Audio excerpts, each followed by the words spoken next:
It's starting to get quiet again. I guess I better start talking.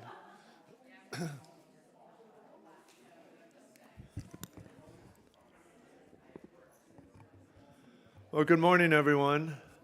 Hope you had a bite to eat and everything. Again, I'd like to welcome you to day 2 of the 2006 ICOMOS-USA Symposium Conference, Shared Heritage, Shared Future. And again, I'm so glad to see so many new and familiar faces gathered here today. As president of ICOMOS-USA, I want to begin by acknowledging our supporting organization, World Heritage USA.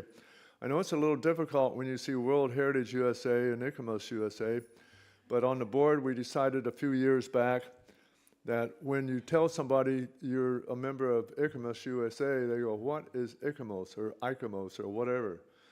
And so then you have to go back and explain it and all that. So it's kind of a misnomer. So we decided to change it to World Heritage USA. And it's our supporting group. It's our fundraiser and helps put on symposiums like this. And also, I would like to know that a lot of our organizations that are helping us work to advance the understanding, appreciation, and stewardship of cultural heritage across the United States and within the global ICOMOS network. I also want to thank our sponsors and supporters. Their commitment to heritage architecture and public engagement ensures that we can convene conversations like this, conversations that strengthen our collective capacity to protect and interpret places that matters. We were sort of unfortunate last year that we couldn't make the grade and have our symposiums and our celebrations that we normally do. But we were really off to a bang this year.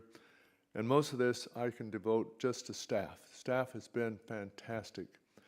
Yes.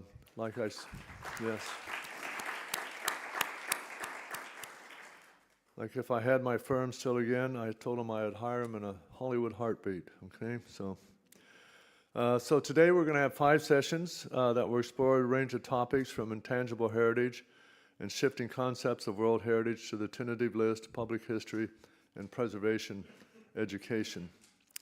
But just as important as the sessions themselves is the opportunity to connect with one another across the disciplines, institutions, and communities. This really helps strengthen our mission and expand our collective impact. And yes, I did have an opportunity to introduce Ray and Lisa, who's going to be on our first session here together. So, especially since both of them are from California. So there you are. Thank you for being here and protecting and interpreting our cultural heritage. So we're going to start off with Rick West, Jr. And Rick's bio is really intense. So I'm going to chew up a little bit of his time in giving our first keynote that we're having today. So he's the president and CEO, Emeritus Ambassador, Native Communities of the Autry Museum of the American West, which is down near LA, which he directed from 2013 to 2021. He's also the founding director and director emeritus of the Smithsonian's Institute National Museum of the American Indian, where he served as director from 1990 to 2007 and participating in making it happen. Wes has devoted his professional life and much of his personal life in working in the national and international museum communities, along with American Indians on cultural, education, legal, and governmental issues. He practiced law in his native-owned Albuquerque, New Mexico, the law firm of Grover, Stinson, Williams, West. He was also associate attorney and partnered in the Washington, D.C. office from 1973 to 1988. And he has served as counsel to numerous American Indian tribes, communities, and organizations. In that capacity, he represented clients before federal, state, and tribal courts, which is interesting, various executive departments of the federal government, and the Congress. West served as a law clerk to the Honorary Ben Dunniway of the United States Courts of Appeals of the Ninth Circuit. West's current board affiliations and membership include the International Coalition of Sites of Conscience from 2007 to present, Association of Tribal Archives, Libraries, and Museums, 215 to present. Cheyenne and Arapahoe Business Development Corporation, 2020 to present, and I understand he's going to talk to you a little bit in Cheyenne today, which would be great. The Denver Art Museum, 2021 to present. The Center for Large Landscape Conservation, 2021 to present, and the MICA Group, 2021 to the present. He's also served on many boards of trustees of the Ford Foundation, Stanford University, and the Kaiser Family Foundation. He served as chair of the board of the American Alliance of Museums, the nation's only national membership organization representing all types of museums and museum professionals from 1998 to 2000. From 1992 to 1995, he served as member at large at the Alliance's board of directors and also as vice chair on the same board. Wes was a member of the executive board and also vice president of the International Conference of Museums. West, who grew up in Muskogee, Oklahoma, was born in San Bernardino, California, the son of American Indian master artist, the late Walter Richard West Sr. and Maribel McCree West. He earned a bachelor's degree, majored in American history, magna cum laude, in 1965, and graduated Phi Beta Kappa from the University of Redlands in Florida. He also received a master's degree in American history from Harvard University in 1968. West graduated from Stanford University of Law with a doctorate degree in 1971, where he is a recipient of the Homer Ullman Jr. Prize for Excellence in Legal Writing and served as an editor and note editor of the Stanford Law Review.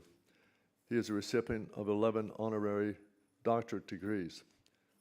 That's a lot. West is a citizen of the Cheyenne and Arapahoe tribes in the state of Oklahoma. He is also a member of the Society of the Southern Cheyenne Peace Chiefs as well. And my father-in-law is also, it was part of the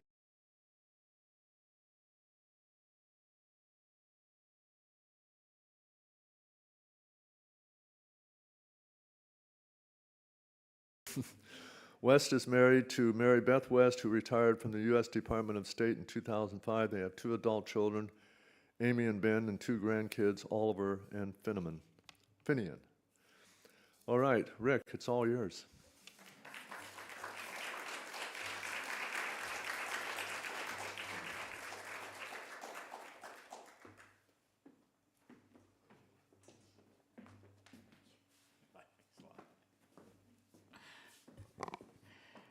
Thank you very much. My view is that the introduction proves only that I'm very old. I've been around a very long time, but I'm delighted to be here and to see all of you. When I accepted the invitation to address your 2026 annual symposium entitled Shared Heritage, Shared Future, Preservation, Stewardship, and the Next Generation, I recalled immediately the wisdom of my first boss at the Smithsonian, Secretary Robert McCormick Adams, the chief executive of the institution, who hired me in 1990 as the founding director of the National Museum of the American Indian. Here were his own aspirations for the NMAI at that time.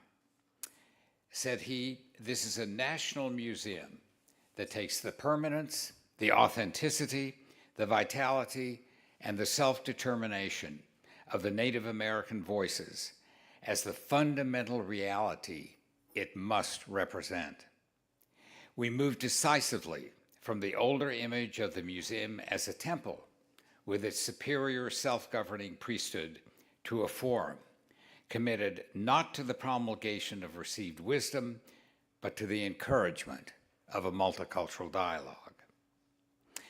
And hence the presentation that I share with you this morning entitled The National Museum of the American Indian, Transformations in 21st Century Museology and Museum Practice. I believe there is an important synchronicity between your symposium theme and the transformative footprint of the National Museum of the American Indian. Let me begin by describing briefly how I will organize my presentation. First and primarily, I want to focus on his reference to the permanence, authenticity, and self-determination of Native American voices as the fundamental reality the NMAI must represent.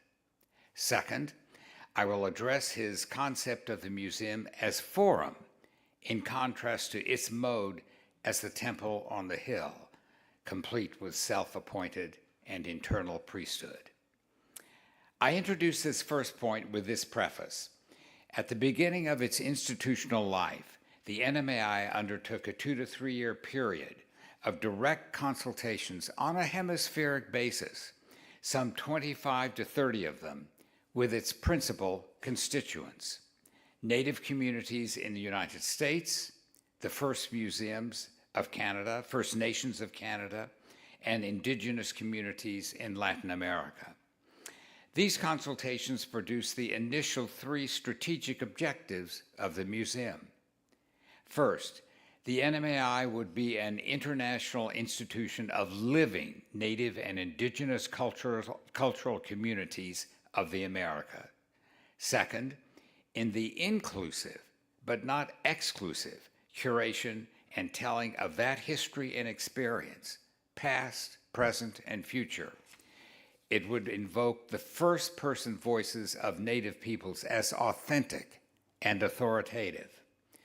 First, finally, as an institution located in Washington, D.C. and New York City, it would bring the museum's human and cultural resources to Indian country in a variety of forms, recognizing that the engines of living Native cultural continuance are not located in Washington, D.C. or New York City, where the NMAI had a branch, but instead in Native communities themselves.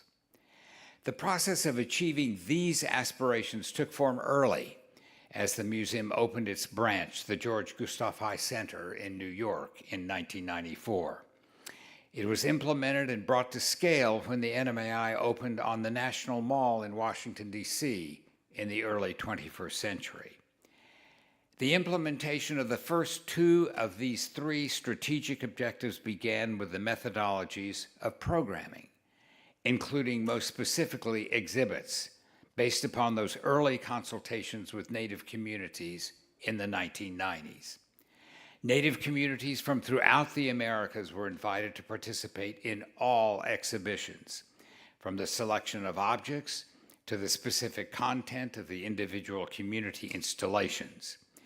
At the Museum on the National Mall, this approach resulted in 24 specific installations representing Native communities from Central and South America, the First Nations of Canada, and from the United States. The result of all of the above produced a museum with a very, very different look, feel, and content. Roger Kennedy, the distinguished Director Emeritus of the Smithsonian's National Museum of American History, characterized what he saw in these words.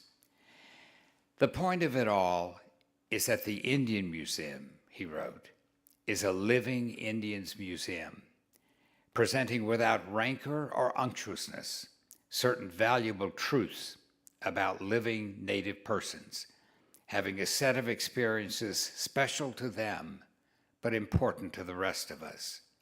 This place is different. We will not find labels telling us which dead artist did what, or why a dead object is thought to be pretty, or how it has been authenticated by some expert as culturally significant. Objects have been selected," he continued, "as they are in any good museum, because they are significant and because they enhance the significance of other objects to which they are juxtaposed. But at the end of the day, this is a companionable place where it is people who are culturally significant." Claire Smith, an Australian scholar of the Indigenous communities there, reached the same conclusion in more anthropological terms. "This scheme of knowledge is given substance," she said, in the manner that objects in the collections of the NMAI are described in exhibitions. Deriving from indigenous conceptual readings of the world, the classificatory systems of the NMAI reveal a holistic concern with the relationships between plants, animals, humans, and places, as well as between past and present. This is contrary to non-indigenous classificatory systems. Beyond the how of the NMAI's interpretive methodologies, the collateral query is the why of it. The substance of the why was a straightforward cultural reality, however complex its articulation in museums might be. Namely, Native peoples of the Americas often see things in the world differently from others. Ours is fundamentally, and has been for the millennial, a world seen whole, as correctly perceived by Professor Smith, and not seen divisible, for example, into the material and the non-material, the tangible and the intangible. Thus, through Native eyes, the museum object itself is no more important, and indeed probably less so, than the processes leading to its creation. It is those aspects of life and culture that speak more completely to the complexity, the totality, and the wholeness of living a Native culture. Traditions, songs, spiritual beliefs, and ritual and ceremonial practices. The NMAI believed that access to this dimension of Native meaning required the direct involvement of those who, in fact, live the heritage. In the NMAI exhibit entitled Identity by Design, Traditions, Change, and Celebrations in Native Women's Dresses, I attempted to make this point in my introduction to the exhibition catalog. As the director of the National Museum of the American Indian, I wrote at the time, I have had the somewhat ironic mission of stressing that our extraordinary collection of Native objects, some 800,000 works of outstanding beauty and value, are secondary to the cultural significance these objects hold for Native people. What I mean is that our institution is fundamentally more cultural center than museum, more fundamentally an institution of living cultures than a cabinet of curiosities. The objects we are privileged to care for are not ends in themselves, but ways for us to understand and appreciate the evolving identity of Native people and communities in all their multiple dimensions. Lest I do the happy talk of changed museum paradigms and transformed interpretive and curatorial best practices too glibly, let me be frank about the challenges that occurred along that path. This scholarship of inclusion, this turning of previous paradigms on their heads, however one wishes to describe it, is not without implications. Specifically, it signaled clearly an important shift in power relationships. As Professor Smith, previously quoted, pointed out, the empowerment of new voices also can involve a diminution of the authority of established voices. By widening the concept of authority to include the voices of indigenous peoples, many of whom feel they have been silenced too long, the NMAI, either intentionally or inadvertently, and I could have told her which adverb to pick, challenges the position of non-indigenous peoples as authorities in indigenous cultures.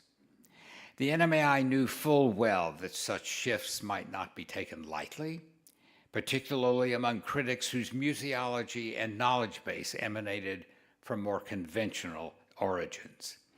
A critic at one of America's most august publications, the New York Times, for example, expressed his deep regret that the NMAI was moving away from the, quote, museum as a temple with its superior self-governing priesthood, close quote, and opined that it should have moved, quote, in the opposite direction, close quote.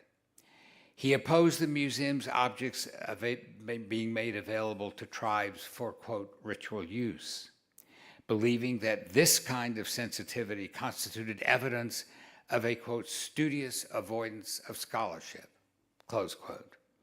He expressed open indignation about the specific choices made by the Tohono O'odham Native community of Arizona in the NMAI's exhibition Our Peoples, when asked to describe the 10 most important events in their history. Director Emeritus Kennedy analyzed this review in unforgettable, in far stronger words than I might have deployed. But as a Director Emeritus already, he possessed the wonderful latitude for expressing his views that a sitting director like me perhaps did not yet have. Said he, the patronizing stench emerging from that passage about the studious avoidance of scholarship grows stronger in another, suggesting that Indians' lack of detailed written language, sorry about that, all ye Aztec poets and all ye Mayan historians and merchants, resulted from their having so little to say.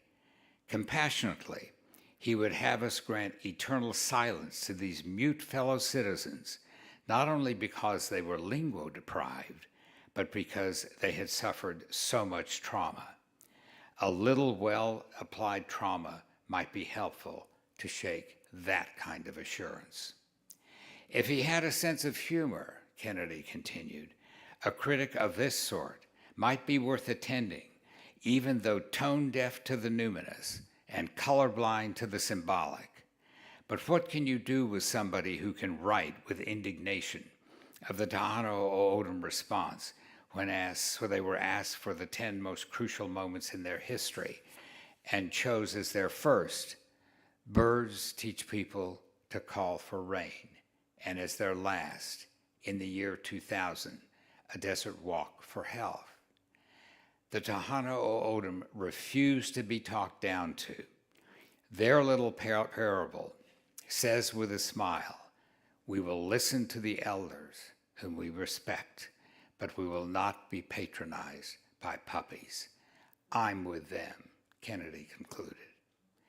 And as the director of the National Museum of the American Indian, so was I.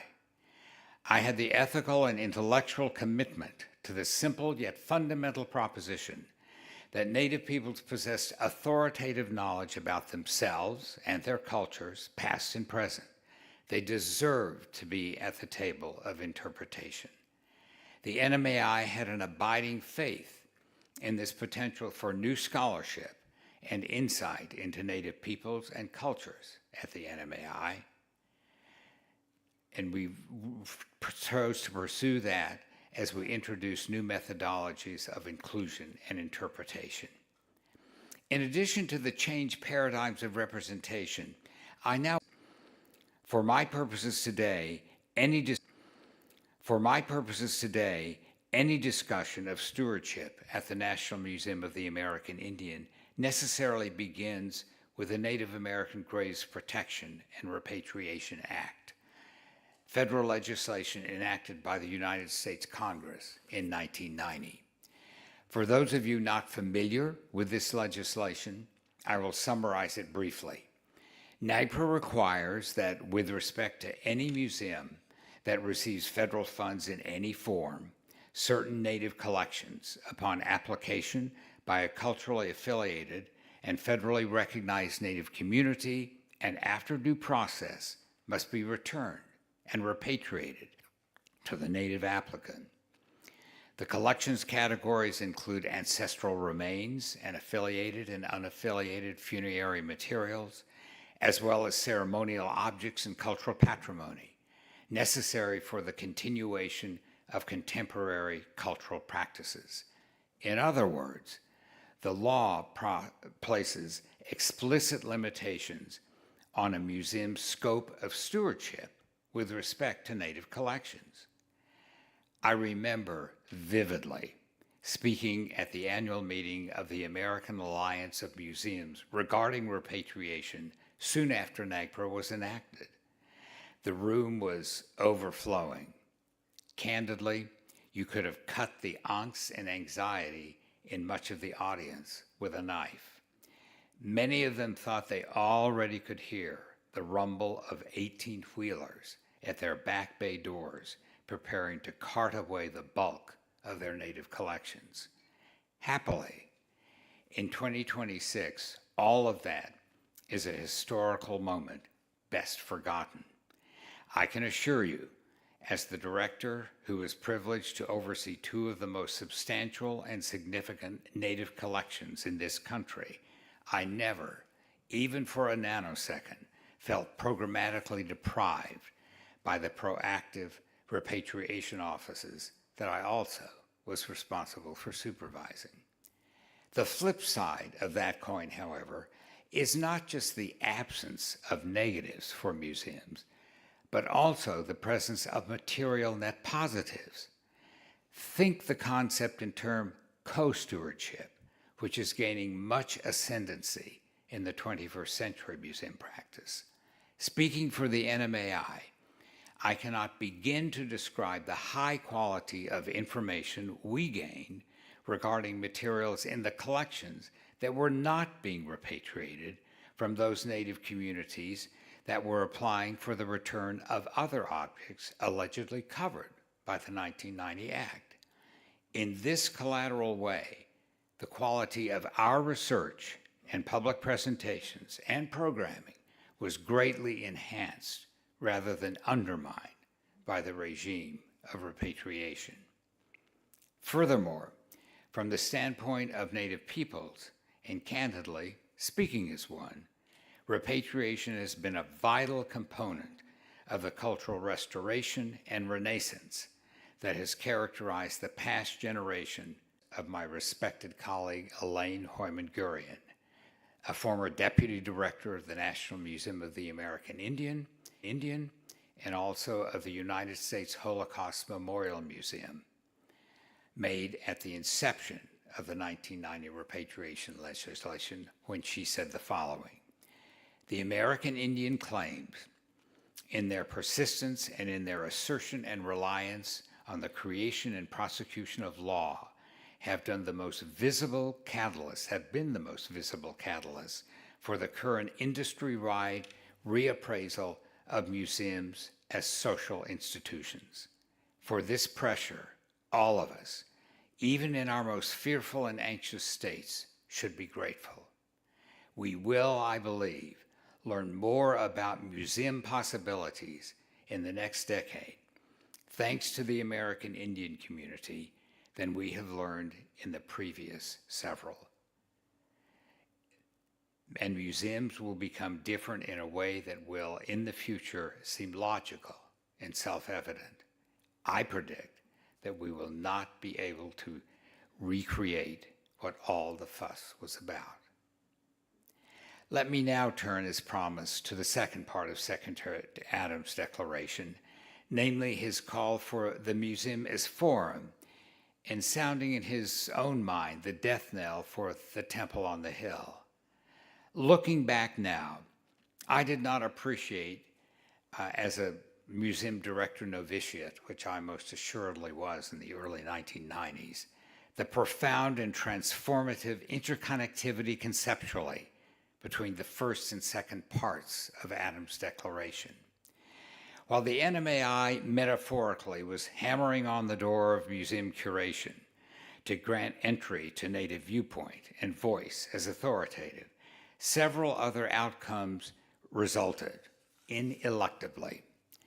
The National Museum of the American Indian soon became, in substance and practice, far more a center of historical, social, and cultural inquiry and associated conversation, much more than only a palace of collectibles. In other words, the markers of the NMAI as civic space and place, and yes, as a forum during the 18th and 19th centuries. I need not explain to this audience the importance of that subject to American Indian history. But the purpose of the exhibition was not simply to dust off documents from the National Archives and place them in plexiglass cases in the museum on the National Mall. The NMAI wanted to discuss these objects as important aspects of the living history and sovereignty of Native peoples of the United States.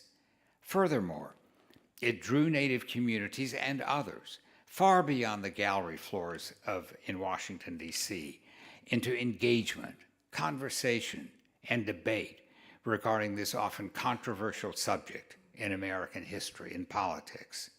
The museum ran a blog driven off its website, using it as the vehicle to allow Native communities themselves to present, discuss, and debate among themselves and with others, including non-Indians, subjects such as hunting and fishing rights and casino operations that are grounded in treaty rights. I could stand here for the rest of the morning providing additional examples of the NMAI as forum, but thankfully for you, time does not permit. So let me leave you with this distillation of our core principle. In all instances, the NMAI's intention and practice is to promote and facilitate broad civic discourse, conversation, debate, even if it involves a dash of controversy that is engaged, interactive, always civil, and mutually participatory regarding Native peoples and others. Truly, the museum as forum, on the ground and in action. My lengthy journey into America's museum community thus ultimately comes to this. I know the popular perception of these great institutions is that they are principally cultural destinations and that they are very worthy ones, but yet somehow sort of over there and not here, not directly involved in everyday civic life. I respect but resist that conception of museums, and emphatically in this century especially. They are not merely pleasant and inspiring stops on the cultural tourbus route. I believe they should be far more than that in the 21st century. Our nation and society struggle at the moment to find and implement civic and social place and space, those gathering areas for discussion, discourse, debate, and even a bit of controversy, but always a forum and a safe place for unsafe ideas concerning history, culture, and human experience. The church is less such a space than it was historically. The United States Congress, as the steward of such discourse and consideration, has become tragically almost laughable. But museums represent at least a notable chink in that apparent contemporary armor of cultural and historical failure and gloom. In my view and experience, museums as counterpoint to that trend, although not able to do everything, can do something, and a very important something.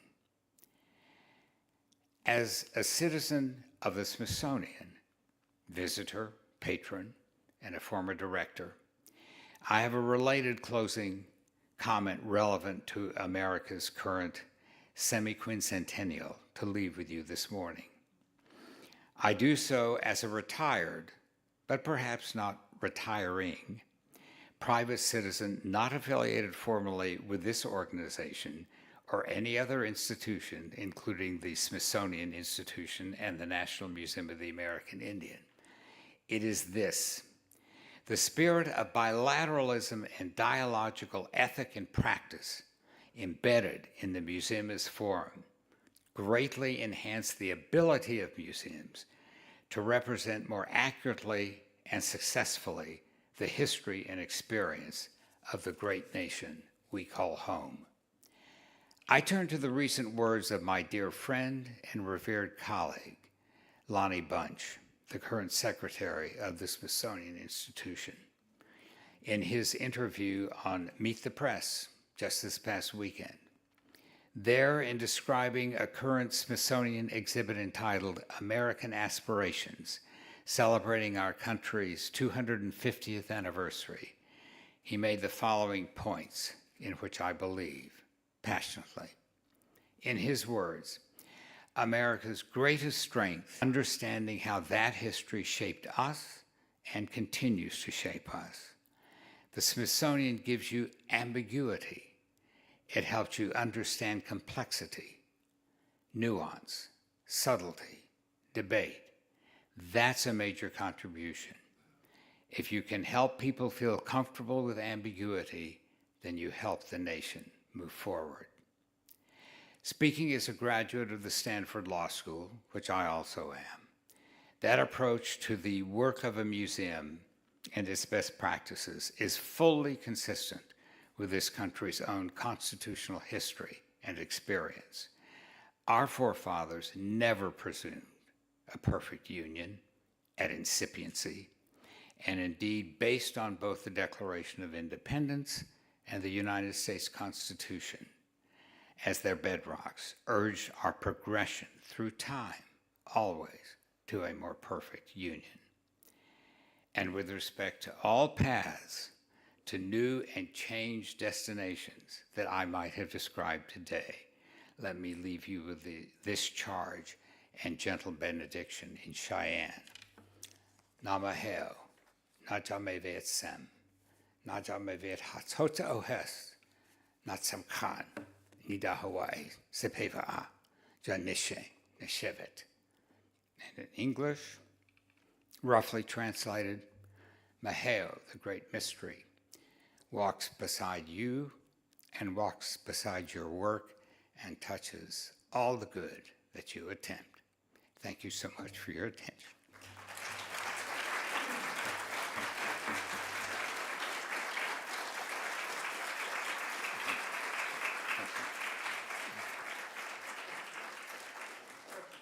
Okay, I've been instructed to, which I'm happy to do, by my director here, to entertain any questions that you may have, which I'm happy to do. Yes. I know the museum also, as we were speaking this morning, just as it deals with those Native institutions in the United States, also Canada and elsewhere. Could you broaden that up a little bit? Yes. The National Museum of the American Indian, I always felt was defined in a certain sense by its collections. And its collections are not just from Native communities located in the United States. A third of the collections in the National Museum of the American Indian come from Latin America. 2 to 3% of them come from the First Nations of Canada. So I always considered that the National Museum of the American Indian, in terms of how we operated, how we looked at things, what we programmed, what we exhibited, et cetera, was very much on a north-south axis and included all of the Americas. And we operated on that basis, as I indicated from the very beginning, when we were doing the consultations that led to not only the guidelines for design, but the guidelines for programming at the museum. The consultations we held were done on a thoroughly hemispheric basis and included all of our constituent Native communities, whether they were located in Latin America, the United States, or Canada. And could you also define definitions of American Indian, indigenous peoples, First Peoples? You mean the words? Yeah, well, they're so interchangeable anymore that everybody wonders, well, what should it be? I know. I used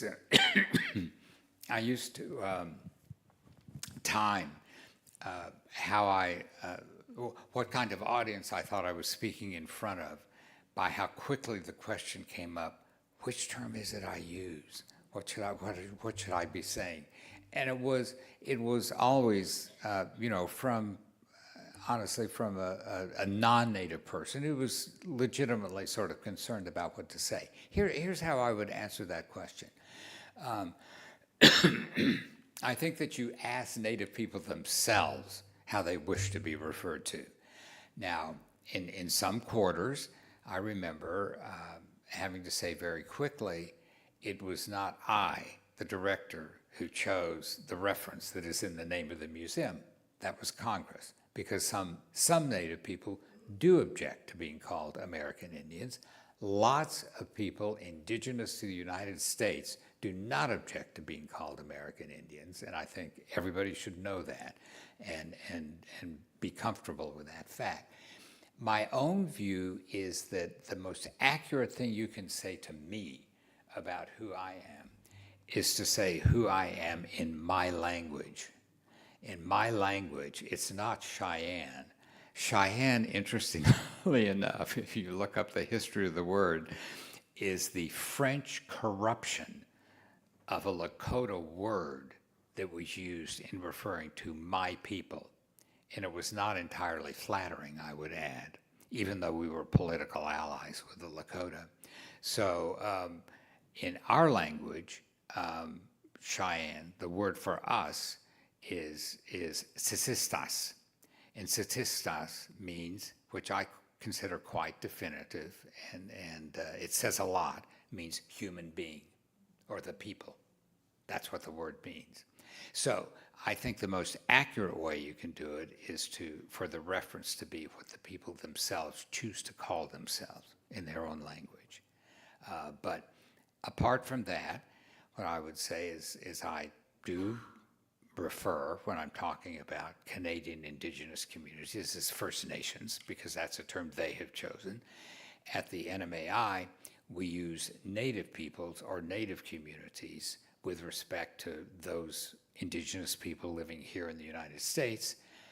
With respect to Latin America, we did say Indigenous peoples because El Indio in Spanish is used as very prejudicially as a reference to Indigenous people in much of Latin America. So we did not use the term Indian when we were talking about Indigenous people in Latin America. So we figured out sort of what the frame of references should be and the words used through the years at the NMAI.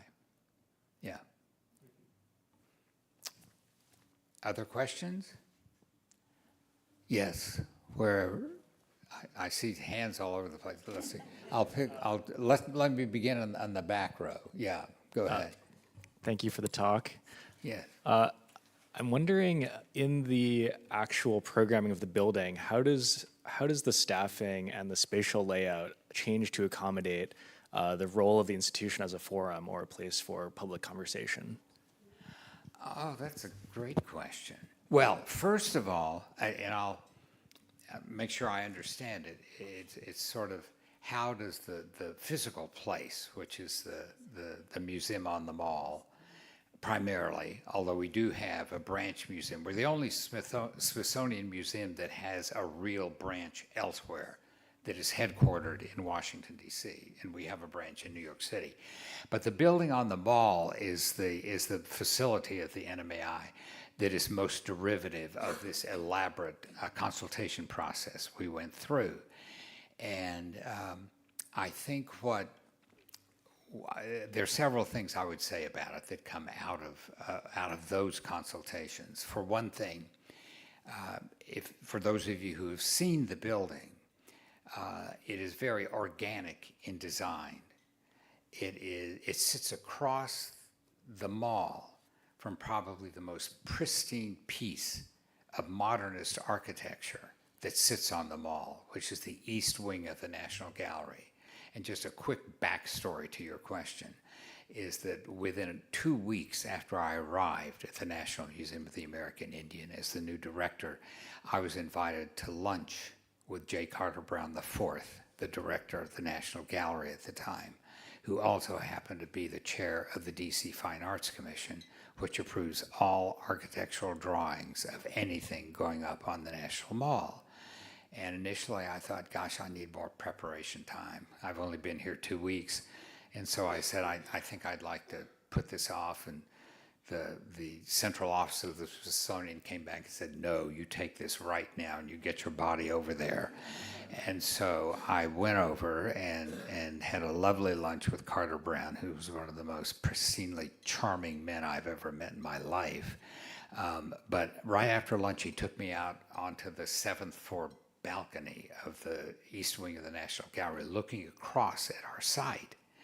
And he went on and on about how beautiful the site was and glad he was for us to be there, and blah, blah, blah. And I was trying to figure out where this conversation was going. And so finally, he sort of wraps it up, turns with this big smile on his face and said, and I'll be watching you every minute of the way. And he did. But what I will say is that there is, our design is almost contrapuntal, if you will, to the modernist design of the east wing of the gallery, for any of those in the audience who may be architects, and we know that.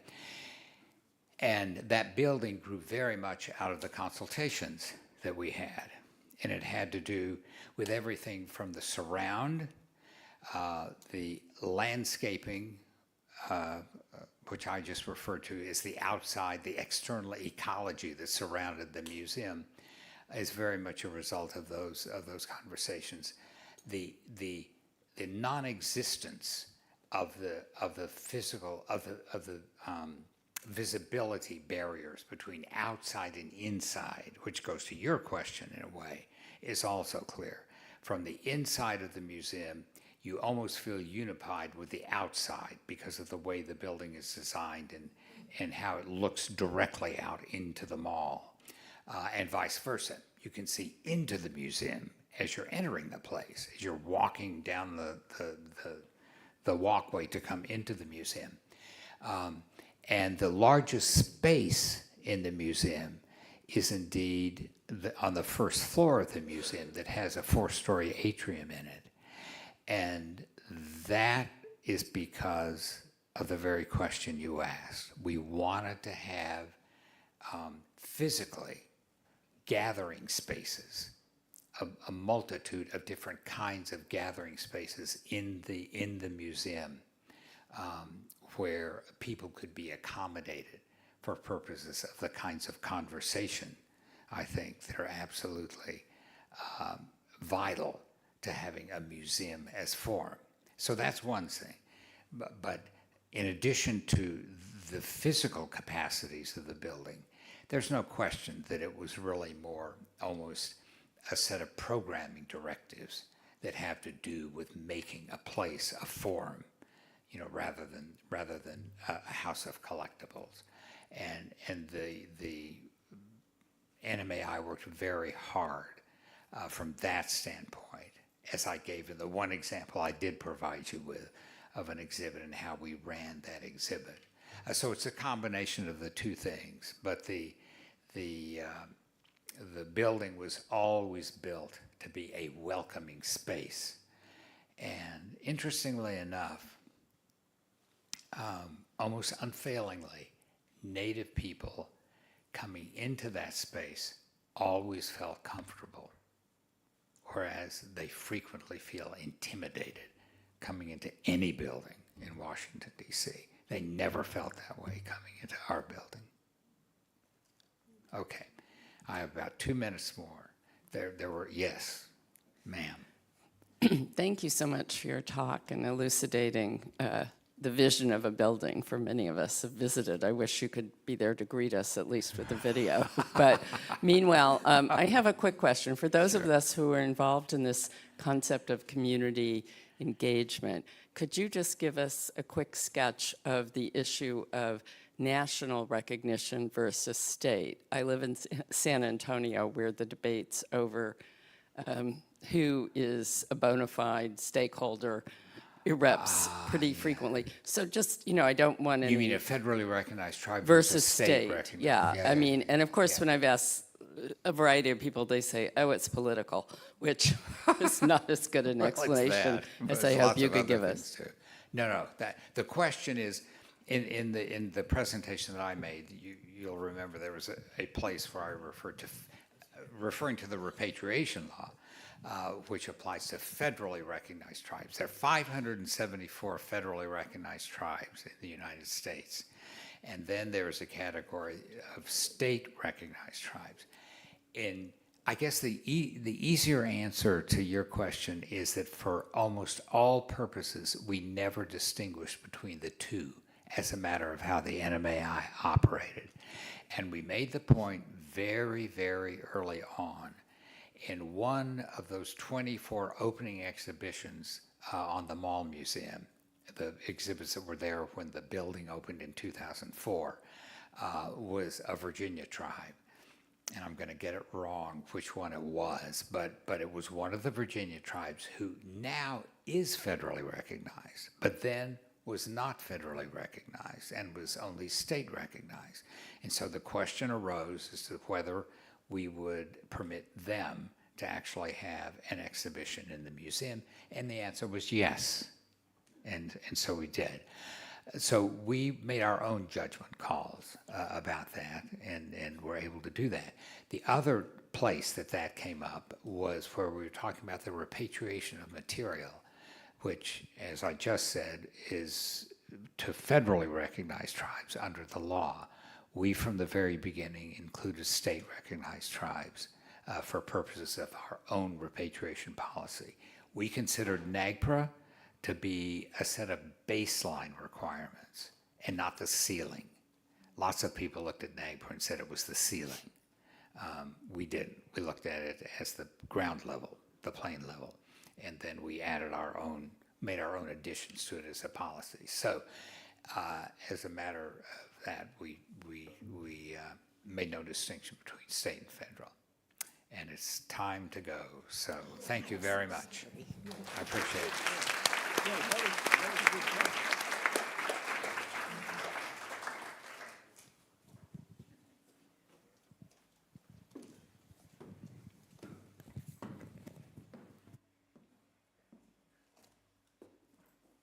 Well, that was unbelievable. I am so glad when I called Rick. I had met him many, many years ago when I was chair of the Advisory Council on Historic Preservation.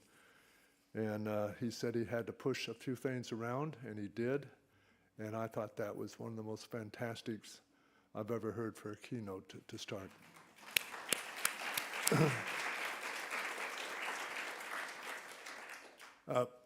Just very quickly, we've been informed that we have an opportunity from the Independence Historical Trust by one of the members, Natasha Calabria.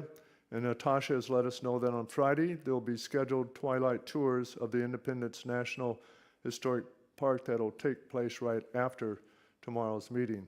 So please get a hold of her or get a hold of staff if you're interested in doing it. Probably have a sign-up sheet like we do for tonight for the Independence Hall. Okay, very good. We have a trustee that used to be past president of US ICOMOS, John Fowler, who John and I have had many discussions. He was my executive director under the Advisory Council for Historic Preservation, and we tend to go round and round, but he thought it would really be great if I would put together a panel that would be talking about World Heritage and transition, conceptual shifts and implications. So I think you're going to get a big kick out of what we're going to be talking today from two of my oldest friends, not many near old, but I've known them for some time, Lisa Westwood and Ray Ashley. Rosa Loringer, who I've known for many, many years, who is a conservator, she is stuck in Paris because she has not been able to finish her project, I should say, because of the weather and the humidity and everything else. So I'm going to basically present her presentation. So that's going to be fun. So I get it twice. I got Ira's yesterday, and now I got mine today. So there. So Lisa Westwood is a registered professional archaeologist with more than 3 decades of professional experience, meeting the Secretary's Interior's professional qualification standards for prehistoric and historical archaeologists. She earned a BA in anthropology from the University of Iowa and an MA from Eastern New Mexico University. She's well published in the field of space history, including an introduction to space archaeology, which, by the way, the book is out there on the table. The Final Mission, which I was fortunate with her and Beth O'Leary, called The Final Mission, Preserving NASA's Apollo Sites, 2017. We did it for the 50th year's anniversary. And actually had our opening at Smithsonian National and Space Museum for our signing of the book, which is really cool. Also contributing author to Archaeology and Heritage of the Human Movement into Space from Springer, which I also had. Lisa brought me on board, so I have a little article in there as well. Several articles in Spacetime Magazine and Quest, The History of Spaceflight. She served as Vice President and Director of Cultural Resources at eCorp Consulting, an environmental consulting firm headquartered in California, and a member of the faculty at the Departments of Anthropology and Social Sciences at California State University in Chico, Brute College, and Coastline College. And just as a side note, when she was wanting, along with Beth O'Leary, is to put the 106 objects left on the moon from Apollo 11 on the National Register, she was basically thrown out of the doors. So anyway, for some reason, I guess, word that I love space and everything came around, and I was the California State Historic Preservation Officer at the time, and the two ladies walked in the door, and one of them said, I can't remember, said, well, this should be easy. And so I looked up, and because I keep my door open all the time, and I said, well, first of all, who are you, and why should this be easy?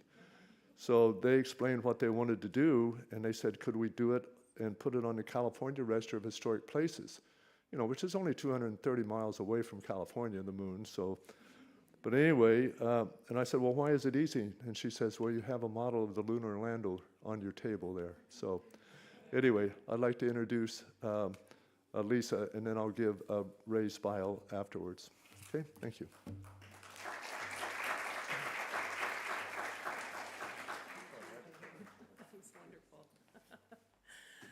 Thank you, Wayne. It's an honor to be here, and I think I drew the short straw having to follow Rick. That was a wonderful presentation, so thank you for that. All right.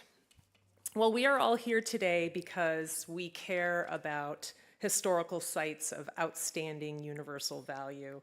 And for a long time, ironically, we defined universal as that only being resources located on Earth.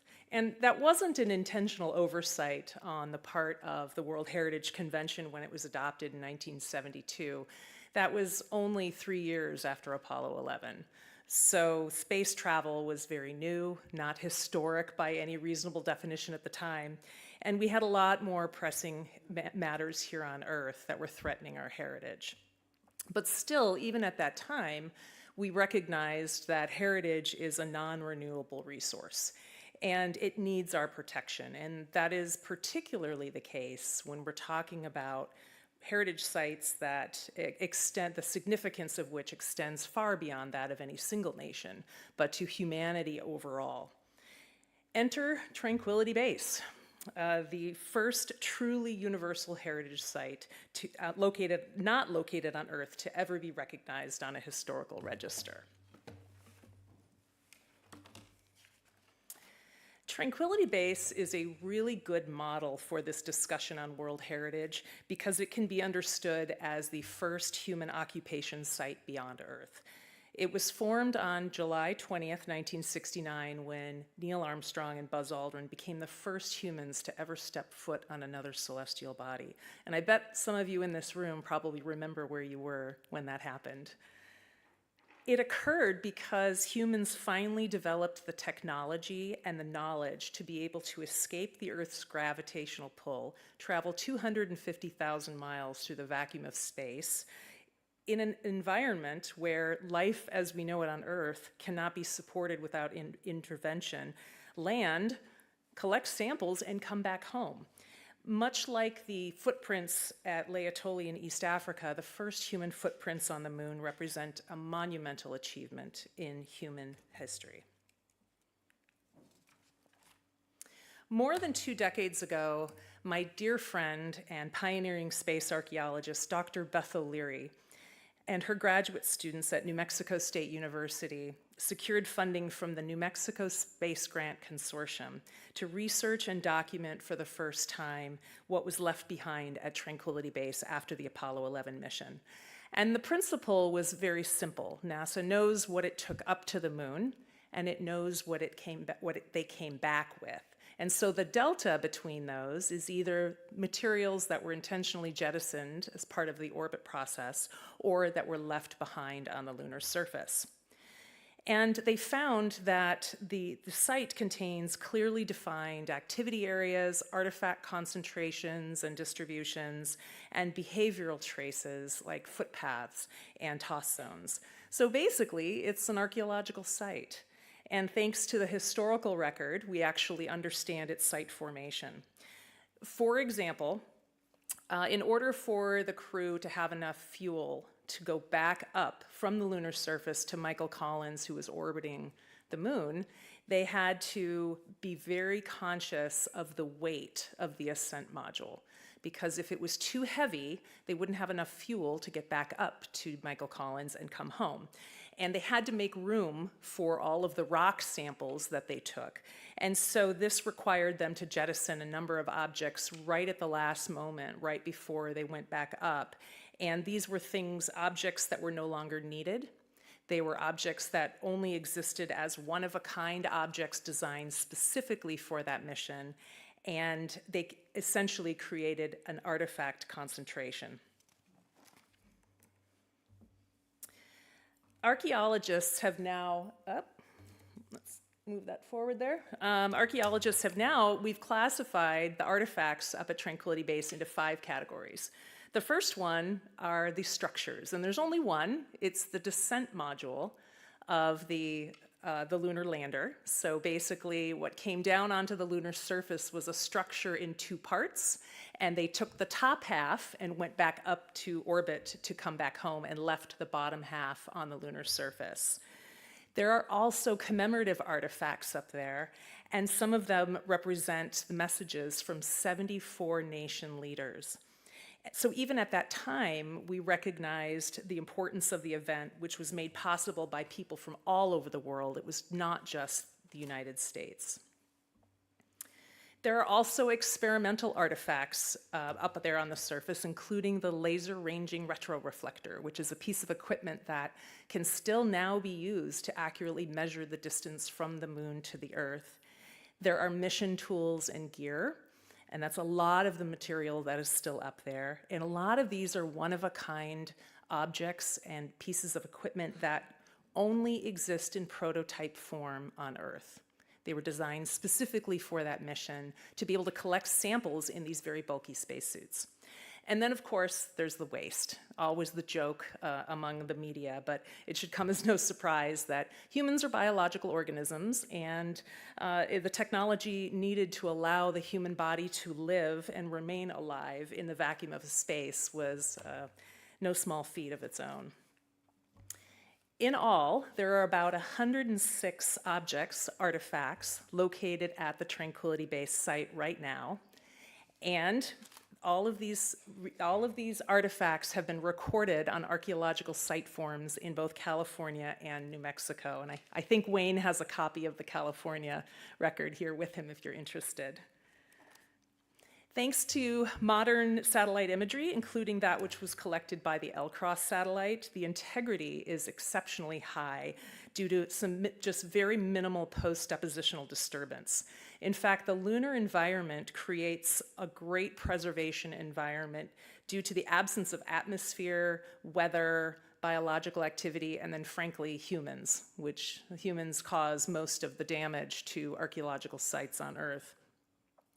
This is offset, though, by an increase in solar radiation that can actually degrade material culture, and then the presence of lunar dust, which we now think coats all of the surface of all of the artifacts that are still there.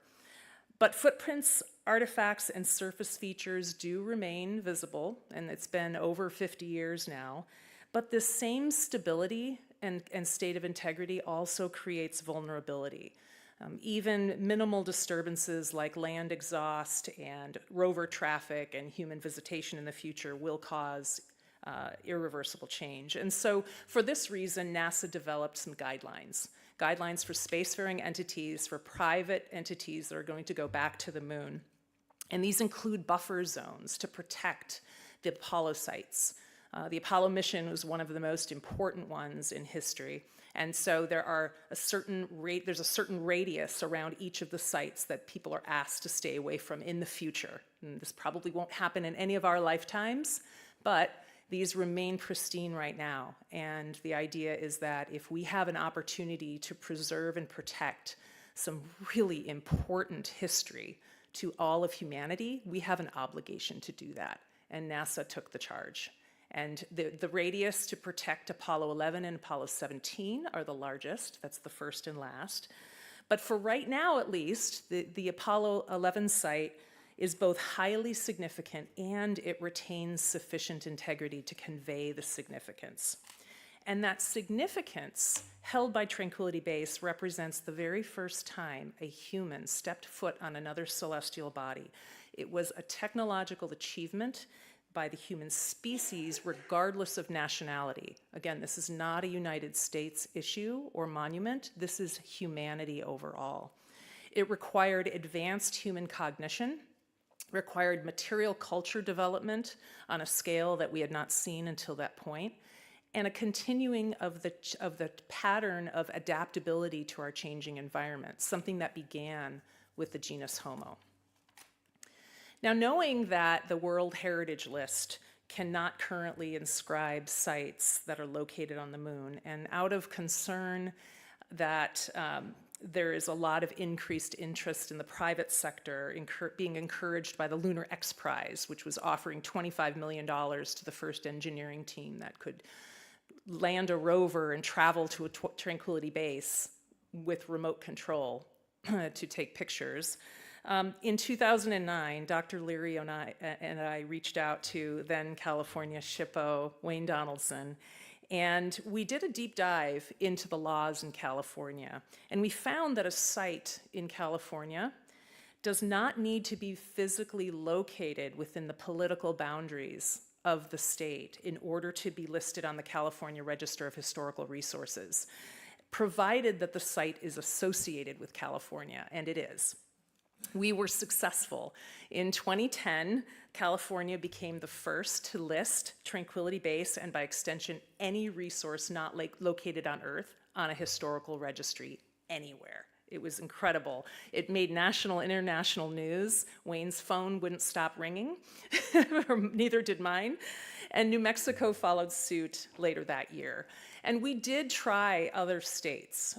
One of the problems that we had with the other states that are associated with the Apollo program is those particular state laws specifically require that resources being listed on their historical registers be physically located within the state's boundaries. So that's really the problem that we have with the World Heritage List. And we all know the requirements of listing or inscribing on the World Heritage List. And when you look at these criteria through the lens of Tranquility Base as a model, we can check a lot of the boxes. This is something that is so important to humanity's history. The problem, though, that we ran into there was that international treaty dictates also that no one owns the moon. Okay, this is communal property. It's like international waters. And we overcame that, actually, in California and New Mexico by specifically listing only the objects and structure at Tranquility Base, not the actual matrix that it sits within. And that's because another international treaty says that any nation that deposits materials or equipment on the moon still retains ownership of that in perpetuity. So the United States still owns all of the artifacts at Tranquility Base. And so we were able to specifically exclude from the nomination the matrix and the lunar surface. We were very clear about it. It took a lot of attorneys to review that worked for the state of California to make sure that California was not somehow taking jurisdiction over the moon by doing this. But the World Heritage List does not afford that type of flexibility by default, but there is another way. A transnational or transboundary serial nomination to the World Heritage site, or to the World Heritage List that recognizes only the artifacts and objects still owned by those nations is definitely an option. And it could include the resources that are associated with the space program on Earth as well. You can kind of think about it as an archaeological district or a historic district that spans both not only multiple nations, but also the Earth and the Moon. And this concept has been done before with the World Heritage List. The Silk Roads, the Geodetic Arc, these are two examples of World Heritage sites where a transboundary serial nomination actually worked. And there are plenty of nations that could contribute to a transboundary serial nomination. A lot of spacefaring nations, and this has actually increased in recent years. It would require really close collaboration and cooperation between nations, some of whom don't always get along with each other. But ICOMOS is really well positioned to provide leadership through its existing mechanisms, and this includes the International Scientific Committee on Aerospace Heritage, which both Wayne and I sit on as expert members. In fact, space heritage can be approached in a very similar way as terrestrial heritage without requiring immediate treaty reform. Of course, an amendment to the convention would be absolutely welcomed and would make this much easier to preserve a lot of other really important sites that are out there. In fact, to that point, although today I'm speaking about Tranquility Base as a model for this approach, there are a lot of countless important sites that are either in space, in orbit, or on other celestial bodies. The furthest one away is Voyager. It has just now left the sun's sphere of influence, the heliosphere. And it's as close as low Earth orbit, where you have the International Space Station, which is another very historic structure in space that is now unfortunately seeing the end of its lifespan, and NASA has been contemplating what to do with it. And of all the options that it has evaluated, unfortunately, it has chosen to allow it to fall out of orbit, disintegrate, and burn up, which is a real shame. That's a really important historical structure. But either way, I argue that space heritage actually extends rather than conflicts with World Heritage inscription. And the question is not whether or not these types of sites are historic resources or qualify as heritage, but more about what we're going to do to choose to steward them for future generations. And if you're interested in learning more about space archaeology and some of the work that Wayne and I have worked on together for many years, I invite you to check out some of these books. Both of the two books on the left and the larger ones on the screen there's a desk copy out in the lobby and some flyers if you're interested in it. But I want to thank you very much for entertaining me, and I think that we'll have questions after the rest of the speakers, so thank you.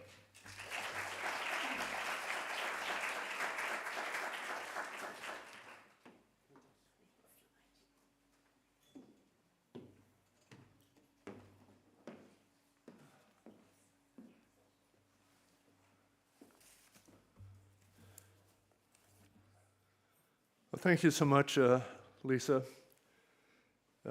It's really fun working on these projects as well.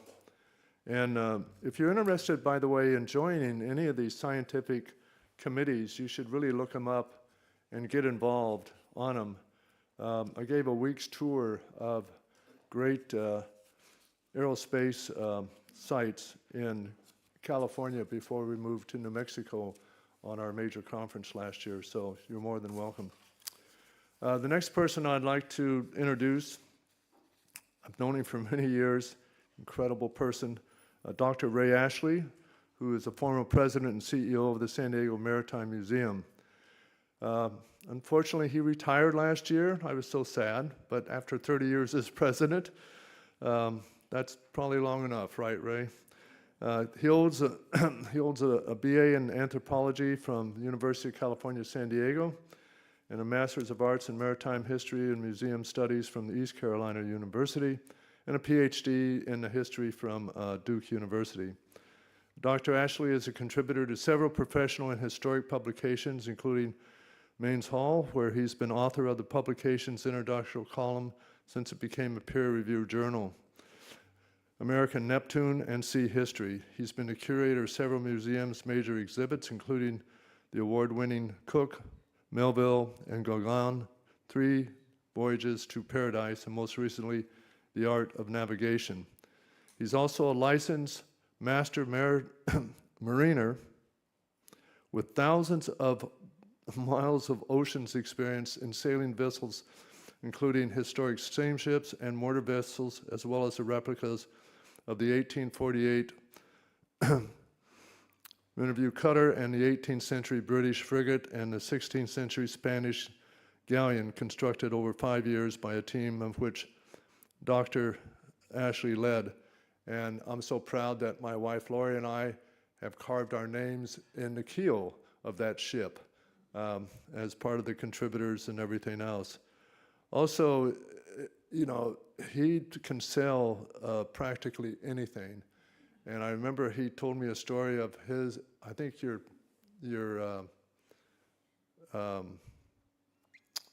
was it your daughter, I think, and you sailed over to Hawaii from San Diego, got into the worst storm of all. Somebody broke ribs and everything else, and yet they just continued on. So there you are. He's also the chair of the Ships Council for the National Maritime Historical Society and the Historic Ships Committee of U.S. ICOMOS. And he was so kind to take both my wife and I back to London to talk about how we can basically save ships from not meeting, today's codes and stuff, especially when it comes to the Coast Guards from all the different countries that were involved. Many of these old ships have to actually stop. They can't come into the harbor. They basically have to anchor out and roll people in and roll people back, just because they don't have special stuff that Ray's going to talk about. He has been recognized with Lifetime Achievement Awards by both the Maritime Alliance, the Blue Tech in San Diego, the International Maritime Heritage Alliance, and in 2014 was knighted with the rank of Commander, Order of Isabella de Catholica, by direction of the Majesty King Felipe VI of Spain for his achievement of doing the 16th century Spanish galleon reconstruction. So you can call him either knight, I guess, or call him doctor, or call him anything you want. Ray? Okay, come on up, Ray. By the way, that was the San Salvador was the ship.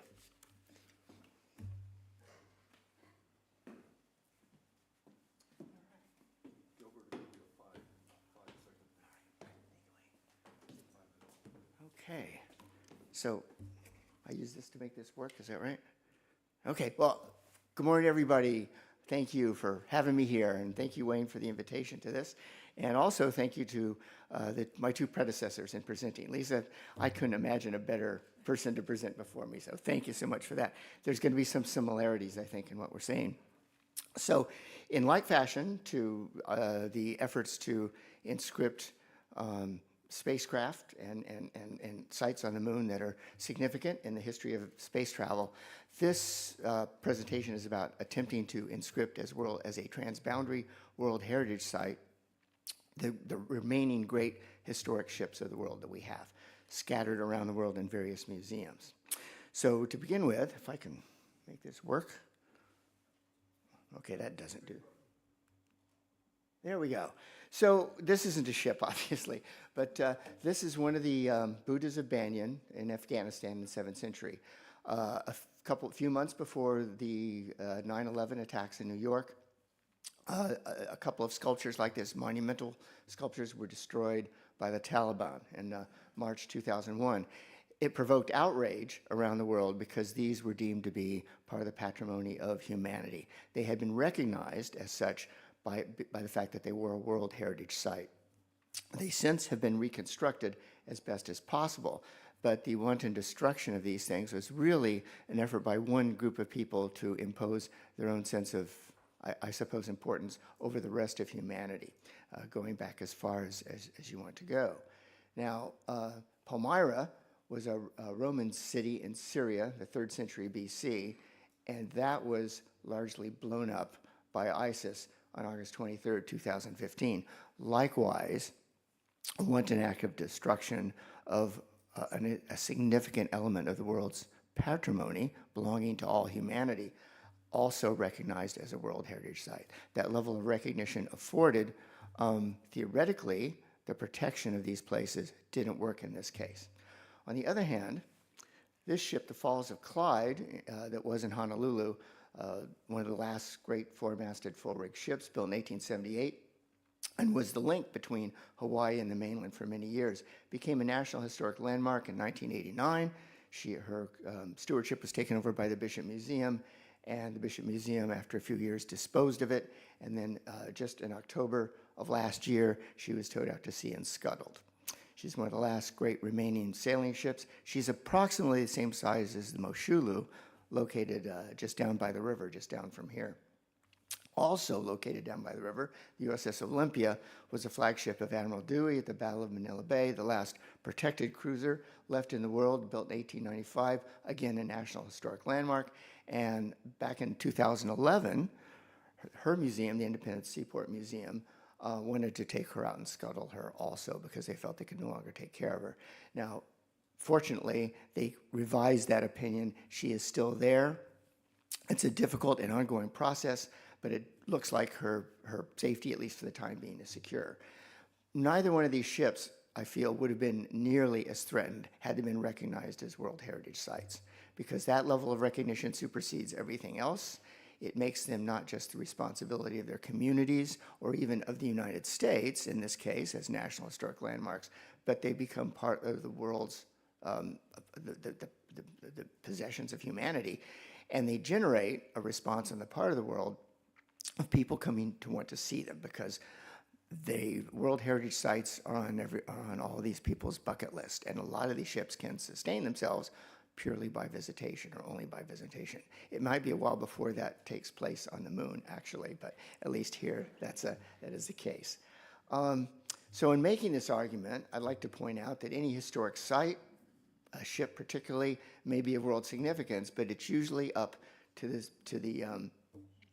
community that hosts it to find the means to sustain it. And usually that means, or often that means, is by encouraging people to come and visit. Also, like any historic site of world significance, without popular understanding of that significance, the resources to do that are difficult and sometimes impossible to generate. Now, there are a number of World Heritage Sites for which that's not quite the problem, because they're the picture postcard famous sites that even without World Heritage designation, people would still flock to see them in huge numbers. However, the fact that they are World Heritage Sites conveys some degree of significance, of that significance over other places that are World Heritage Sites. Now, these numbers are a little bit out of date. I composed this about a year ago, but worldwide at that time, there were just a little bit less than 1,200 individual sites, of which 933 were cultural sites, and 227 of them were natural. Interestingly enough, there are more endangered species in the cultural sites than there are in the natural sites. 39 of these are mixed sites, that's both natural and cultural, and 48 of them are transboundary sites, which we heard about in the last talk. Those are distributed among 138 nations. Italy has the most of them. China comes in second. But in all of these sites, there's not a single work of naval architecture. Now, if you see how they're distributed, the sites themselves are distributed around the world, of course, but they tend to prominently lie upon seacoasts or along major waterways. That those tend to be the pathways of human trade, migration, projection of power, and movement. And those generated the kinds of events, activities, and architectural forms that contribute to the rise of a site as a World Heritage Site. Now, there are a number of them that are specifically recognized because of their connection to maritime activity. The site at Lanza Meadows in Newfoundland, where the Vikings landed in the 11th century AD, is a World Heritage Site because of that connection across the Atlantic. The naval port across Karlskrona in Sweden, likewise a World Heritage Site for the same reason. Liverpool Maritime City, otherwise known as Liverpool Docks, was a World Heritage Site. It was delisted recently, I think only a couple years ago, and as a consequence of that delisting, most of those historic buildings and the thing that gives the site its historical integrity by virtue of its connection to the maritime world of the 19th century, all that is going to be destroyed and instead replaced by shopping malls and residential development. Maritime Greenwich is also a World Heritage Site based upon its connection to the maritime activity of Great Britain. Now, while a lot of these sites and a lot of the images I'm going to show you are pictures of Western ships, because European ships do tend to get more, are preserved more readily than vessels of other peoples, other cultures, it isn't exclusively a European enterprise that we're talking about preserving. In fact, we're talking about the seafaring peoples of the world and of history. One of the most important of those is actually connected to an inscripted site, the sacred marae or temple of Tapu Tapu Atea on the island of Raiatea is believed to be the home of the Polynesian people and the center point from all their seafaring. Sometime between about 600 or 700 AD and about 11 or 1200 AD, the largest area on the surface of the earth ever occupied by a single people speaking the same language took place as a result of a heroic series of voyages conducted by people that had no metallurgy, no instruments, no written language, no mathematical system as we recognize it, no system of absolute reference by way of having charts and maps and things of that. And yet they managed to occupy almost every inhabitable speck in the Pacific Ocean over a wide triangle stretching from New Zealand to Hawaii to Easter Island. And now, because of genetic investigations, it looks like they extended as far north as the Pacific Northwest. It was probably because of being able to conduct those heroic feats of navigation without instruments, probably one of the greatest intellectual achievements in the human story, certainly rivaling our voyages into space. That marae or temple was actually brought into worldwide acclaim and recognition as a result of the voyages of the voyaging canoe Hokulea, which isn't a replica of a voyaging canoe. It is a replica. I mean, it is a voyaging canoe, and it maintains navigation without instruments as a living tradition. And a couple years ago, completed the circumnavigation of the Earth without instruments. This one ship was the genesis of a cultural revival of the Polynesian peoples. And as a result, almost every island group now has its own voyaging canoe or canoes that range the Pacific and the rest of the world. So again, this is a conveyance of culture. There are a number of so the idea would be all of these ships would be one transboundary World Heritage Site. There are a number of such sites. Some were mentioned in the previous presentation. The frontiers of the Roman Empire is one of those that transcends national boundaries. The Adento, including the San Antonio missions, 5 in Texas and several in Mexico, that connect from a trail that transitions the boundary from Mexico into the United States. And if we look at the criteria for World Heritage, again, as we saw in the last presentation, the same boxes get checked for ships as they would for spacecraft. They all qualify. And I won't read this because it's pretty long. There was an organization that operated in parallel with ICOMOS called the World Ship Trust. I was on their board and for a while was the president of the American Ship Trust. And it set about identifying the remains of the great historic ships that we have. There ended up being about 30 on the list that received the World Heritage Award. One of them was the ship at my museum, the Star of India, but it ceased its operations in 2014, unfortunately, after which the whole plan or program of identifying these ships sort of fell by the wayside. Now, it wasn't the first occasion of this. ICOMOS itself and the World Heritage Organization kind of traces its origins to the, I have to look in here, make sure I get this right, the International Charter for the Conservation and Restoration of Monuments and Sites, the Charter of Venice of 1964. And the World Heritage Organization embraced that charter and incorporated it as part of their operating ethos in 1965. The following year, in Barcelona, there was a similar charter exclusively for historic ships because they weren't immediately included or proposed to be included among the list of World Heritage Sites. The reason being, the argument was, as individual ships attempted to be inscripted, that these aren't really places, they're movable, they're not works of architecture, and as a result, not worthy of affording the level of significance that works of historic architecture have as conveyances of heritage. That Venice Charter then proceeded into the Ships Committee of the International Congress of Maritime Museums. I'm a member of that committee as well.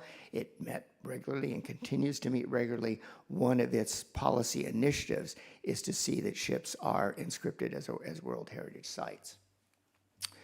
There are a number of reasons for this. Of course, I'm going to outline some of them. Ships are indeed works of architecture. Cars, planes, streetcars, they're designed by engineers. Ships are always designed by naval architects. In fact, one of the foundational works of architecture, okay, I'm going to move fast here. One of the foundational works of architecture was written by the English essayist John Ruskin in the middle of the 19th century, in which he outlined what the elements of architecture are. Then in a subsequent work called The Harbors of England, which he wrote about, they were essays about the paintings of J.M.W. Turner, he identified ships as some of the most important conveyances of culture as works of architecture. The ships themselves were often the most dominant examples of the landscape. For instance, we've all seen Independence Hall. It's about 200 feet long, about 40 feet from the sidewalk up to the roof line. The frigate USS United States that was built in the Humphrey Shipyard down the river is a little bit longer than Independence Hall, with the east and west wing included. And before it was launched, from the keel to the shear line was about 4 feet more than Independence Hall. The spire of Independence Hall extends up 164 feet. The main mast truck of the USS United States, located down on the river before it was launched, went about 40 feet higher than that. So these are monumental objects. Ships are collectively repositories as well as conveyances of culture, representing the first worldwide large-scale technological system in history, as well as the first and last system in which people, things, and ideas all moved in the same package. We would be inscripting, and by inscripting the individual ships, we would be inscripting and signifying oceanic routes as pathways of trade, migration, and communication, reflecting the connective nature of that enterprise and the sea and the influence of sea on world events.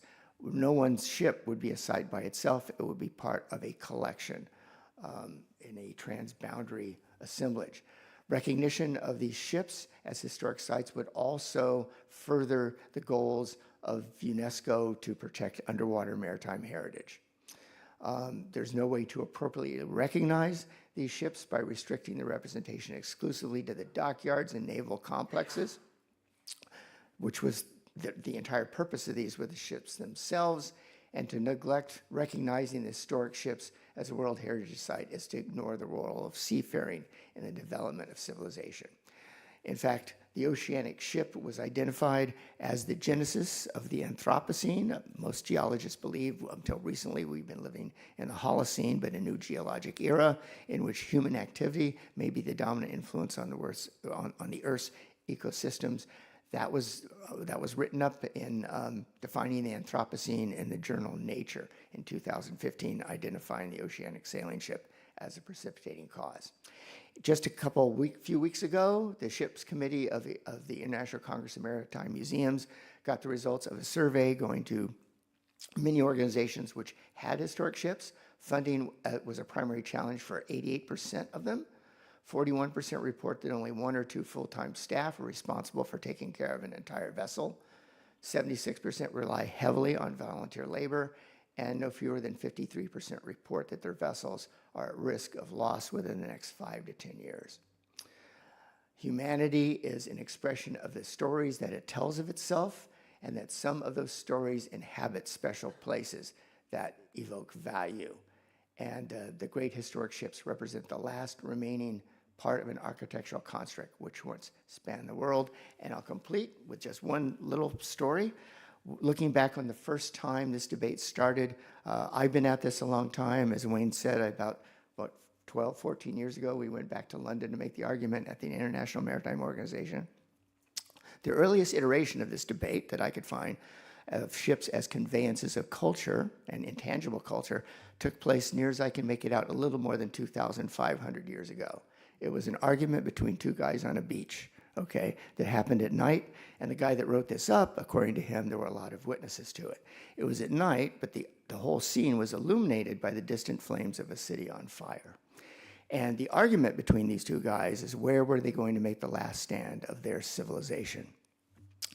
The Athenian admiral, Themistocles, argued it had to be there in the narrow waterway separating the island they were on from the mainland, where their city was burning, the city of Athens.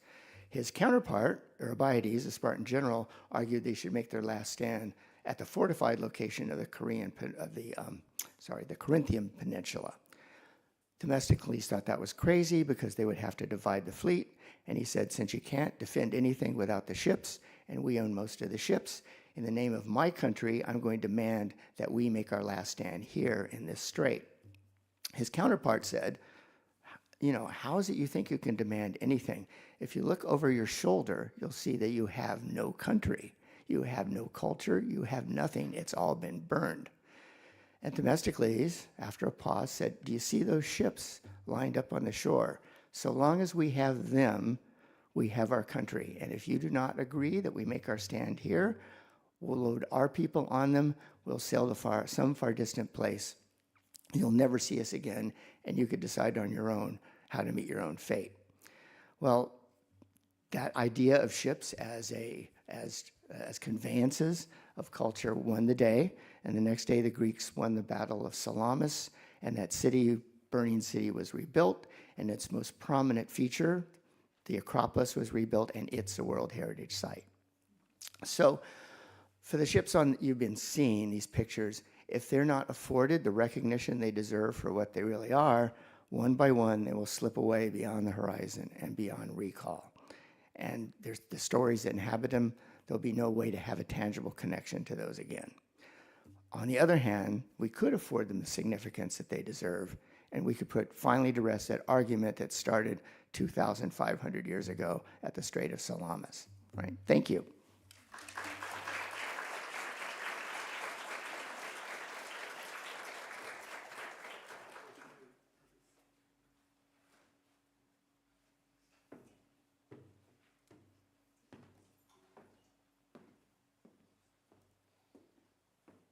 Thank you so much, Sir Ashley. That was fantastic. I'm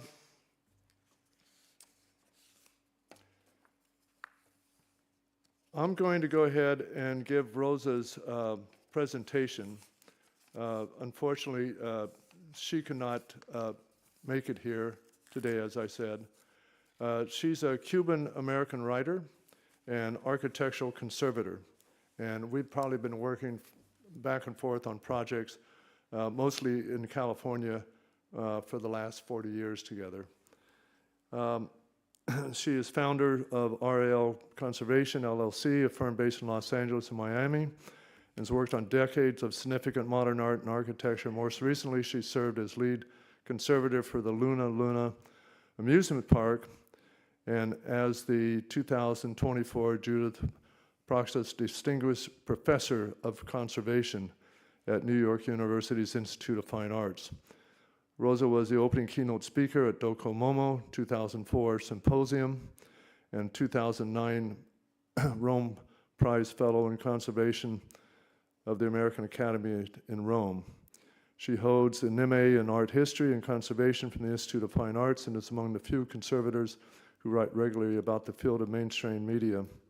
Her books include Tropicana Nights, The Lifetimes of the Legendary Cuban Nightclub, Promising Paradise, Cuban Allure, American Seduction, and Dwell Time, a memoir of art, exile, and repair.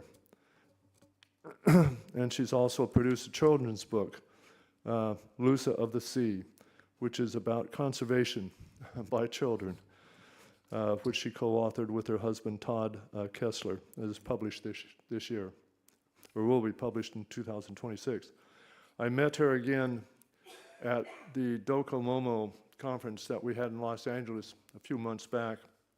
She gave a presentation on evolving late 20th century intangible heritage, making the case for graffiti. And she was asked so many questions, it was unbelievable. I've always been a fan of graffiti, on however you wish to define it, working with a lot of artists, especially in San Diego and doing murals, besides looking at some of the more unique graffiti. So her presentation, and I'm going to sort of paraphrase it because it's a little bit longer than we have to present, that she gave at Docomomo, which, by the way, Docomomo, if you haven't heard the word before, is a documentation of the modern movement, which mostly deals with late 30s, 40s, 50s, 60s, 70s, and now we're in the 80s and 90s buildings. It's an international conference, and they had it again at the University of Southern California in Los Angeles for 4 days, which was just really fantastic. So her presentation explores whether certain forms of graffiti and street art might be understood as unsanctioned yet coherent responses to the spatial logic of today's times, responses that in specific contexts may fall within the rubric of heritage. The argument is not to suggest that all graffiti is art or that vandalism should be romanticized. Rather, I invite us now to consider how the material and visual conditions of the modern urban spaces have themselves generated the impulse for unauthorized color saturation interventions that define late 20th and 21st centuries. So graffiti's been around for a long time. It's actually from an Italian plural noun that means to scratch or to mark. Other definitions are writings or drawings scribbled, scratched, or sprayed on a wall or other surface of the public space. So it's basically as old as mankind itself, including like the worship of the crucified figure with the head on a donkey, contributed to the 3rd century. The practice also continues across centuries with notable stuff. The 1527 scrawl on the murals of the Hall of Perspectives at the Farnese Palace in Rome, in which one of Charles V's Protestant soldiers boast of sacking the city and forcing the Pope to flee. So I think, again, pretty much looking at the politics. Also in the United States, we have very faint penciled writings cover the walls on several World War II barracks at the Japanese internment camp at Tule Lake, which I had a chance to visit. We got it on the National Register as well, which gave voice to people who were basically nearly scienced by history. So again, they're not really acts of destruction, as we saw, but they're sort of that of human presence that have accrued poignant and historical value over time. So a lot of the contemporary street art and graffiti that we see sort of serve that kind that blankets vast urban spaces in dense layers of brightly colored paint. And it sort of knows its existence to the modern technological invention, the aerosol spray can. No longer did they have to have buckets and brushes and everything else along the way. And it was actually patented in 1927, which is hard to believe, but came into view really in 1949. So it sort of created stuff where the character, maybe stucco that characterized many of the 20th century buildings, created the large uninterrupted surfaces on which this new form of urban expression could flourish. And I think when I was working for an architect in Bakersfield, one of the workers that came in, he was pretty much a San Francisco hippie that was transported to Bakersfield, poor guy. And it was kind of interesting because he allowed his triplets, all girls about maybe 6 to, 7 years old, whatever, that they used the interior of the house for their artwork and gave them crayons and other colors and stuff. And they could only paint on the walls. They could not paint on the cabinets or the floors or anything else, but they only painted on the walls. And I went into the house and I was blown away, very much like this that you see here. And I said, well, what do you do with it? And he says, oh, when they finish it, then we paint it out white again and they start over, which I thought was very hippie-like, but really neat. So New York in the 1970s was a city on the brink of bankruptcy and scarred by arson, crime, and disinvestment, and is generally credited as the space where graffiti most visibly evolved from the scattered markings into a recognizable cultural practice. And many of the young people, which were disenfranchised from disenfranchised communities, armed themselves with spray paint cans and transformed subway cars, bridges, and abandoned walls into vast canvases that moved to the city like certain public galleries. And it really kind of became an authorship in a city that rendered certain communities invisible. And then what became very quick as improvisational markings developed into a sophisticated subculture with a rich vocabulary. And they have their own language. In other words, the language at the most basic level is to tag it, which is a stylized signature making the artist's presence. The next step up is the throw up, not throw up, but throw up. A quickly executed design, often made with bubble letters or two-color fills. And at the highest level, into the terminology, is called a piece, which is short for a masterpiece, a fully developed mural incorporating complex lettering, imaginary, and multiple colors. And they formed around this entire vocabulary, which is also crews that describe the teams, legal walls, heaven spots, wild style, Spencer work. So they have their own language as well. And I had a chance to talk to 2 of them that Rosie put me in contact with before we came here. So the question still remains though, how do we frame unauthorized interventions on buildings and monuments, some of them historically significant, within the broader canyon of modern heritage, or in this case, excuse me, or in this case, to look at what we have historically. So one of them, of course, is the most powerful example, the Berlin Wall, constructed in 1961 between east and separating Berlin into east and west.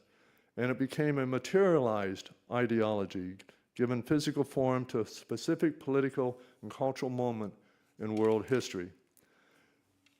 So here we have the East Border Guards is looking over the fence in 1988, and yet, despite its intended function as an instrument of repression and division, the wall quickly became something else. And within a decade of its construction, as you can see from the western face, it turns into a dense example with sprayed slogans, caricatures, political messages, and murals that transform silence and separation into a visual language of dissent, an international city of solidarity written directly into the concrete. So this is a crowd in West Berlin now watching the East German border guards demolish the Berlin Wall in November 1989. And when this wall was demolished, there was a movement to get pieces of it. And it's interesting that at Chaplin University in Orange County, California, within just a short drive from San Diego, Los Angeles, the fragmentary object was intended to commemorate the historical trajectory of the Cold War through its brutalism, concrete, graffiti, and fragmentary nature of the object. But unfortunately, right in 2020, especially after the murder of George Floyd swept across the United States, well-meaning passerbys misunderstood what they're seeing, believe it was graffiti on the Chaplin's fragment was part of a contemporary protest rather than a historic one. Somebody decided to paint it over with a latex paint. So Rosa was brought in and quickly removed the paint. And then what became of this, in Rosa's eyes, is it became something else entirely. It became a powerful form of visual speech charged with historical meaning. In other words, visual speech. So in many ways, the graffiti that appeared on Confederate monuments after the murder of George Floyd in May 2020, as we know, and then along the country, and we heard this from Diana and her wonderful group on the Monuments Toolkit yesterday, all of a sudden we had messages that Black Lives Matter, no justice, no peace, and names of people killed by police. And like the graffiti on the Berlin Wall, these markings expose the struggle over historical meaning on it. So I think it was interesting that right after, in George Floyd Square in Minneapolis, and then in the following days in the corner of Chicago Avenue and East 38th Street, was formed into a vast, evolving memorial of murals, painted boards, sculptures, flowers, canyons, and handwritten messages that accumulated a powerful landscape and mourning of protest. Now, if that's not intangible heritage, I don't know what is. But this was the subject matter that I want to get into. It's the Miami Marine Stadium, which was designed by a young Cuban immigrant in 1969 called Hilario Candela. Not the Candela I'm going to talk about coming up, because he was also involved in this. But you'll notice from this picture long ago, it's all graffitied, and we're going to find out why. So it was interesting that part of Candela's training at the Georgia Institute of Technology, where he studied not only with many of the other Italian architects like Piero Nervi, for instance, but also the Spanish-born Felix Candela, which probably many of you have heard about, all renowned experiments with thin shell concrete. So as he worked in Havana for the fellow Georgia Tech graduate, designing the Tropicana nightclubs and thin shell concrete, he had a chance to basically work with Errol Sheraton at the Dulles Airport as well. And Candela said, Dulles was like a gift to me. The way, the form of those concretes gets to the ground and the human beings can touch the concrete and feel next to it. It's not a historic structure, by the way. So on the opening, this was an incredible, I don't know what you want to call it, stadium, because everything, it was basically a floating platform. Everything was in the water. So there was a big thing, and the Cab Calloway, the Beach Boys, Steppenwolf, Who, Gloria Estefan, all people had a chance to play there. But after Hurricane Andrew, which struck South Florida in 1992, which, by the way, revised the National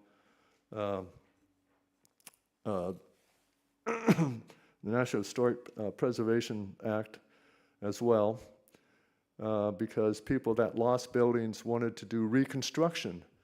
And National Park Service says, no, we don't like reconstruction. Well, too bad. Guess what? It's now one of the 4 treatments for those properties that are damaged. They had an engineering report on that, and by 1995 now, Miami was starting to have a very robust graffiti thing. And this became the place where artists came from all over the world to put their graffiti stuff, which is interesting. It's an interesting concept that a place like this would attract these artists from all over to sort of do their thing. And so the Miami Marine Stadium now became this concrete paradise and was highly advertised going all the way up to 2013. And they decided to have charrette and organizations like the Friends of Miami Maritime Stadium and the National Trust help put on these conferences. And again, that's Rosa in the lower right-hand corner talking to the architect on what they're going to do and what they decided to do besides coming and making sure the building is strong because they want to open it up again. They are going to keep and restore all of the graffiti because they felt that the cultural memory of the graffiti will remain part of the building story. And you can see this in several other places. Winford Walls in Miami. This is a place that the owner invites people to come and do murals, and then they get transformed into other ones. And just to leave you with this last slide here, is that it's important to note that heritage is a process, not simply an object, and that the modern architecture of the materials of concrete, steel, and glass were designed to protect authority and permanence. And it's interesting that when you look across historically at the Berlin Wall and the Miami Marine Stadium and other ones here, it's because as stewards of our heritage, our challenge is not to romanticize every mark nor to erase indiscriminately, but to recognize when graffiti constitutes cultural testimony. It's because heritage is not static. It is negotiated on the surfaces of our cities. So I'll leave you with one thought, children. My grandson, Brett, came of age when I thought he should have a model railroad set, an HO set. And so I went down, to the store to buy him a set. I mean, he's all of 6 years old, going on 21 or whatever.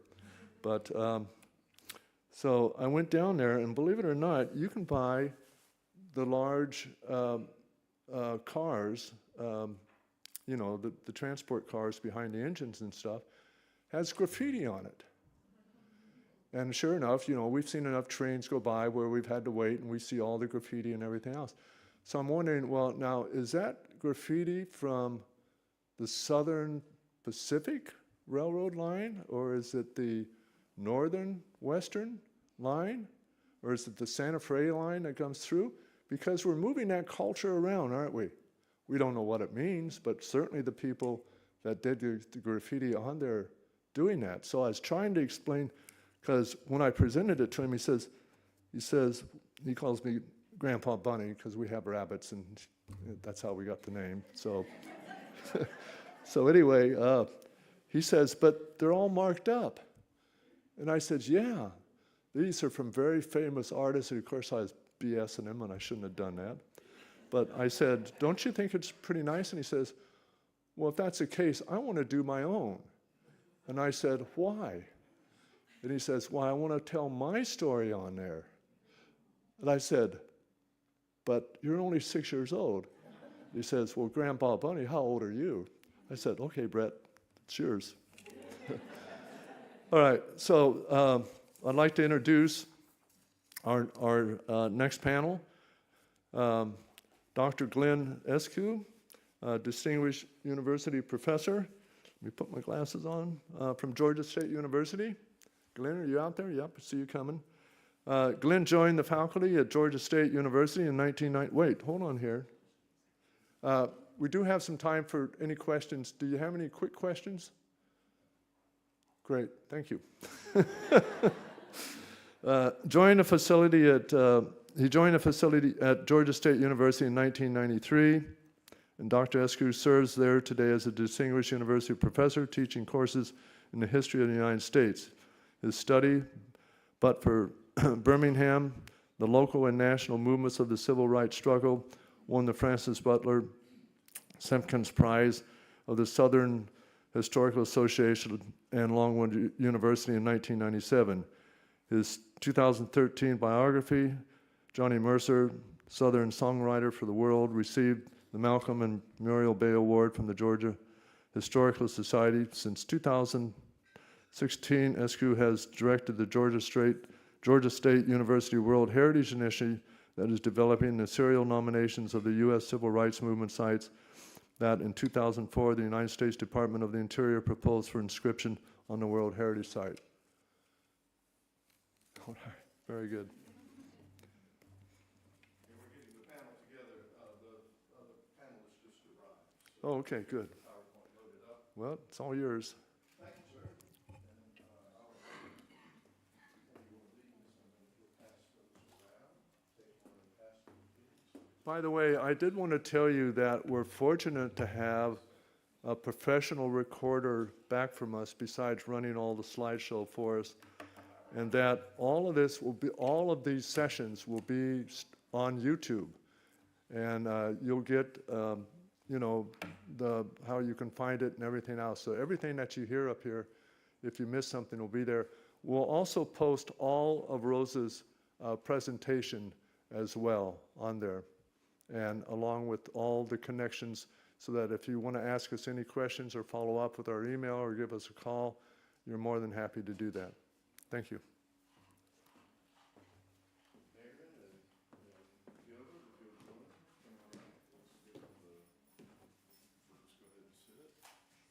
Thank you, sir.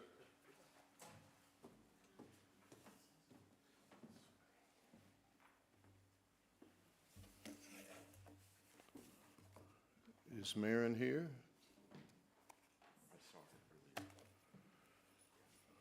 Okay, good. And then Kwesi, once you get your PowerPoint loaded up, come join us.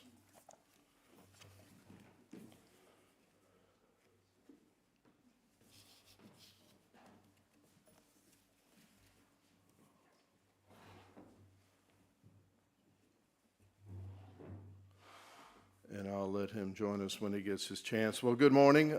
My name is Glenn Eskew, and as chair of this session, I would like to thank Ariana for her help putting it together, this panel, and which is concerning the idea of the tentative list, the U.S. tentative list for World Heritage. And I'd like to thank my fellow panelists for taking the time to join us here today in Philadelphia. To begin, it might be useful to simply recall that as a program of the United Nations Educational, Scientific, and Cultural Organization, or UNESCO, the World Heritage sets out to identify and protect the most important natural and cultural places around the globe for the benefit of all humanity. Securing inscription on the World Heritage List requires extensive argumentation, documentation, legal protection, and management. It is a place-based organization. At the outset, important sites must express outstanding universal value, or OUV, as determined by the 10 criteria of the World Heritage Committee. In addition to global significance, a site must retain conditions of integrity and authenticity, while also demonstrating proper protection and management so that it might be secured into the future. And that security comes at the local level and the national level, not at an international one. The building of the Aswan Dam in post-war Egypt with the subsequent flooding of major temple sites led the United States in 1965 to propose what became the World Heritage Convention, adopted by UNESCO in 1972, to protect the most significant cultural and natural places on Earth. The United States became, although we're hearing now ways of reaching out into the universe, the United States became in 1973 the first nation to ratify and sign the convention. So far, 196 state parties have signed the convention, which because of the universal acceptance, is seen as the most successful international treaty of all time. The convention authorizes a World Heritage Committee of 21 members elected from among the state parties in UNESCO to manage its activities and to inscribe proposed sites on the World Heritage List. Now, I've got a few numbers that are updated a little bit, Sir Ashley. There are 1,248 sites inscribed on the World Heritage List currently. That will change in July during the World Heritage Committee meeting when new sites will be added. These places of global significance are located in the territories of 170 countries, with 51 having transnational boundaries, and we've heard some discussion of that this morning as well, strategies of expanding on that approach. There are 972 cultural sites, 235 natural sites, and 41 mixed sites with attributes both cultural and natural. A World Heritage Site might be a single piece of property, or it might be a serial nomination made up of multiple components in one nation or perhaps in transnational boundaries, but it's still treated as a single listing on the World Heritage List. Some state parties dominate the World Heritage List, as we heard. Italy has the most, now with 61 properties. It's followed by China with 60 properties, and I'm sure they'll both be adding to it in July. Others have signed the convention but lack a World Heritage Site, such as Liberia and Monaco. To date, the United States has 26 properties inscribed on the World Heritage List. The majority, some 13, are cultural sites, and these include Independence Hall and the Statue of Liberty and the Hopewell Indian ceremonial earthworks, and most recently, the Moravian Church complex here in Pennsylvania, in Bethlehem, and there's information out in the lobby about it. There's one mixed site having both cultural and natural attributes, which is the Marine National Monument in Hawaii. And there are 12 natural sites, such as Yellowstone, Yosemite, and the Olympic National Park. To be considered for inscription on a World Heritage List, a property must first be added to the state party's tentative list for World Heritage, and that's our subject this morning.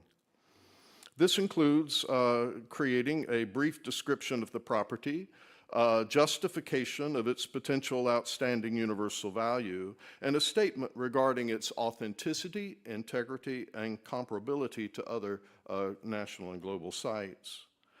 The state party is responsible for identifying, describing, and submitting the information regarding properties on its tentative list.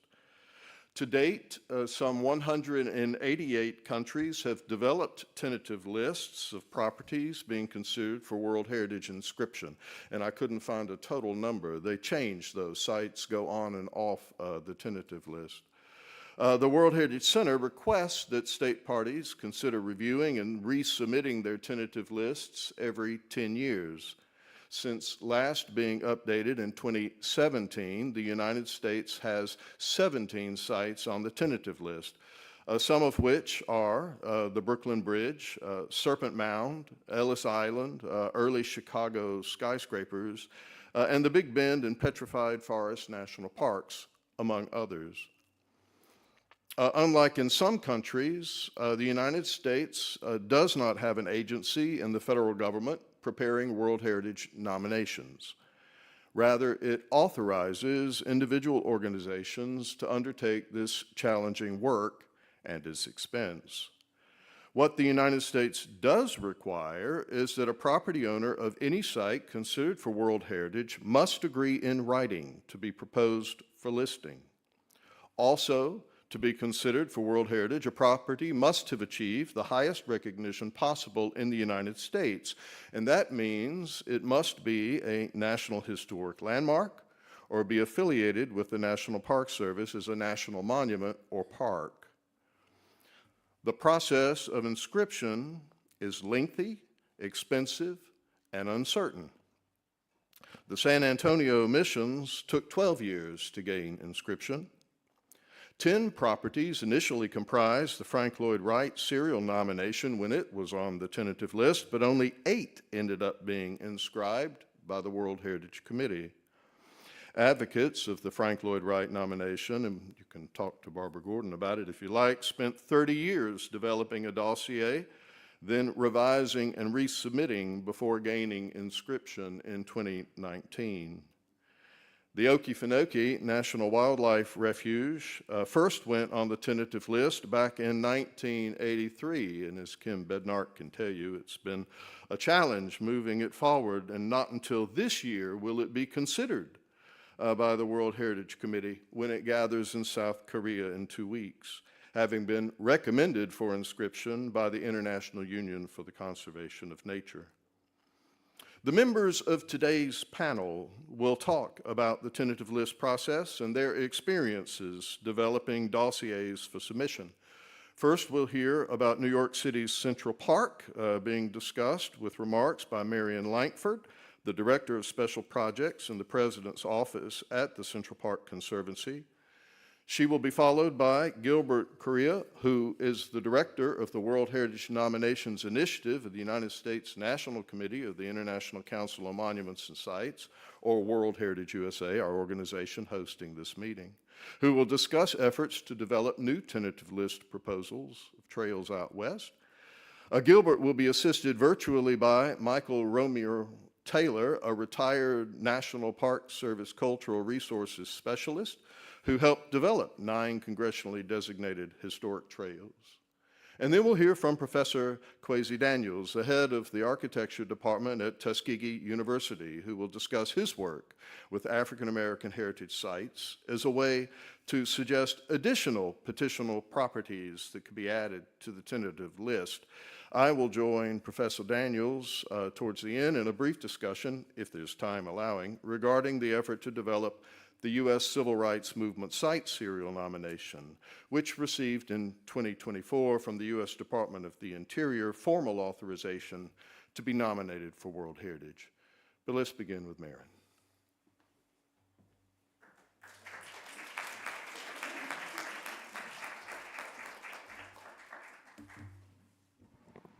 Good morning. Thank you for the introduction, Glenn, and thank you everyone for being here today.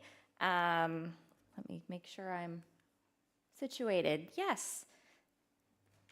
So the Conservancy's core team leading the effort to secure World Heritage Site designation for the park include our president and CEO, Betsy Smith, our chief of staff, Salman Khan, who I know some of you also know, but I'm happy to be here on behalf of our whole team to speak about where we are in the process and where we've come from.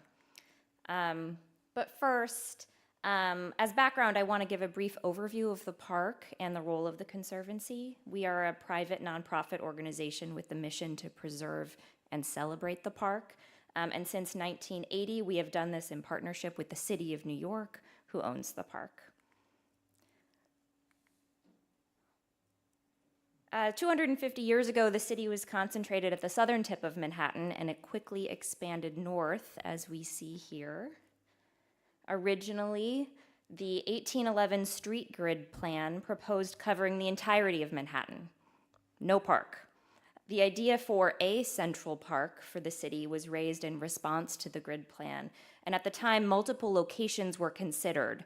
And were the Jones Woods on the east side of Manhattan been selected instead of the very center of the island, it's likely that none of us would be here talking about inscribing the park and recognizing its significance to World Heritage. Robert Stern would later characterize this moment as having the foresight to create a park for what the city would become. Central Park was a radical idea when it was first proposed by Frederick Law Olmsted and Calvert Vaux, a truly public park unbound by European convention and grounded in the democratic ideal that people of all backgrounds deserve access to green space. A quote from Olmsted that captures the democratic purpose of the park: to provide the best practical means of healthful recreation for the inhabitants of the city of all classes. The park is intended to furnish healthful recreation for the poor, the rich, the young, the old, the vicious and the virtuous, so far as each can partake therein without infringing on the rights of others. Construction of the park began in 1858. Workers moved nearly 5 million cubic yards of stone, earth, and topsoil and planted 500,000 trees and plants. It was the biggest infrastructure investment of its day, larger and more expensive than the construction of the Erie Canal earlier in the century. As the first large park intentionally designed to serve a major American city, its success helped spark the urban parks movement and a broader conservation ethic rooted in equity and the broader public good. It was immediately accepted and used by the city's inhabitants for exactly this purpose. But from the very start, people began suggesting new ideas and structures to add to the park's design. Here you see a graphic from 1918 on, quote, improvements suggested for the park. These ideas for improvements haven't stopped since, but if all of them had been built, we wouldn't have the Central Park we know today. Threats of encroachment have been one of the most consistent threats to the park. This is a 1964 illustration that I really like from the New York Herald Tribune magazine. And I want to read one section that I think is still relevant today. We get suggestions today that are dismayingly vulgar and unfeeling. A parking lot here, a landing pad for helicopters, a huge sports arena gouged in the middle. But most of the proposals we hear today are neither greedy nor vulgar. They are merely well-intentioned. Public housing, special facilities for the aged, and therefore much harder to defeat without great effort and constant reminding of what the park does for us all by simply being a park and what it does for us by not being something else. Since its creation, the history of the park has unfolded alongside that of the city and the nation itself, with eras of ambitious investment and civic pride, followed by periods of decline and insufficient stewardship. Through these cycles of change, the park became the focus of intensifying demands. An example shown here is the Great Lawn of after a Barbra Streisand concert in 1967. This reached its most dramatic point during the financial crisis of the 1970s, which was already mentioned today, when the federal government refused to bail out the city, which resulted in laying off of over 40,000 municipal workers, leaving Central Park largely unmanaged and unmaintained. And this is what that looked like. Dust Bowl meadows and ball fields, overflowing trash cans and litter, graffiti and boarded up historic buildings, overcrowding, and broken infrastructure. This changed in 1980 when the Conservancy was formed by private citizens to address these issues and step in where the city couldn't afford the time or financial resources to turn things around. The first years of the Conservancy were dedicated entirely to creating a management plan for the complete restoration of the park. This is another key milestone that makes it possible for me to be here today.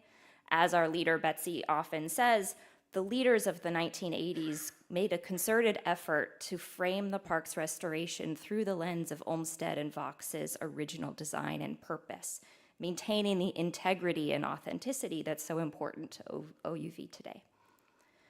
And this is what that looked like. The Conservancy rallied volunteers and staff to clean up and restore the park. In the 90s, the Conservancy took on larger landscape restorations, playground construction, water body restoration. And so today, we see that the park stands as a global model of urban conservation, restored with extraordinary care to reflect more faithfully than any time in generations the original vision of its creators. Another view of the restored northern end of the park from just last year. Today, the Conservancy has helped bring about the longest period in the park's history without a significant decline in its care and condition, and over 400 staff make this possible. On the capital project side of this effort, we have an internal team of architects and construction managers that have overseen nearly $2 billion in conservation and restoration efforts. which equates to over 200 projects. By the numbers, this is what the Conservancy era of the park looks like. Since 1981, visitation has jumped from 12 million to 42 million visits annually. Our staff has moved from mostly city park staff to 100% Conservancy staff, and our volunteer corps has ballooned alongside our annual budget. So why are we doing this? First and foremost, Central Park is incomparable. It was groundbreaking at a significant moment in human history and has been hugely influential ever since. If inscribed, it would be the first urban public park on the World Heritage List.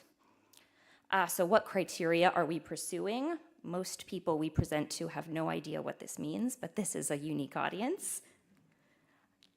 In 2015 and 16, during the US upstream process, the state party suggested criterias 1 and 4. And ICOMOS came back and said, we recommend you also add 2. So when we submitted our preliminary assessment in 2024, we made the case for all 3, and we were pleased that ICOMOS endorsed this approach. So in a little bit of detail, with Olmsted peeking up from the top, Central Park is a masterpiece. It's the first major urban public park in America, and it launched the field of landscape architecture, a field that previously did not exist, and marked the beginning of the urban parks movement. The park is a powerful statement of what cities could be. Criteria 2, it was also the first of its kind. Prior to this moment, parks often referred to private spaces for noble and aristocratic recreation in Europe. Central Park embodied new ideas about how people could live together in cities, and it was influenced heavily by transcendentalism, shaped by Emerson and Thoreau and the Hudson River School painters in the state. And finally, criteria 4. The idea for Central Park was a direct response to a dramatic era of urbanization and industrialization that was changing how people lived and worked in big ways. People were moving from rural areas of the country to more urban places, and this feels especially relevant as today this is still the case. So the benefits for Central Park. Unlike many sites seeking designation, we are not aiming to attract more visitors or increase local economic activity or raise awareness of the park. We're fortunate to have all 3 of those things already, and in fact, managing visitation is one of our biggest challenges. We see 3 main benefits. We're underscoring New York's status not just as a global hub for culture and finance, but as the birthplace of the urban parks movement in the United States. We also aim to strengthen the long-term preservation of the park's original historic design and purpose. And finally, it will signal New York's status as a city that welcomes international partnership. So what does our process look like? Where are we? Here we are on the tentative list. We were added in 2017, and unlike many sites in the United States, we are a non-federal property, and if inscribed, we would be inscribed as a cultural landscape, a mixed property, because we are a designed landscape. So why now? Timing is everything. In the 60s and 70s, when I showed you the condition of the physical park was arguably at its lowest, it was designated a National Historic Landmark and the city's first scenic landmark. So it could be argued that Central Park would have been a strong candidate for World Heritage designation at many points in recent decades. However, it's really only recently that both the park and the Conservancy were in the right position to fully and confidently engage in the process. The circumstances that made it the right time are 3. Now we're happily in a place where the park is fully restored and stable. It has been the longest period without decline the park has ever experienced. The Conservancy is also a mature steward and well-resourced to take this on, and it's a priority for our leadership. As we approach the 50th anniversary of the Conservancy in 2030, and our strategic plan process has prompted a lot of big picture thinking about the Conservancy's responsibility for the long-term protection of the park. Really top-level timeline that outlines the process from start to proposed finish. In 2016, the upstream process led to Central Park being added to the list, and this was at the suggestion of the National Park Service. They approached originally the city's Parks Department, who then approached the Conservancy, and we said, sure. But then a lot of time passed with no momentum, and significantly during this period, the Conservancy experienced a leadership transition and a change in priorities. In 2024, we submitted a preliminary assessment for review, and 1 year later, we received feedback from ICOMOS, which concluded that Central Park was a strong candidate to move forward. We're now in the midst of writing our nomination application and plan to submit in early 2028. This process would put us on track for review by the committee in 2029. And so I wanted to go into a little bit about what this has looked like. Here's the upstream report where it's noted that Central Park is worth further exploration. That same year, the gap study by ICOMOS-USA was hugely important. It recognized that the country's tentative list should aim to reflect the United States' significant contribution to international parks and protected areas. But Central Park was the only national landmark in this nationwide legacy of democratic spaces. Then we jump ahead to 2024. Previously an optional step and now a mandatory one, Central Park was the first U.S. site to complete the current preliminary assessment process. It's a desk review that, according to the operational guidelines, aim to both support efficient work to develop successful nominations, but also to avoid situations where nominations that are unlikely to successfully proceed further get guidance. I included some details here just to give you a sense of the investment in time and scale of the process. What was submitted in September of 2024 was primarily narrative text with a few locator maps, no images. They immediately came back and asked for more information, primarily 57 pages of photographs of every major landscape and park feature as it appears today, more details on the historic development of the park with emphasis on all the major changes in the design, including archival photographs, and a summary of all of the major restoration and conservation projects in the park to date. And here's an example of how the preliminary assessment feedback then guided all of our next steps.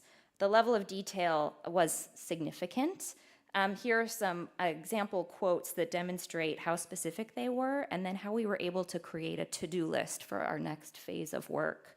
Importantly, much of this feedback also helped us identify what outside expertise we needed to seek out. Our most significant investment has been in assembling the right team. This includes external experts who are developing our dossier content, landscape historians writing about the historic context in the lead up to the creation of the park and the subsequent legacy, and who are writing a comparative analysis. We also engaged a New York City zoning and development consultant who completed an analysis of the city's development around the perimeter of the park and what building is possible in the future, given the current zoning. They'll also be helping us address our rationale for not proposing a buffer zone. And we also have a team of 3 World Heritage experts who are advising us, which we find essential in this moment where the National Park Service team has been dissolved and can no longer be advisors. We're also very fortunate to have a very robust in-house team of supporting all aspects of this work. We have an archive team, landscape architects, construction and park maintenance managers, urban planners, and government and community relations team. So we're also in the midst of our coalition building. On the right, we have a letter of support from the mayor's office, which was a huge milestone for us, and we're in the midst of speaking to elected officials, community groups, and our neighbors. And so far, our conversations have been overwhelmingly positive. I'll end with our internal nomination timeline. This fall, we plan to complete our first draft and move it into content expert review. Next year, we'll complete the dossier in anticipation of the fall completeness check so that we can submit in early 2028. And as a cultural landscape, we anticipate that the park will be reviewed by both ICOMOS and IUCN through an advisory body collaboration. That's our team. Thank you.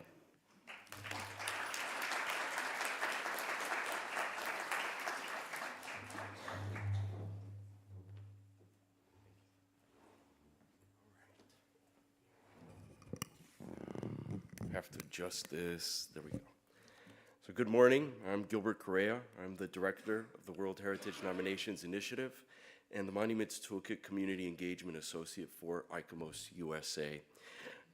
Mike couldn't be here today physically. He's here with us virtually. And I kid with him. I told him, so I guess I'll have all the speaking time and he none of the applause. No, he recorded his presentation and I will be showing it in one of the slides. We both are proud members of the ICOMOS International Committee on Cultural Routes.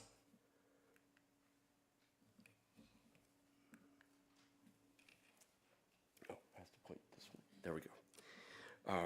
So first, I would like to establish the concept of a cultural route, UNESCO World Heritage Site. So a UNESCO cultural route is a World Heritage designation for historical thoroughfares, paths, or networks, be it land, sea, or hopefully aero and outer space very soon, that formed by human movement such as trade or pilgrimage. These routes highlight significant cross-cultural exchange over time. Two prominent global examples include, on the left, the Silk Roads, which is an 8,700-kilometer Eurasian trade network spanning Xi'an, China, to Constantinople, down to Tyre and Alexandria. It fostered the exchange of goods like silk and porcelain alongside religions and technologies for 1,500 years. This is an excellent example of a cultural route that was inscribed or has been inscribed as extensions. We congratulate Kazakhstan, Kyrgyzstan, Tajikistan, and Uzbekistan on the recommendation to inscribe the new Silk Road segment, the Fergana-Saidara corridor, onto the World Heritage List at this month's committee session in Busan, Republic of Korea.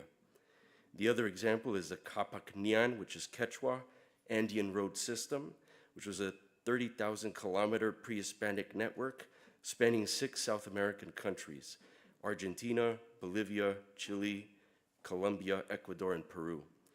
Built without wheels or draft animals, it served as the massive communications, trade, and defense backbone of the Inca Empire. And this is an excellent example of a cultural route that was inscribed entirely all at once. There we go. So El Camino Real de Tierra Adentro is one such cultural route, and translated from Spanish to English, it's the Royal Interior Land Route. It was a 2,500-kilometer route that linked Mexico City with Oqueyoingue outside of Santa Fe, New Mexico. El Camino Real was the earliest and longest Euro-American trade route in North America. For over 3 centuries, it united diverse geographic regions, communities, and cultures. Here is a map of the full extent of this route. Here is a map of the various trade routes in the US and Mexico, so it's really one of many. And here is a map of the full extent of these routes, which is known as El Camino Real Intercontinental. And now we're going to get to Mike's presentation. My name is Mike Taylor. I'm retired from the National Park Service. I live in Santa Fe, New Mexico. And I appreciate the opportunity to briefly describe our initiative to have the Camino Real de Tierra Adentro placed on the U.S. World Heritage tentative list, so that we can hopefully have it nominated to the World Heritage as an expansion to the existing listing that was achieved by Mexico in 2010. On the screen, you can see the map on the left, which shows the part of the Camino Real de Tierra Adentro that exist in West Texas and in New Mexico. And the Camino Real de Tierra Adentro translates to mean in English, the Royal Road to the Interior Lands. So a little background, the Camino Real de Tierra Adentro ties Spain's colonial capital of Mexico City to its northern frontier in distant New Mexico. It is the longest and oldest Euro-American road in North America, and the route spans 4 centuries and 1,600 miles. It's very significant for Native American use, mining initiatives, missionary endeavors, and used extensively as a commercial route. And the image on the right, you can see the existing Interstate 25 in New Mexico, looking south towards Las Cruces and El Paso and Ciudad Juarez in Mexico in the very background. And on the left, you can see the actual remnants of the Camino Real as they manifest themselves from the air. This political border that today bisects the Camino was created in 1848 through the Treaty of Guadalupe Hidalgo and the 1854 Gadsden Purchase. And for over 40 years, the United States and Mexico have shared information on the Camino Real de Tierra Adentro and on initiatives to have its whole length inscribed on the World Heritage List with the significant components included. The Mexican sections were inscribed on the World Heritage List in 2010 as a cultural route. And this link that you see on the screen can get you to that actual dossier that is on the World Heritage webpage. A little background on cultural routes criteria. The ICOMOS Cultural Routes Charter was approved in Quebec in 2008. You can see the link for that charter on the screen. And in that charter, it states that a cultural route is a communication that has its own dynamic and historic function to serve a specific purpose. A cultural route embodies complexities of geographical distance, layering of history, and a diversity of cultural themes. And it refers to a set of values whose whole is greater than the sum of its parts.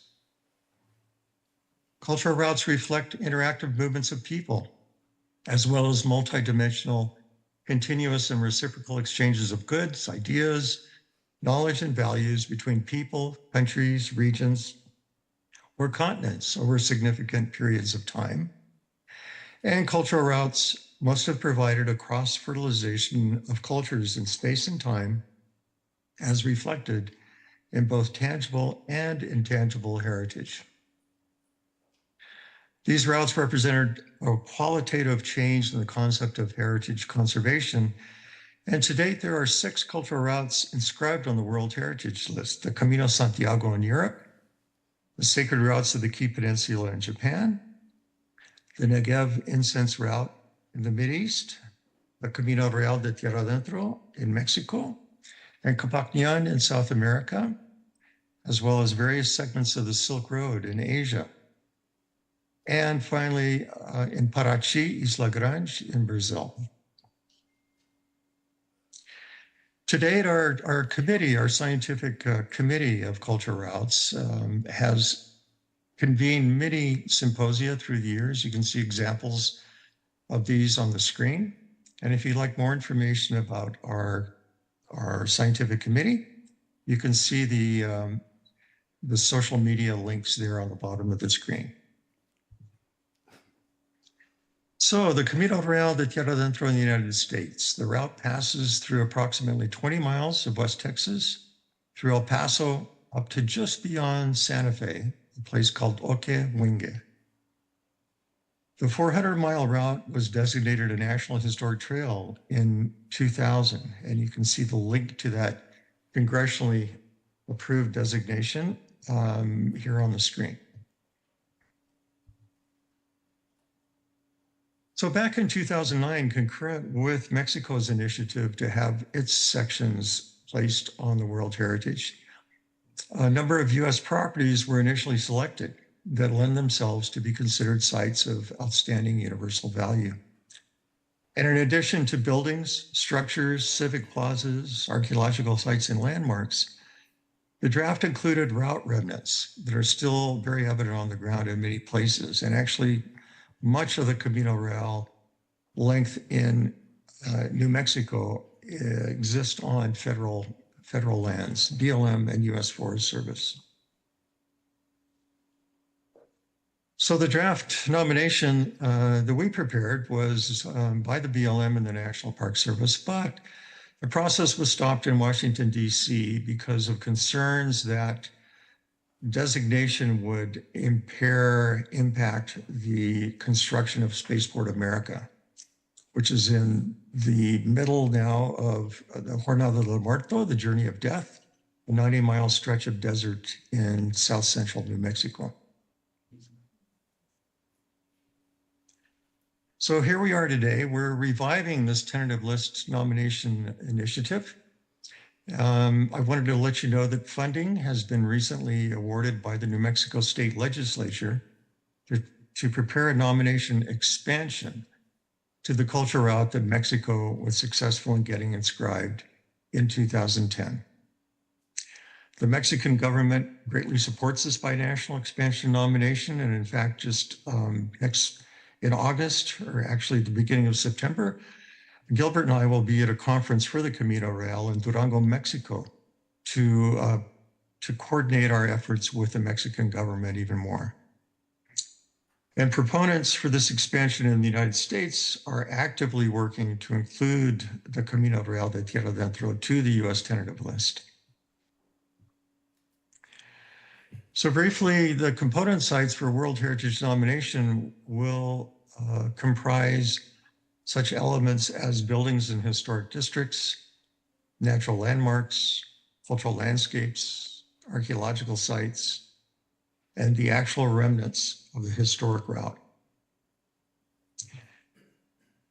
And it's very important to mention that the Native American influence is so integral to the significance of this Camino. The route profoundly influenced the existing Native American communities that have been using this corridor for millennia before the arrival of the Spanish. And the nomination is proposed to include 2 extant Pueblo communities. Just as important as the tangible elements for the Camino Real are the intangible values, the reciprocal influences along the route. And on the screen, you can see some examples of this. Music, the tradition of earthen architecture, food, religion with pilgrimages, and water management. This type of water management system evolved from the Mideast, came over to North Africa, up to the Iberian Peninsula, across the Atlantic over to Mexico and up the Camino Real to New Mexico. And today, the system of water management has intermingled with the system of management that existed by the indigenous communities and is still very much a very valuable part of our heritage here in the United States. So what you see on the screen is the Palace of the Governors, which in many people's minds is the anchor for the Camino Real de Tierra Adentro in New Mexico. The Palace of the Governors was a seat of government for New Spain, for the Camino Real section up until 1610. I'm sorry, it started in 1610. And it's still a continually used seat of government here in New Mexico. It currently serves as the Museum of New Mexico History Museum. So that ends my brief presentation. If you'd like to contact me, you can see my name and email here on the screen. And I again thank you very much for the opportunity to present this initiative. Thank you very much. Okay. Thanks to Mike. Just finalizing here. So to understand why El Camino Real belongs on the U.S. tentative list, we must examine how it fits the rigorous frameworks established by UNESCO. Specifically, the trail meets 3 criteria.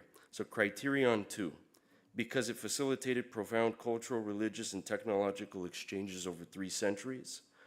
Criterion 4, as it showcases infrastructural achievements such as parajes, bridges, and settlements. And criteria 6, for the living traditions, ideas, and beliefs, such as the transmission of the acequia agricultural irrigation system from Mesoamerica into the American Southwest, mariachi music, and the Matachinas dances and feast days, just to name a few.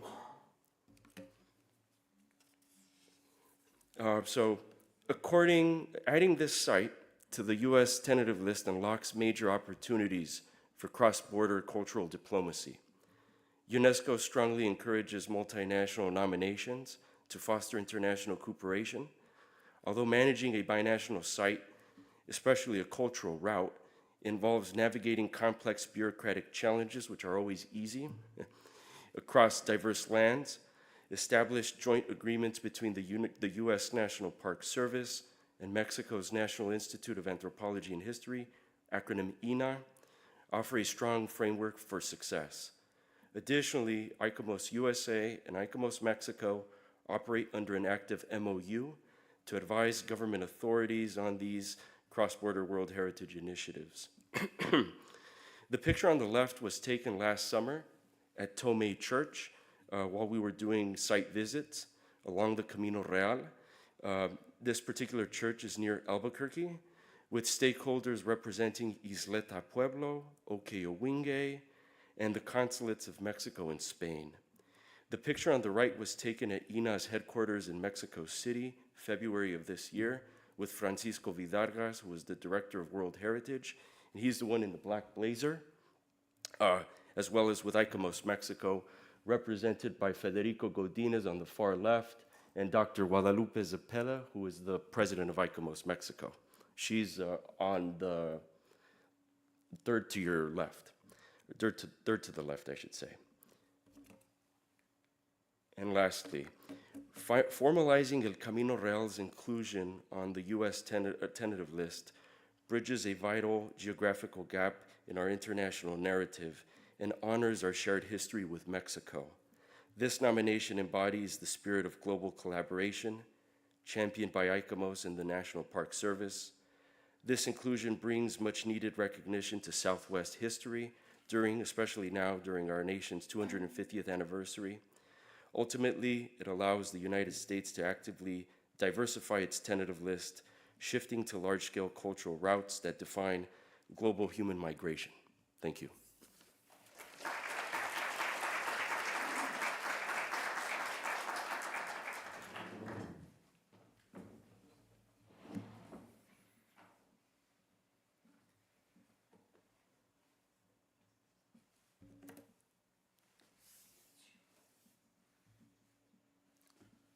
Good afternoon. I'm Dr. Kwesi Daniels, and it's an honor to be here. Before I begin, I have to give a lot of credit to a lot of partners that have helped us with the work that we've been doing over the last 9-10 years, from the National Park Service to the National Trust for Historic Preservation to the University of Pennsylvania. We partnered with them through their Center for the Preservation of Civil Rights Sites, and the Civil Rights Consortium in Alabama, in addition to some of our funders from the Kaplan Fund to the National Trust, of course, as well. And more importantly, I have to give honor to the stewards of many of the sites that we've worked with that you'll see in a little while, because if it wasn't for their support and allowing us to even touch their resources, our students would not be able to engage with them. And just a quick backstory, we started our historic preservation program about 9 years ago, and right now we are the only degree-granting historically Black college or university in the country that has historic preservation. And the significance of that is, as we've found in working with many of these sites, because of the long history of domestic terrorism that these sites were born out of, there are many stories and narratives that people are very uncomfortable sharing, just being honest with a lot of white people, right? Because unfortunately, a lot of that domestic terrorism was grounded in racism and the idea that others would profit, particularly white people would profit from the work, the labor for civil rights that the stewards and their families have engaged in has been really challenging. And so for us, it's been great because we've been able to connect the dots between our students, and Tuskegee has a long history of engaging in the learning process by teaching students how to do the work. And so we've been able to do that, and that's what you'll see in a couple of slides. So civil rights preservation, it's about the narratives. If you think it's anything other than that, then you haven't spent enough time doing the work. So one of the things we like to say is that this is not your grandmother's preservation that we're doing. No offense to grandmothers, I love them. and again, because of these partnerships, when we first got started doing the work, we reached out all over the country, anybody who had a website, and called them, said, hey, we want to start a preservation program. Can you tell us what to do? And as a result, we began to get connected with a lot of the latest technologies, whether it's the use of drones for photogrammetry, laser scanning for the documentation of sites, and then also the hands-on preservation from window restoration to brick repointing. And we've been able to bring students into doing this work. And so what you can see here, we have drone photography of the Harris House. The Harris House was a site, and you'll see a couple more slides, where the owner, Dr. Harris, received many of the men and women that were a part of the Freedom Riders movement. And for those who aren't familiar with that, this was the aim to desegregate the intercontinental bus lines, the Greyhound bus lines. And as a result of them coming into Montgomery, coming into Anniston, Alabama, they were attacked. And his place was one of the places of refuge. And so we were able to bring technology and students there. We also have hand measuring, right? You can't document a site. We have architecture students. You can't document a site if you don't know how to read a tape measure, right? And so we've been able to connect those dots in addition to the laser scanning, as I've noted, and then you can also see the HABS photography. And so you have Benmore Hotel. In the process of this, we've also found the role of Tuskegee has been significant, because the Benmore Hotel which you'll see some more drawings of, was also a hotel that was created by a Tuskegee alum. His father was named Benmore. He was enslaved in Tuskegee, sent his child to Tuskegee, and then when he got of age, he created the Benmore Hotel. And we'll talk about that in greater detail. And then the HABS photography was in the Dexter Avenue parsonage. The parsonage where Dr. King stayed when he was the pastor of Dexter Avenue Baptist Church. And this is the home that was also bombed, or at least the porch was bombed while he was a pastor there. So this is Old Ship. We said it's about the narratives. Old Ship's narrative is that this was it's one of the oldest AME churches in Montgomery and in Alabama.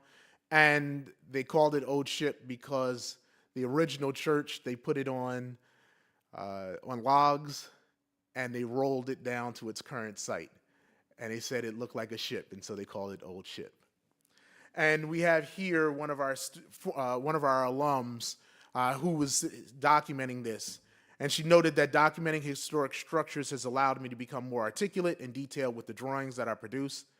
This experience has also opened my eyes to a career path in historic preservation. I've realized that I can become an advocate for preserving African American communities. Now, this is really significant because when you're looking at the arc of American architecture, historic preservation and architecture are separate from one another. And so if you don't have any architecture students walking out, especially African-American architecture students, walking out seeing a place for themselves within the canon of architecture and historic preservation, then there are many sites that will not get addressed. And so this was eye-opening because this was a spring break trip, and she decided to come and hang out with us. The Harris House.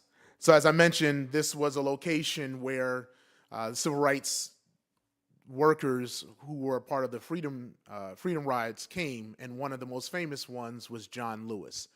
And that spot right there is where he sat. Dr. Harris said, you better know that, right? And so one of the things that's really great about this is when I first saw this house, she told us how John Lewis and over 100 people came into this house to seek refuge. And in my head, I said, that's not possible. And then I came in the house, I said, oh, it was possible, right? So Dr. Harris had a pharmacy, and in his pharmacy, he had a fountain and he had a countertop. And that counter, he pulled out of his pharmacy, brought it to this house, and I always tell her it's like Noah's Ark. He whether he understood it or not, created the space for people to come and to seek refuge. And this recreation room was an extension on his house. This became, the area above which would be now considered a man cave, was the war room. And this was the field office for all of the foot soldiers to stay in. So after they left, they went back to playing pool and other things. But while they were there, this is where all the foot soldiers stayed and camped out in the house. And this is the war room. So Dr. Montgomery says this is what we call the strategy room because the leaders went up there to plan the strategies to bring back downstairs to where the Freedom Riders were. And she was quoting Congressman John Lewis, who, when he came back to visit the home, he said, "Can I go to the strategy room, the war room?" And she said, "Where is that?" He said, "It's the room where Dr. King and Reverend Ralph David Abernathy, this is where they were, and I wasn't allowed to go up there." Really puts it in perspective, right? Congressman John Lewis couldn't go somewhere. You weren't ready yet, right? Another narrative. So this is the Benmore Hotel. And, as an architect, we're taught that our buildings are fire resistant, right? But they told me this building is fireproof. And change of words. I was like, yeah, whatever. And we came inside the building. It was like, okay, you have terracotta, you have concrete. Oh, this building is fireproof.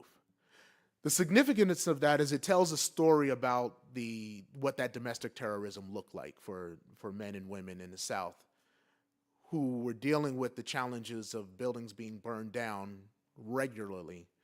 And so all of the material that was going to be used had to be material that would be fireproof. Thus, a building that the windows were glass block, again, to assure that you could not invade the building and destroy it. And so what we've done through all of this is not just understand the narratives, but also find strategies to bring this all back into the classroom. And everything that we're doing, it is very student-centric, where the students are able to come, not only learn about the significance of a building like the Benmore Hotel, which you have in the background, they can then get inside the building and start to document it and understand what that process is like. And then they can produce this, and all the drawings you'll see in a little while have all been uploaded to, we're done using HAB standards, and we're uploaded to HABs for long-term documentation. And I think what's even more significant is at least 2 of the students who've worked on these projects are actually from Montgomery, Alabama. They walk past these buildings often, but never knew the significance of them. And so while they're learning architecture, they also got connected with the history of their own community and the larger narrative of civil rights activism. So we have the Mount Zion AME Church. Its narrative, this is where Reverend Dr. Martin Luther King Jr. became president of the Montgomery Improvement Association. Through that door on the bottom, if you keep walking straight through, you'll go into the area in the basement where that happened. Old Ship. We've already told you that narrative. This is the other side of Old Ship. I'm sorry, Mount Zion, excuse me. And actually, this drawing was done by one of our students who acknowledged that he rode past this building most of his life and never knew its significance. And another thing that was amazing about it is he did 2 of the drawings that you're looking at. He did the Old Ship drawing and the Mount Zion drawings, and he was in his 3rd year. And I was amazed at how quickly he was able to do that. And then I found out that he had done architecture in high school prior to coming to us, which to me was an even greater nod to the quality of knowledge that he had learned and being able to bring that knowledge back into his own community. And then we have First Baptist Church. First Baptist was designed by a gentleman by the name of Walter T. Bailey. He was the first African-American graduate of the University of Illinois, and he came to Tuskegee to teach architecture. Because he was at Tuskegee, and one of the major materials of choice that Tuskegee used, because we were making it, was brick. As a result, this is known as the First Baptist or Brick-a-Day Church. Get the correlation, right? All right. So the significance of this church is that this is one of the other sites that many of the men and women who are part of the Freedom Riders escaped to. And so they were able, as I shared with them, this became a fortress of protection. It wasn't designed to be that way, but that's what it became when you have a mob of over 1,000 angry people outside waiting to lynch you because you've come and started to challenge a lot of those social norms. And as a result, what you see is a building that the young man who drew this up, as he was doing the work, his grandmother told him that I attended this church. This then became a church that he became familiar with because of that, and this was then a church that he was drawing up and documenting. And then the Lutheran Church parsonage. The Grace Lutheran Church and this parsonage, its narrative is that Reverend Gratz was the only white reverend to support the civil rights movement in Montgomery. And as a result, they bombed his house. They bombed the Grace Lutheran Church. The power of this is that there are narratives that we can look at today that as we look at a lot of the political stuff that's going on right now globally, these are spaces, these are sites that can tell you how you move forward. So in the same location where they bombed his house, he planted a tree, and that tree is still there, right? Again, it's about the narratives. And then the last project that I'll talk about is Brown Chapel. So Brown Chapel was one of the major sites because there are multiple churches within Selma. But this was one of the major sites during the civil rights movement as they gathered. A lot of mass gathering happened in the churches, and this was one of them. And because we teach architecture, there's a documentation that has to happen, but then what's the next steps? And so our students were able to look at, in talking with the pastor of the church, he said, we have this grand plaza. During political season, every Democratic candidate finds their way to Selma, Alabama, and they find their way to Brown Chapel. And he said, we don't see how this does not represent the quality that it should represent given its level of importance. And so our students then came up with a design for it. We're going from we went from documentation to then having a conversation about how do you move forward? How do you give honor and knowledge to these spaces for people who come to visit? And in this example, the concept was around alpha to omega. There's a beginning and there's an end, and through all of that, the community can come together. And the images, the foot soldiers, they were laser scanned images of students who then became sculptures for this sculptural garden, and they're all telling the story of what this building serves as. And this is what that narrative looks like. Thank you.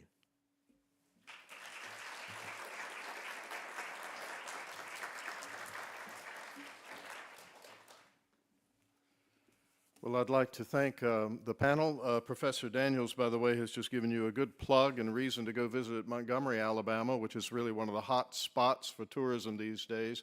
Perhaps you've been following in the news some of the work of the Equal Justice Initiative, but there's lots of sites in Montgomery that have been there for a good long while telling the story of the civil rights movement.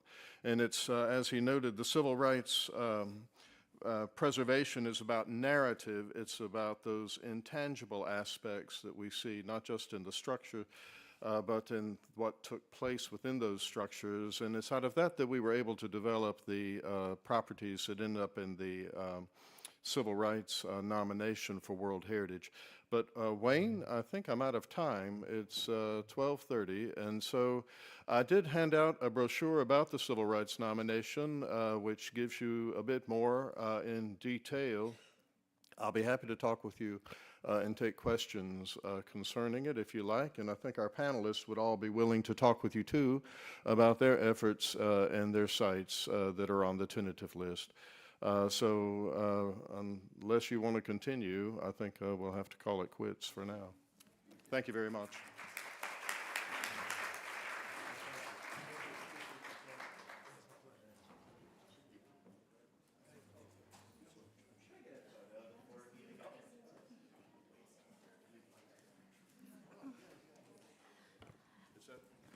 Yep, you're good. Thank you so much, everyone. We are going to take a short lunch break now. We will reconvene at 1:50 today. We are going to have some light refreshments out in the food room out there, but we encourage everyone to check out a lot of the local restaurants as well here in the neighborhood. But if you need anything, a member of staff is at registration, and we're all floating around. So thank you so much.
find out after the fact that you're gonna have a problem. Yeah, exactly. Thank you. Yes, yes. I'm glad to find it for the first time.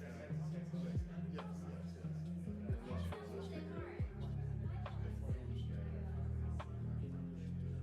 Awesome, awesome. I'll definitely be in contact. Thank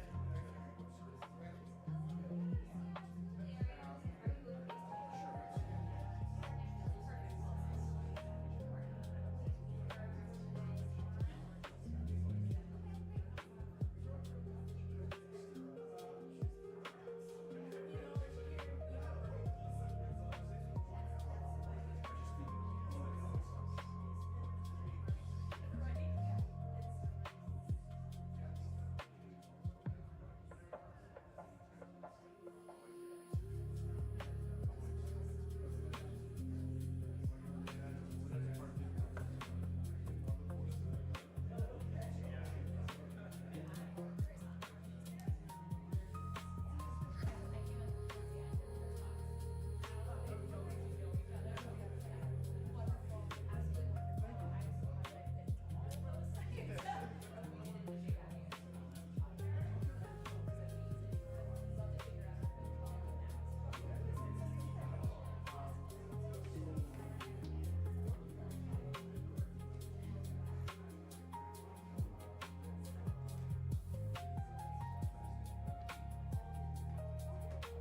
See,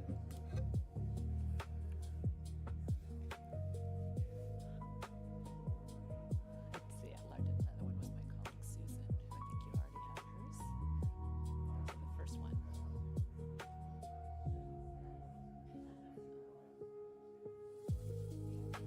Oh, there's a balcony up here. And a big clock. That's actually very convenient. Yeah. Okay, let me just make sure. I'm just going to flip through it on speed review and just make sure it looks. Oh, great.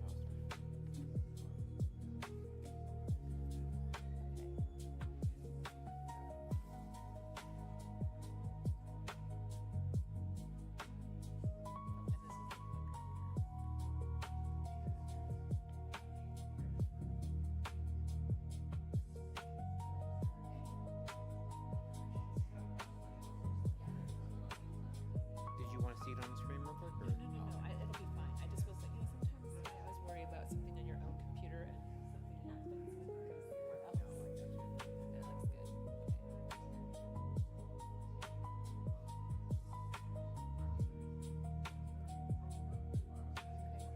looks good.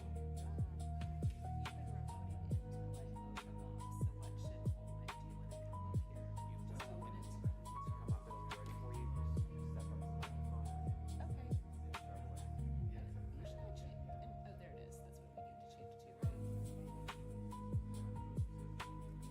Yeah. And I'll have it in this mode already. Oh, okay. So should I leave it open or close? Leave it open? Just end the slideshow. And then I'll Just make sure I go through and I'll edit the slideshow.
All right, you're all good.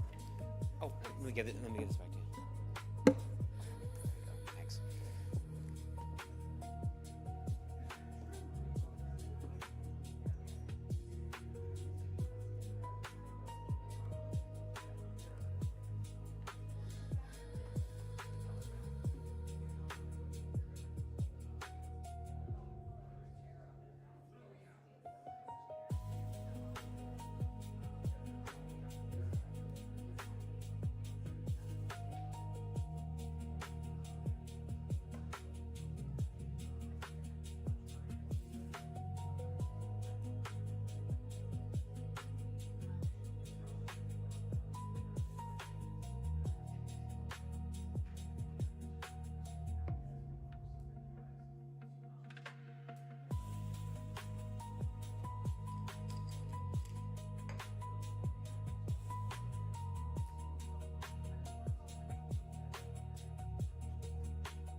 at the end, yes, am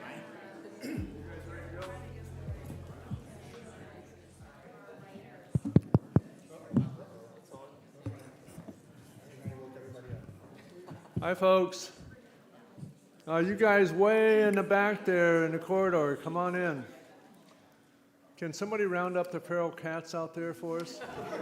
Okay. We need to end in time to be able to go to Independence Hall at 5, so come on in. Yeah, absolutely. I agree. Okay, here we go.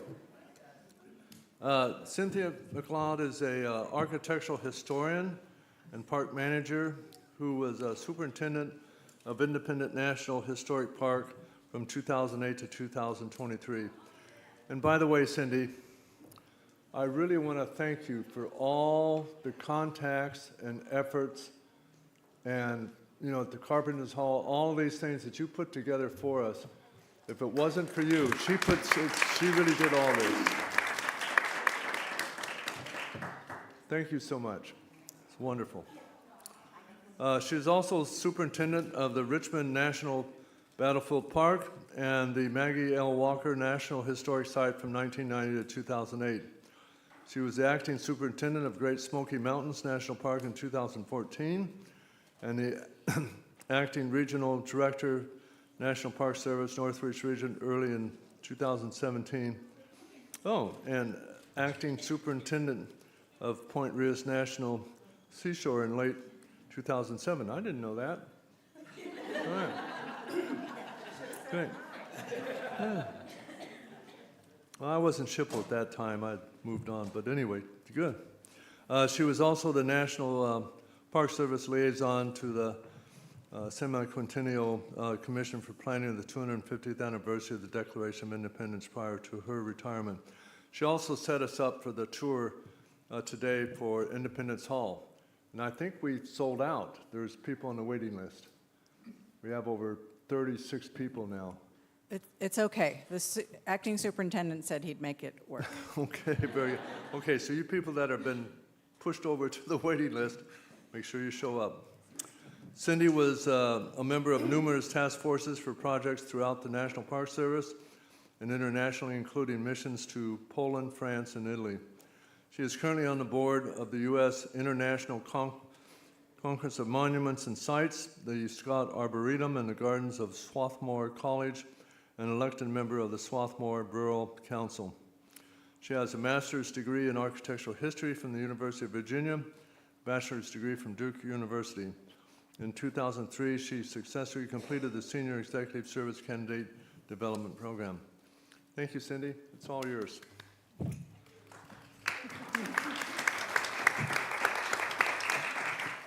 Thank you. We are going to discuss how National Park Service rangers talk to visitors about the intangible values of 3 focal points in Independence National Historic Site: Independence Hall, the Liberty Bell, and the President's House site. And maybe we'll have some time for questions because there might be some interest. I recommend that you go see all of these in person and take multiple tours where there are rangers, because each interpreter crafts their own approach, so you get different wonderful experiences each time. Thank you for that introduction, Wayne. That was more than we needed. I'm going to introduce Helen McKenna and Eric Knight, both with decades of experience as rangers at Independence and Edgar Allan Poe National Historic Site. Helen came to the Park Service through an acting career and studying English literature. And Eric came to us from, I still say us, came to us through teaching as a school teacher and the television industry. So you just never know where you'll get the best rangers in the world. I think the diverse background is terrific. So Independence Hall was designated a World Heritage Site in 1979 under Criterion 6, the Universal Principles of the Right to Revolution and Self-Government, as expressed in the United States Declaration of Independence and the Constitution. which have profoundly influenced lawmakers and politicians around the world. The fundamental concepts, format, and even substantive elements of the two documents have influenced governmental charters in many nations and even the United Nations Charter. So it's their job to make all of that come to life. So maybe sometimes history has a well-earned reputation of being dusty. And so sometimes there's some obstacles to overcome. And millions do come to Independence Hall, each bringing a different level of knowledge of the history that's involved here. National Park Service rangers have really only about 20 minutes. Hello. Really, only about 20 minutes with each group of visitors. We're safe in here. It's okay. I know. We're safe in here. They're very valuable artifacts here. That's what they care about. So, right, you only had 20 minutes in the assembly room, if that. And sometimes there were only a few visitors, and sometimes 85 people strong. So it's really a big job. So how can a ranger be effective, make history come alive, and make sure that each person in these diverse groups has the opportunity to make connections between what happened in that room and their lives today? That's one of the goals, right? And without being politically partisan about current events, you really have to play it straight and lead people to their own conclusions without beating them up about the head about it. So Helen and Eric, how did you lead visitors from historic facts to understanding their meaning? Want to start with Eric? Giving a tour of Independence Hall, we do have a very short period of time to take them events leading up to the American Revolution, the Revolution, Declaration of Independence, Articles of Confederation, Constitution, Philadelphia Nation Capital, in a very short period of time. Our audience is very diverse, so you have to kind of hit a common thread. If I were to ask you, what is your most precious right, your most precious freedom? Think about that. What would that be?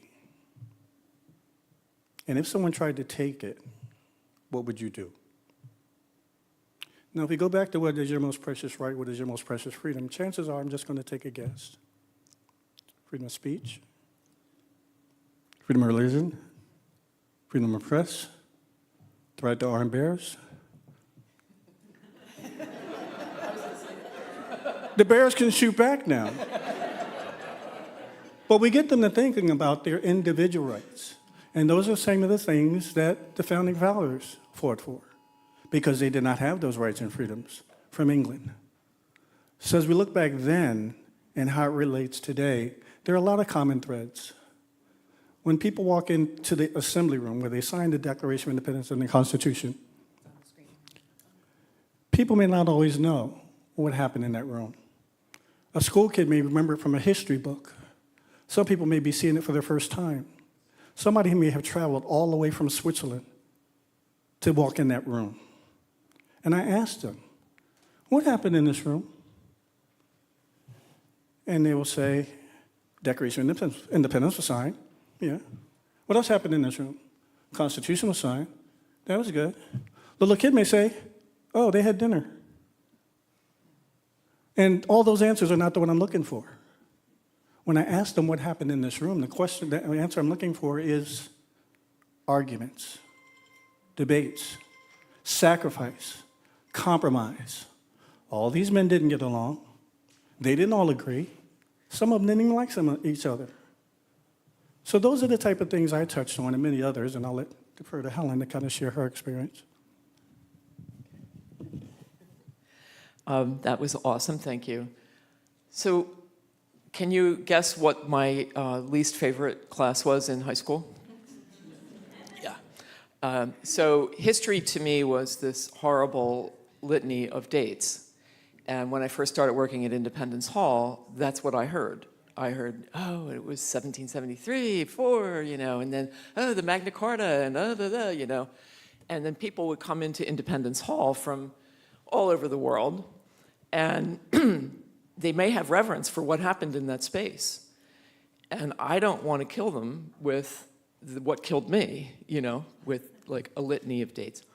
So when I would go to museums, every once in a while, a docent would say, when you look at this, how do you feel? Or what do you think's going on in this painting?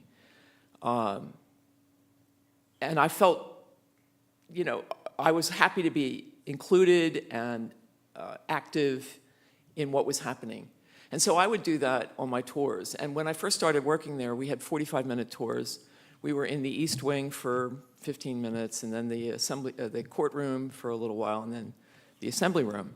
And so whatever you wanted to do in the East Wing, there was no question about, is that original? Because once you got into the assembly room, if you didn't have some kind of agenda that you could take people along with, and like Eric and I, one of the things we have in common is we're storytellers, you know, and we want to tell a story, and we want to take you along with us. And I found for me that the most effective way to do that was to get people involved. And so in the East Wing, it would be like, oh, who came from the farthest place to be here today, right? So I'm going to ask you that question. I'm going to ask you that question. Who thinks they came from the farthest place? Now, you've had a chance to hobnob a little bit, so you might even know. Who's from the United States in this room? Okay. Any other countries represented? Okay. Would anyone care to tell us which country they are representing?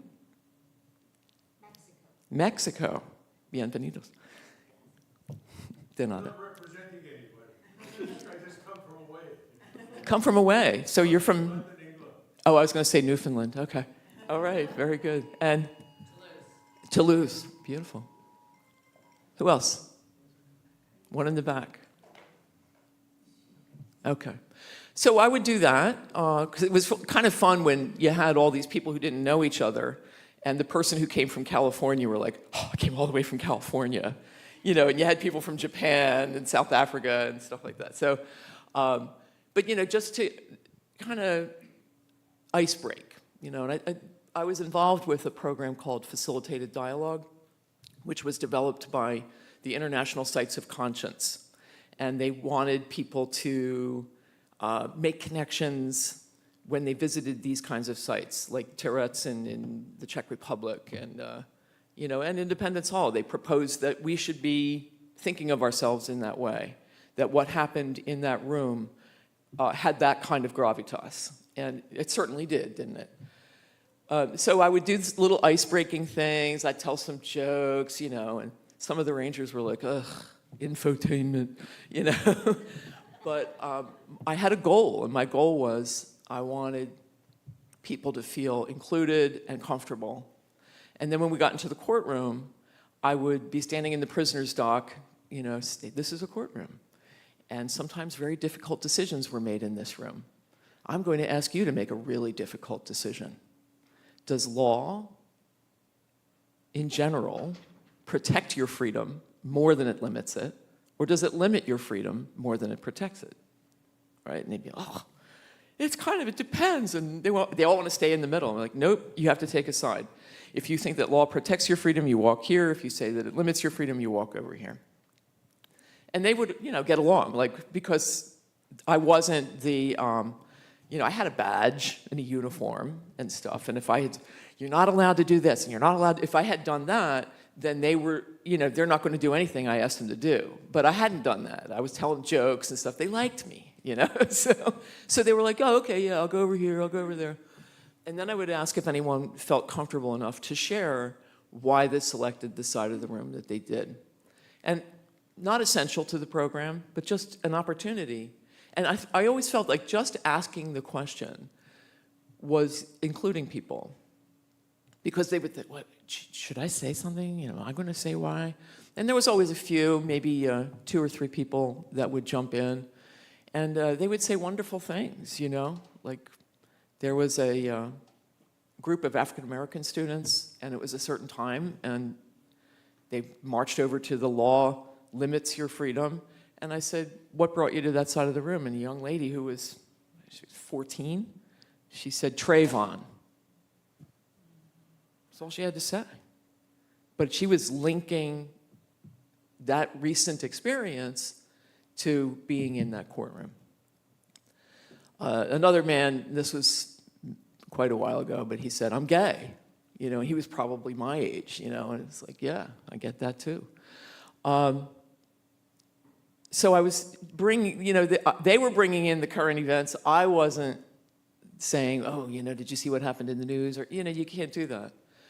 And then we would go into the room where they declared independence, and I would say, you know, the reason I asked you this is because when they voted independence, you're either for it or against it. A lot of you had a hard time making up your mind. And I have to remind you, you're on vacation. No one's recording how you're voting. You're not going to lose your job or wind up in jail. But what was at stake for the people that were in the room across the hall? And what would bring you to that position, you know? And then we would go in the room. I want to tell my story about Nelson Mandela, but I don't know. Should we move on? Let's see if we can. Okay. Because you'll probably get a chance. I wanted you to talk about also, what's the difference? How important is it to be in the room where this history happened? Because everybody's read about the founding of the country. What makes it special to be in this World Heritage Site while you're making these connections? We're going to fight over that one. You know, you go ahead, Eric, it's your turn.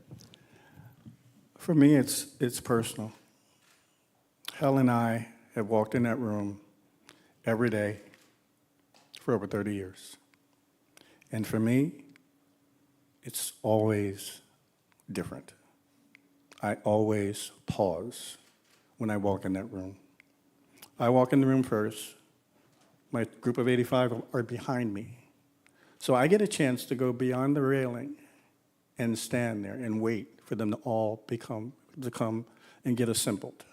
But I take that moment for me to kind of reflect what happened here, the opportunity that I've been given. And then I reflect back to my tour. And if I speak very softly, they'll lean and they'll pay attention. But what if I don't say anything? And I don't. Because just like I had that moment, I want them to have that moment before I begin. Because Helen's seen it, I've seen it, Cindy's seen it. They walk in that room. Wow. And it's not upon me to interrupt and say, I got to start my tour. So I pause and then I begin. And we began to talk about being in that room. School kids, they come, and it's different for them because they only saw it in a history book. Other people, some of the teachers they've studied it in class. And when they get here, they are so ready. They are so off the wall ready. The teachers have had them memorize the Declaration of Independence, the Constitution. And the teacher wants to, they know the preamble to the Declaration. I let them have it. In that room, although you walk in it and there's nothing, it means something different to everybody that walks in there. And when we begin to tell the story, it comes alive for them through storytelling. Yes, you get the history. Yes, you get the facts. Yes, you get the jokes.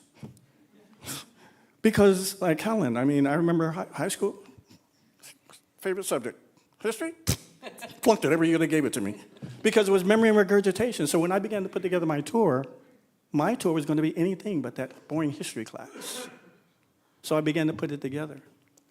And the other thing is, our groups are very diverse, so you have no idea their knowledge, their frame of reference. Sometimes the tour starts in the East Wing. Then you take them over to Independence Hall. But in the East Wing, that's where you get to know your group. And you begin to talk to them and kind of find out, you know, what they know or what they do. And that kind of sets the stage. And I had a young man come up to me and says, Ranger, I don't get it. I says, what don't you get? This whole American Revolution thing, the England, the colonies, blah, blah, blah. I'm like, what part don't, you know, we've been studying in the school, this, that, and the other. I says, really? let's look at it in a different direction. I want you to look at England as the parents. Look at the kids as the colonies, as the children. So these kids are doing something that the parents don't like. And they decide to do something about it. Do you like what your parents do all the time or tell you to do? No. So what do? Oh, you're going to pack your stuff up and leave. Oh, okay. So now you're out the door. You don't have a place to stay. You don't have any food. You don't have any money. But you can make the rules, can't you? And once you make those rules, they may or may not work for you, right? But those are the rules you made. And you find out very quickly, Mom and Dad was right.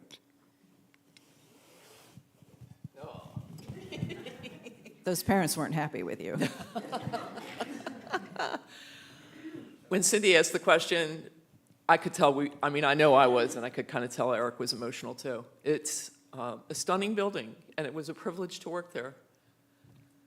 I would get into the room, I would walk into that space, and every single time I would get chills. Every single time. And I think it was not so much, it was Ben Franklin, and it was Thomas Jefferson, and it was George Washington. It was the collective effort. How did this come to be? Like all the forces that brought this stuff together, and we always joke around a lot, like, oh, we're just talking about dead white men, but they were acting out of conscience from this whole continuum of like thought and in that particular shining moment that the rights of the human being are sacrosanct, and the fact that they acted out on that and created something that worked, and hopefully will continue to work. It's stunning, and just trying to put it into words, I just feel it's profaning almost, Madison famously said that he doesn't want religion to be involved with government because government will profane it, So anyway. Well, the power of place is something that the National Park Service is built on, and it's the same thing for the Grand Canyon or Yosemite. You can see the pictures, but unless you're there, you don't really get it. So that I don't know whether it's third dimension, fifth dimension, but yeah, I just wanted to point out the power of place. Thank you. And we are not a cult, actually, but we do tear up when we talk about how special that place is. Let's switch and, oh, wait, my favorite joke that I think I learned from you all, because everything I have learned is from all of the Rangers. They were asking about was anybody from Rhode Island here? Anybody from Rhode Island here? And no. Is anybody from Rhode Island? And the punchline is? And they still don't show up. So, right. That relates to the Constitutional Convention. The Constitutional Constitutional Convention. There were only 12 states present, not 13. So we're in the room, you ask anybody here from the state of Rhode Island, 9 times out of 10 there's no. So then you say, okay, see, they still don't show up. But as I was telling Helen last night, I did that, and I just happened to have a school group from Rhode Island. So thinking very quickly on my feet, I said, well, it's about time. See, and now you will always remember that Rhode Island did not show up for the Constitutional Convention. That's a fun way to learn these things. So I wanted to talk about the Liberty Bell, because people come in thinking they know a fair amount. They know what the Liberty Bell is, and you say, do you know how the Liberty Bell got its name? Well, before that, when they're asking me about the Liberty Bell, I'm like, there was no Liberty Bell before the 1830s. What are you talking about? The bell right there, that's the Liberty Bell. I'm like, yeah, but it's made in 1752. That's before the American Revolution. Liberty Bell has nothing to do with the American Revolution. It was built as an ordinary bell to go into the Pennsylvania State House. something very ordinary became something very extraordinary. And then you have to look at what were bells used for back then? Well, they set time. They rang on the hour. If there was an important meeting, if there was a funeral, there were bells all around Philadelphia. But they needed one for the State House bell. And that's the one people heard. If you were to ask Ben Franklin, where's the Liberty Bell? No such thing. There it is. Voila. If you would ask Thomas Jefferson, where's Independence Hall? I have no clue what you're talking about. It was the Pennsylvania State House, the Capitol building for the colony of Pennsylvania. You had the Pennsylvania Supreme Court, Pennsylvania Assembly, and the governor's chambers upstairs. So in the Pennsylvania Hall, in the Pennsylvania State House, what do you have? State House bell. And a loyalist governor. Absolutely. Oh, but you want to talk about the Liberty Bell. Well, we got to fast forward a little bit. Okay. Liberty Bell's made 1752. Doesn't get the nickname Liberty Bell until the 1830s. 1830s? Well, what happened in the 1830s that would make it change its name? An abolitionist group out of Boston, Massachusetts, fighting to end slavery, began to remember what happened in the Pennsylvania State House. Signing of the Declaration of Independence, signing of the Constitution, creation of a new nation. And they knew that in the Pennsylvania State House, there was a bell.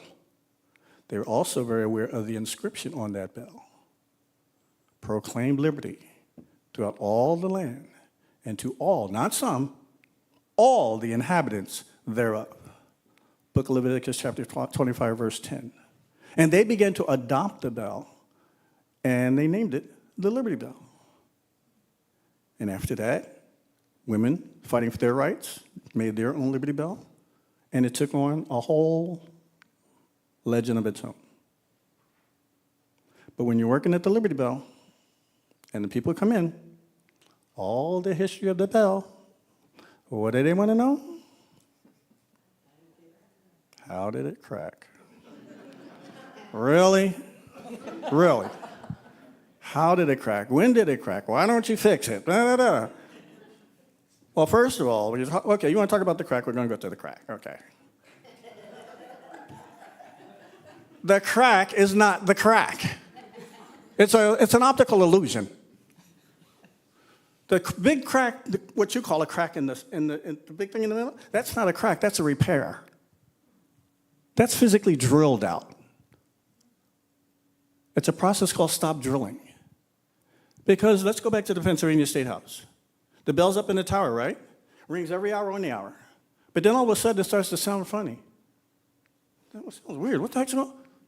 So somebody goes up and looks at the bell. And when they see the bell, what do they see? They see a hairline fracture. So now you have to make a judgment call. Well, Bob, you can keep ringing it, and then the crack's going to spread, and then you're going to have two parts of a bell. That doesn't work at all. Or you can take it out of service and make a new bell. So when the bell first cracks, it's a hairline fracture. In an effort to preserve the bell, you physically drill it out. Because when the bell rings, it vibrates. So when you have that hairline fracture, those two sides begin to rub, causing the crack to spread. But if you physically drill it out, there's no chance of this crack spreading or the bell cracking anymore. So what most people think is the crack is actually the repair. And I'm going to let you in on a little secret. If you're in Philadelphia and you're up around the Criminal Justice Center, which is across from City Hall, in the corner, they have a sculpture. Someone actually measured the crack of the bell, and it's this little sliver of metal right there. But the bell itself still means something different to everybody. And we like to say, no, it doesn't work. It doesn't ring. But actually it rings louder than it ever has, because it still calls people from all over the world every day.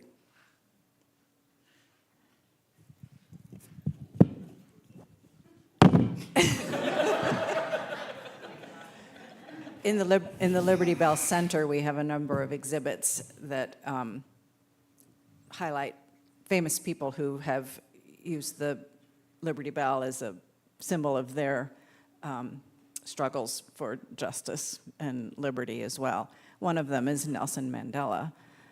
Helen, would you please tell your story? Lord, I'm going to be a blubbering mess now. I like to meditate before I go to work. So I'm meditating and I'm feeling, some people don't like the way I'm doing my tour. So I said, I threw it out. I threw out a question to the universe. Hey, if I'm doing the right thing, let me know. And I'm finishing up my tour, and I would always talk about the legacy of the Declaration of Independence and, you know, people who would visit it as a touchstone.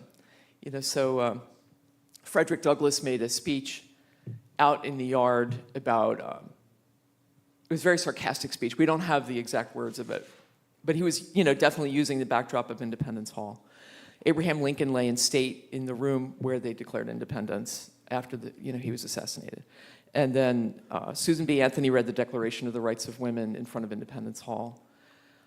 Martin Luther King visited and said that the Declaration of Independence was a promissory note, right? He would say that.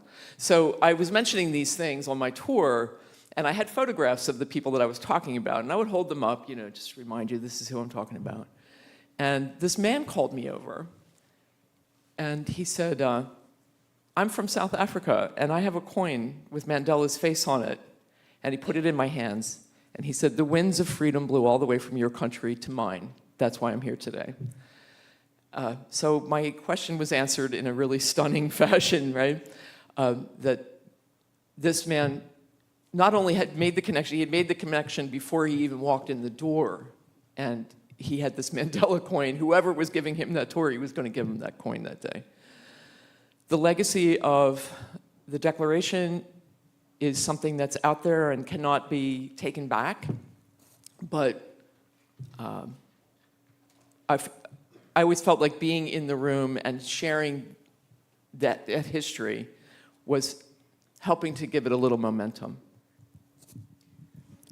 What do you all do when a visitor might ask about, yes, there were freedoms gained in 1776, but there were also freedoms denied or stymied that, and if they have read all of the Declaration of Independence, talk how they were, some people were characterized as savages. How would you all respond to comments like that? That wasn't on our prepared script, so. You make it so difficult for me to follow. I'm going for it. I have the utmost respect for, I've worked with him for so long, and it's just like, it's Eric, you know, he's a genius. But yeah, so the Declaration of Independence and the Constitution both were making compromises, and you know, the Declaration talks about slavery as an evil that the king has allowed to visit the colonies, and then half of the signers were making sure that we weren't talking about freeing slaves. You know, it's like this horrible paradox. And then, of course, in the Constitution, you have the Three-Fifths Compromise, which is encoding slavery into it. And so, you know, obviously there's a lot of imperfections, there's a lot of work to be done. Women aren't going to get the right to vote until the 20th century, but everyone who wants that freedom and lives in the United States and organizes, they're going to adopt the language of the Declaration of Independence, most likely, you know. So, yeah, now you can say something that I don't have to follow. In the East Wing, where the tour of Independence Hall begins, there is a painting there's a Klansman painting, the signing of the Constitution. As far as we know, that is one of the most historically accurate paintings of the Constitution. So when we're in the East Wing, I asked my group, what's wrong with that picture? They look at the picture and they're like, well, there's no candles, or something's wrong with the chandelier, or that guy looks like he's sleeping. And they go on and on ad nauseum about what they think is wrong with the painting. I'm like, no. You see any women in that painting? You see any Native Americans in that painting? You see any African Americans in that painting? They were not the only ones here. In putting together the Declaration of Independence, Thomas Jefferson pens those words in the original draft of the Declaration of Independence. He wrote an anti-slavery clause. Now, Thomas Jefferson was given the task of writing the Declaration of Independence. Works on it for 14 days. Comes back to the Continental Congress, rushes up to the table, everybody signs it. Nope. They go over that document word by word, sentence by sentence, paragraph by paragraph, and Thomas Jefferson has to sit as they butcher his words because they want that document to say exactly how they feel because their lives are on the line. Colony of Georgia, South Carolina, there is no way we are signing that document as long as that clause is in. So it's taken out. You look at the life of Jefferson, and it's how he feels about slavery. The pendulum swings back and forth. He goes through this horrible monster period. How dare you write that and own all these slaves? But then he struggles with that himself.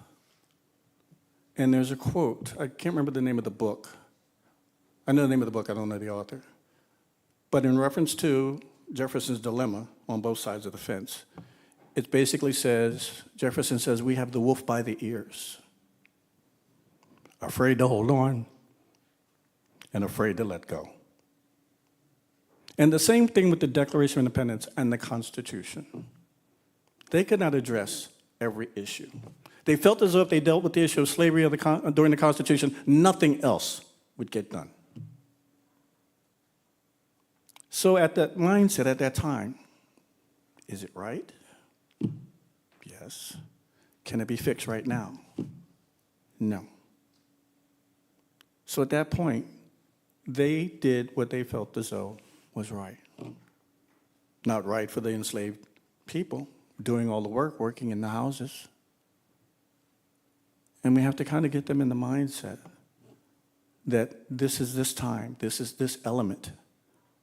You don't have to accept it. You don't have to like it. History is what history is. I think that takes us back to where you had started with mostly civil discourse, fierce argument, but coming to compromise in order to move forward.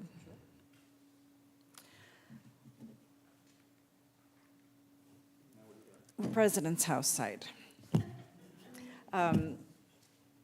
While the physical manifestation is an abstract of the 18th century residence where George and Martha lived with numerous other people, the site relies heavily on exhibit panels and TV screens, monitors, video monitors, which people used to pass by with cursory attention, frankly. That's changed. Once the current administration decided that a lot of those panels needed to go and things needed to be rewritten. And that's a whole big topic that we probably won't get too much into.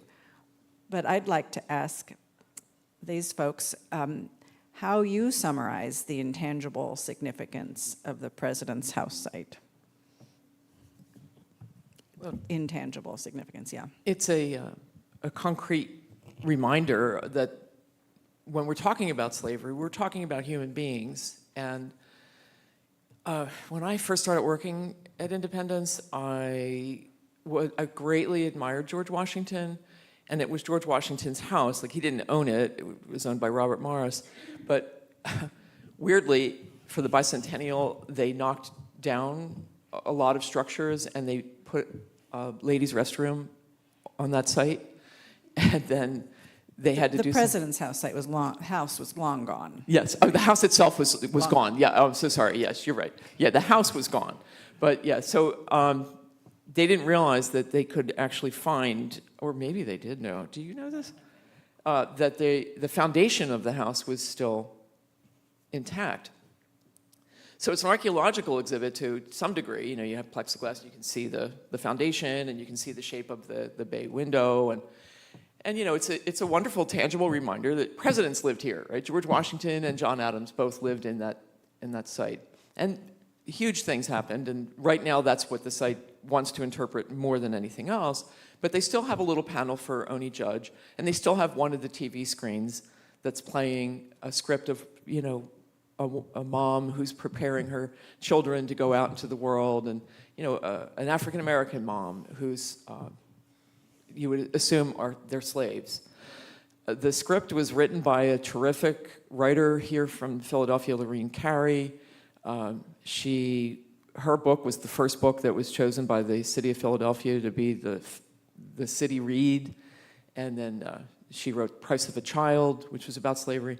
So they did a really wonderful job of putting something together to remind us that we're talking about human beings here. We're talking about, the two most famous are Oni Judge, who did run away and become a free person, and did not talk about it with anyone, publicly for decades. And then Hercules, who was apparently a great chef and would be loaned out to do cooking, and he and his son, I believe they escaped. I was never really great on interpreting that. There was a lot of contention when that site was coming together, and the city took a lot of the lead in that. And frankly, working at the Edgar Allan Poe House, so we had ourselves spread pretty thin. So I felt like that was an exhibit that interpreted itself, and but I did really appreciate the fact that we were talking about human beings, reminding people before you go in to see this great symbol of freedom that this country had its bloodiest, most horrible war over that question. And some people will say it's states' rights. It was slavery, the right to have slavery, that brought us to the Civil War. And again, it was human beings that we're talking about.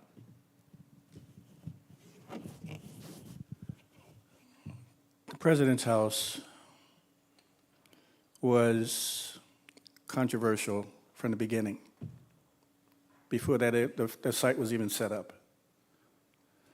The Liberty Bell used to sit on Market Street between 5th and 6th in a little small glass pavilion. Then the park decided that they wanted to build a Liberty Bell Center so that the Liberty Bell, as you're looking at the Liberty Bell, you'll see the backdrop of Independence Hall. But in order to do that, you had to build a building. So then members of the African American community of Virginia ancestors felt as though that would be an appropriate time to tell the whole story of George Washington, President of the United States, in a time when Philadelphia was the nation's capital and the 9 enslaved Africans. So they began digging to build a new building. They had a group of architects come up with their idea as to what the site should actually look like. And what you see now is what the winning design looked like. There was never an attempt to rebuild the whole entire President's House. So you look at the President's House structure itself. It's a piece of a house here, piece of a house there. It's like it's still under construction. So therefore, when you're looking at it, it's fragmented, it looks like a work in progress. So when we're telling that story of George Washington and the 9 enslaved Africans, it's just a constant reminder. This is an ongoing process. The exhibits help fill in those gaps to tell the story. Lately, it's been a seesaw. This judge says this exhibits must come down. If this judge says they need to go back up, the Park Service has to be in a dilemma. One day it's up, one day it's down. What do we do? So part of the exhibits are up. Some of the initial exhibits are down. But the public was not having it. They were not going to let this go.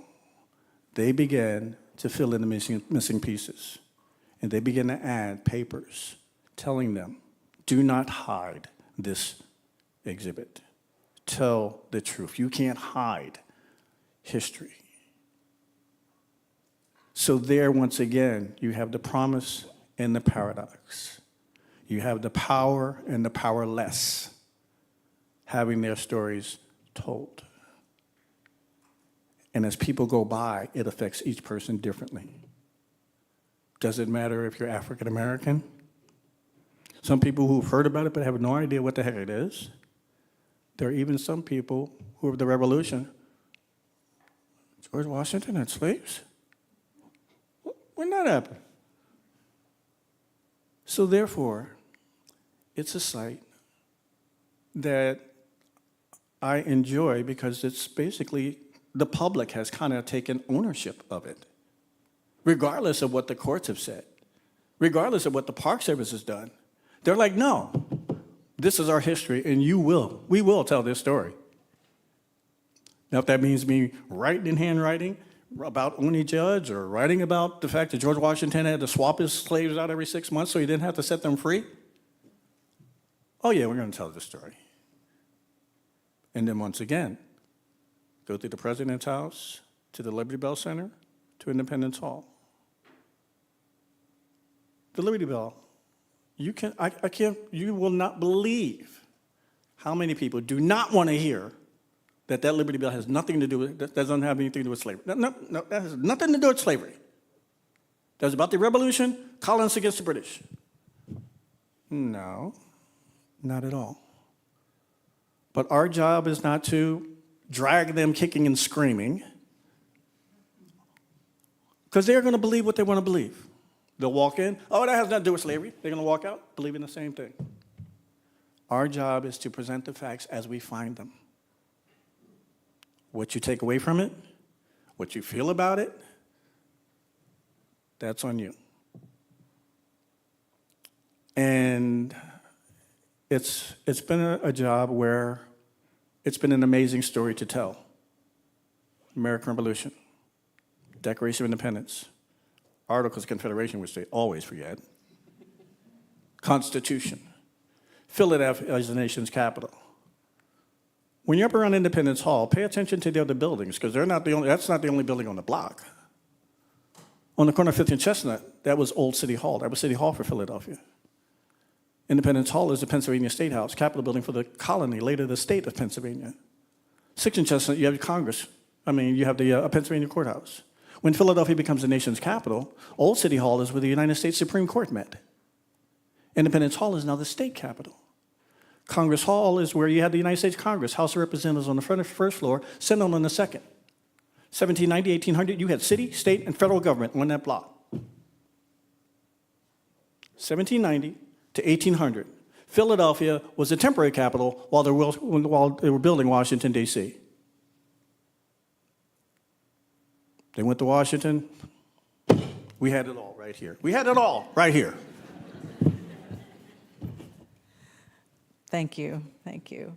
I always say when people are sad they can't get a ticket into Independence Hall, to please go into Congress Hall. Lines are shorter, and I joke with them, I say, the guys in that building had maybe harder work to do because they had to actually do the work of governing where, according to the principles, the theories that the other guys in Independence Hall, the State House, had set out. So. But also with Congress Hall, that's kind of the continuing story.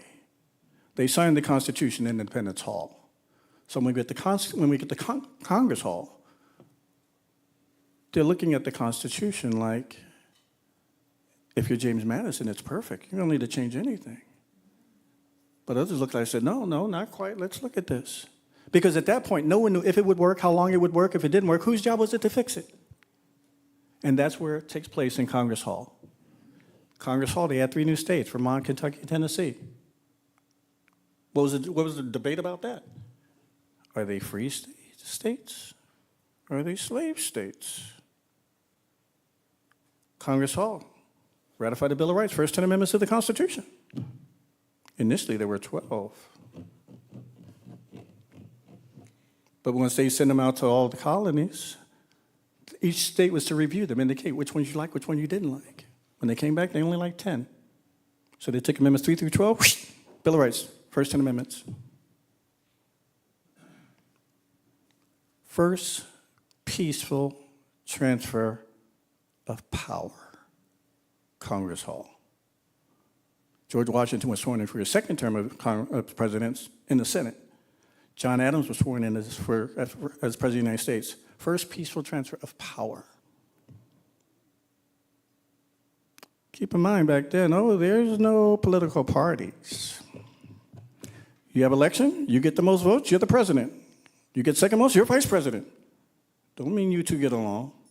Don't mean you're not trying to undermine what he's doing. Political parties don't come until later. Peaceful transfer of power, something we've taken for granted for quite some time.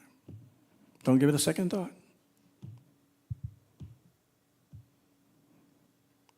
And the debate goes on. 5 minutes. I think that's probably a good place to stop and see if there are a few questions. And Wayne has one. Go ahead. First of all, a wonderful presentation. A mic?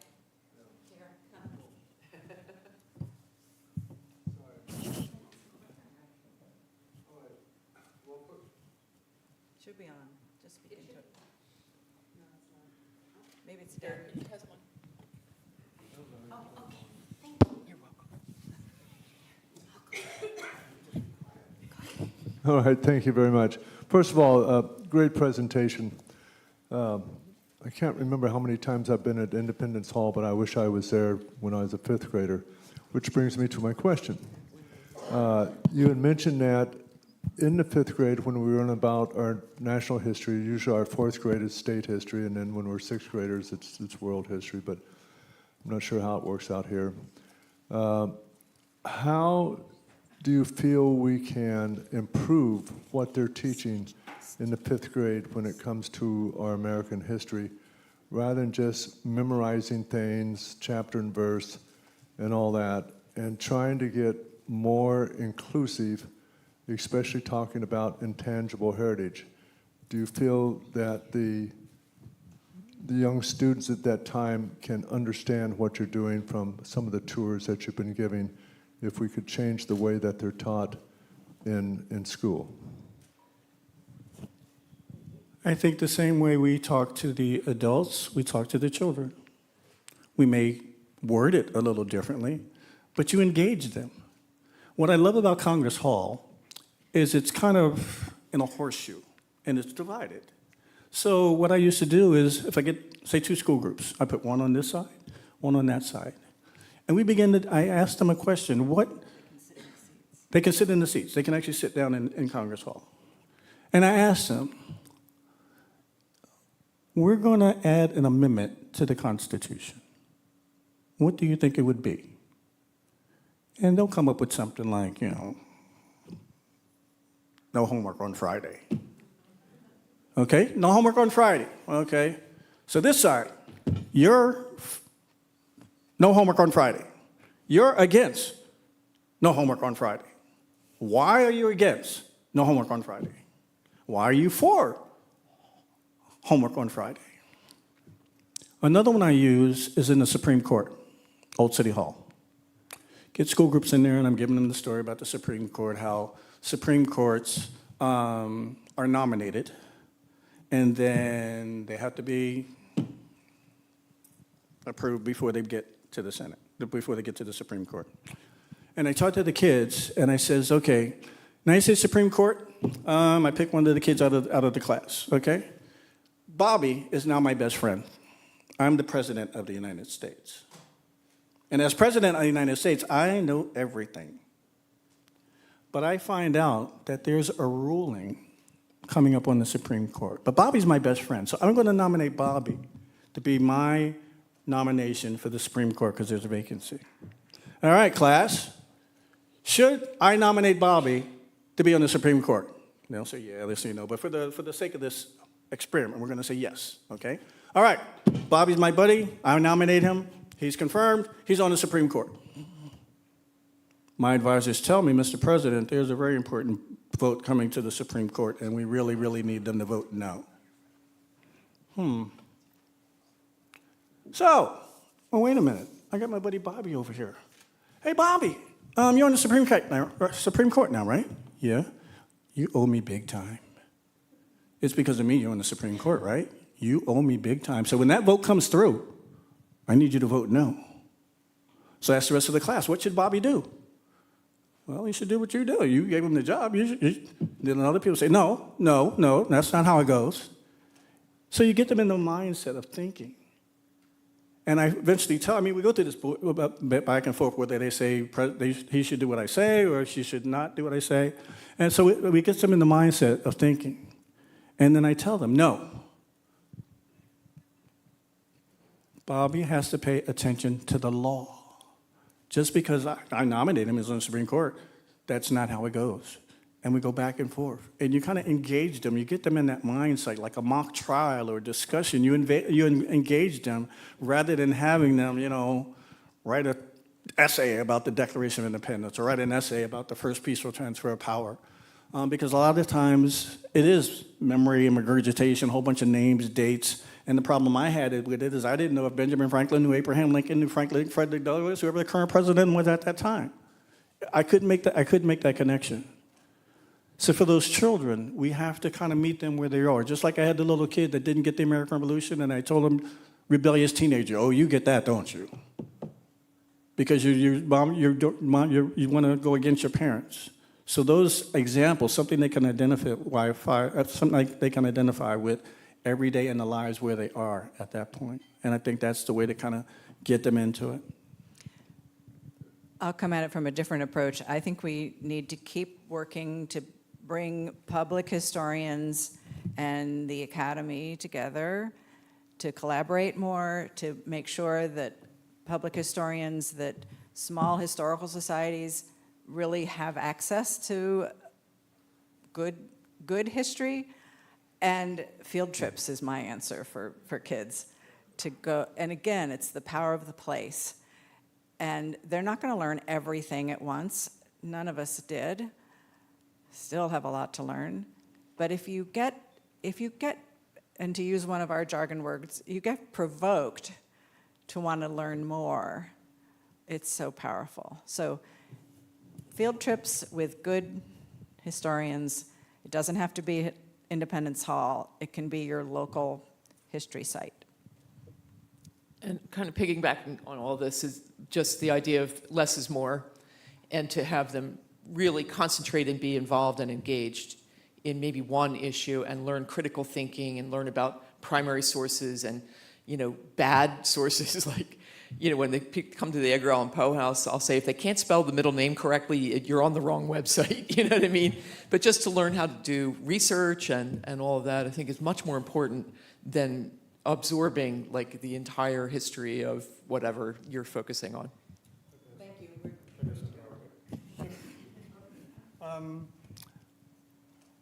I worked at Independence Hall for over 30 years. We literally get school groups from all over the world.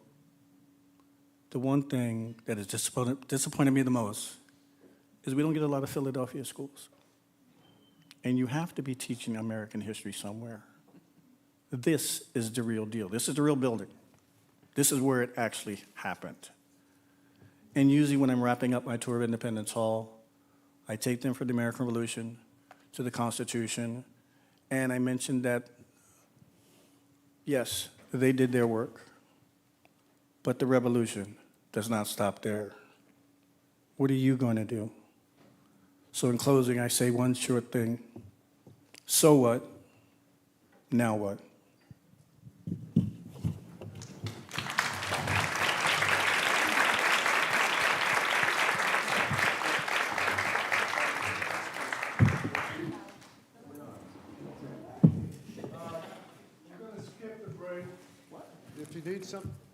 We're going to skip the break. If you need something, go outside. I'm going to introduce the next crowd, okay? The boss back there told me, okay?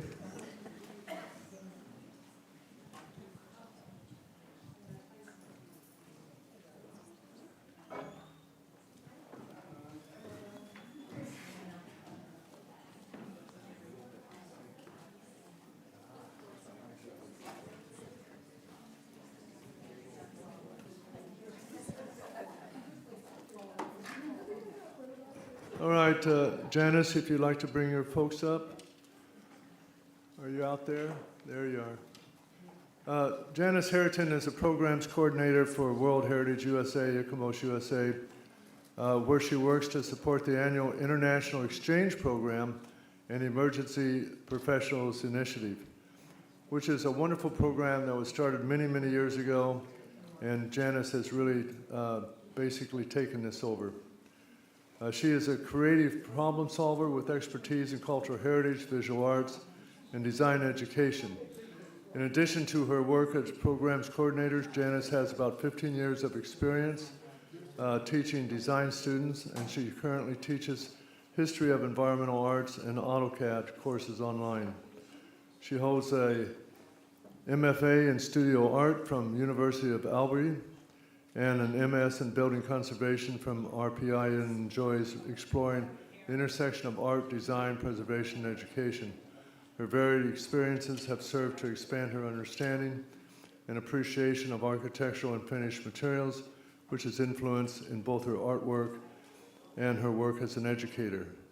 She lives in Berkshire County, Massachusetts, where she loves to ski, really, all right, and spend time outside with her dog, which is also great, and I really miss my Sadie Sue. So, okay, so this is going to be a really great program coming up, and I think you guys are really going to enjoy this. Okay, the next generation of preservation professionals.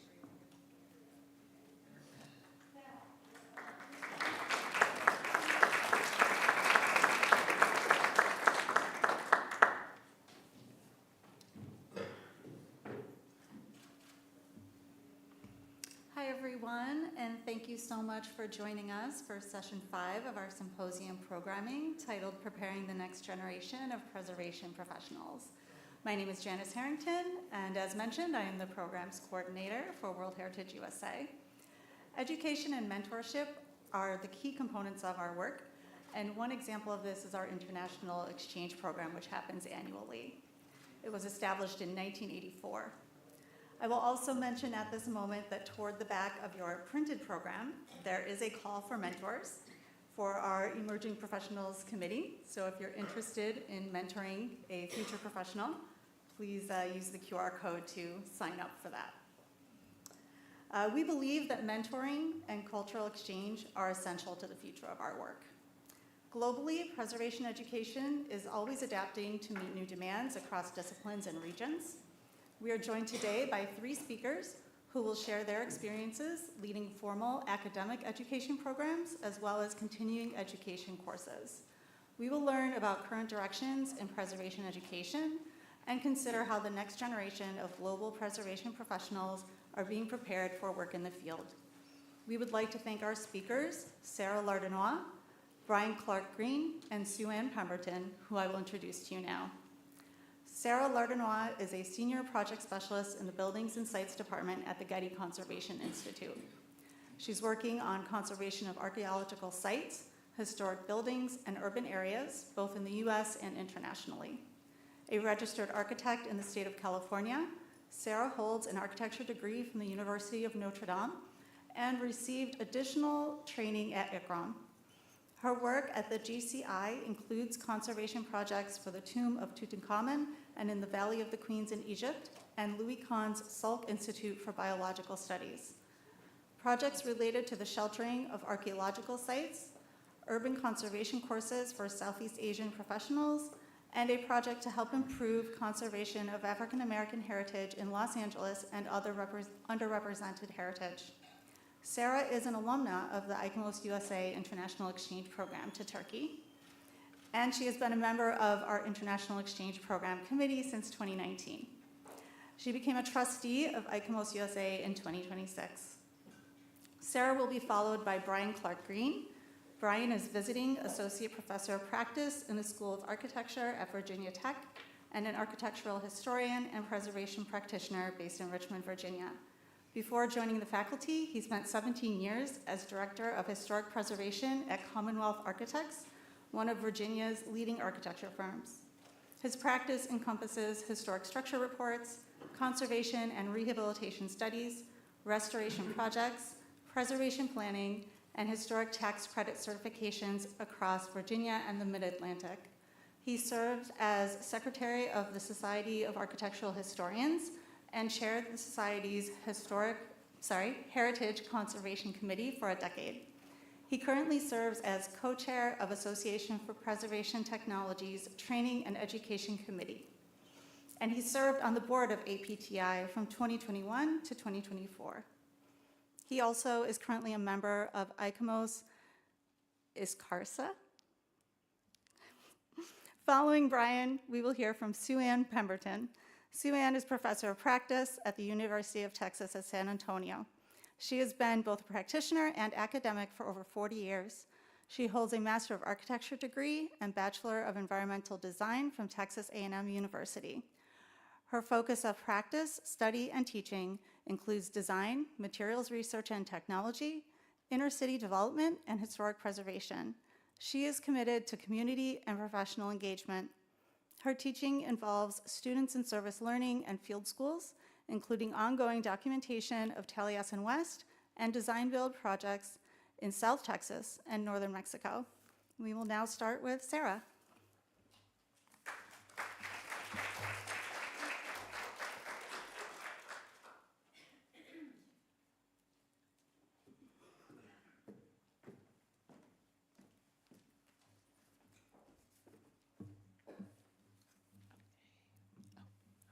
Go get the remote control.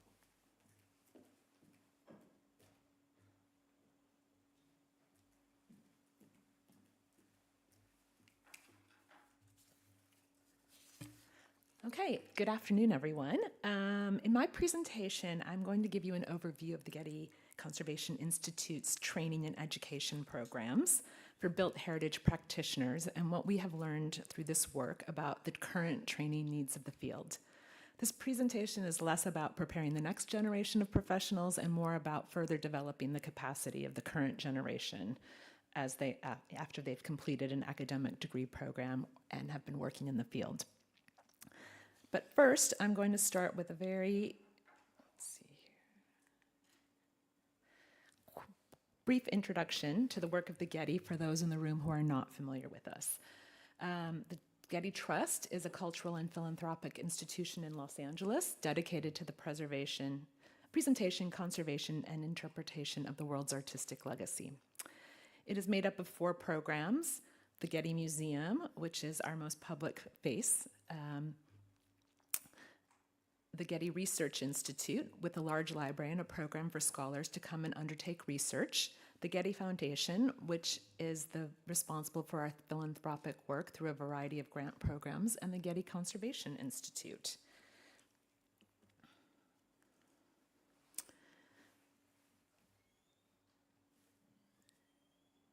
So, the Getty Conservation Institute itself works internationally to advance conservation practice in the visual arts, defined broadly to include not only objects and collections, but also architecture and sites, which is great for us.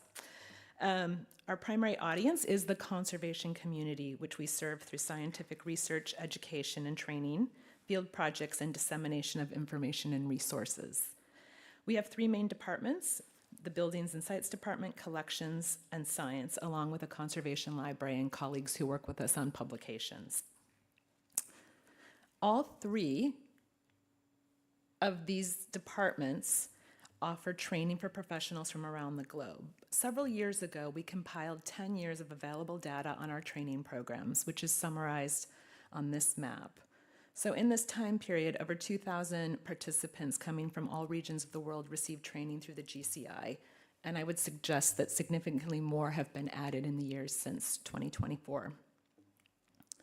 This training took place through courses offered both within the United States and internationally. But from this point out, I am going to focus on training related to built heritage conservation, because that is the work of my department and also of my colleague Susan McDonald, who is in the audience. I think it's just quickly worth mentioning what the core areas of work in our department is, because that's reflected in the training that we do. So archaeological site conservation and management, historic cities and urban settlements, modern architecture, conservation principles and methods, recording and documentation, decorated surfaces such as wall paintings and mosaics, and building materials, such as earth and architecture. We work primarily through model field projects conducted in collaboration with local partners, and our projects involve hands-on physical conservation with a focus on the development of conservation principles and methodologies, and also can involve training and capacity building. Many projects are a combination of many of these different types of work. So who is our audience in our training programs? I want to start with, we do have an audience that's related to very recent graduates and emerging professionals. The first being Getty graduate internships, which are paid one-year internships providing conservation training and work experience for those currently enrolled or recent graduates of graduate and PhD programs. Then we also have Getty Merrill undergraduate interns, which are paid internships introducing college students from backgrounds underrepresented in the arts to heritage conservation and other professions in the arts. In some of our projects where we see that there's been a lot of inequity in terms of access to training programs or internships or the ability to work on certain types of projects, we've created dedicated internships. And one of them is our African American Historic Places project. We have dedicated interns both at the undergraduate and graduate level for the life of the project. But moving on to our biggest audience, and that is the Built Heritage Conservation and Aligned Professional audience. And you can see, I won't read these all off to you, but this is the range of professions that we target through different training programs. Sometimes it's many of those professions in one training program, and I would suggest that also the actual trainers come from many of these multidisciplinary backgrounds as well.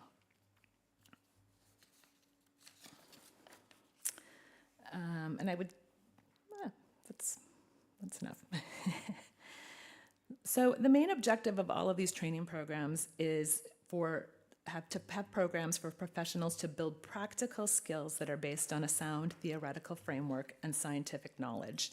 And the subject matter covered by most of our current courses comes out of the core areas of work that I explained earlier. And it's really, we have large initiatives related to modern architecture and earth and architecture, smaller courses in conservation of historic urban areas, and we also have done work with archaeological site conservation management training and decorated surfaces, particularly mosaics, wall paintings, and rock art.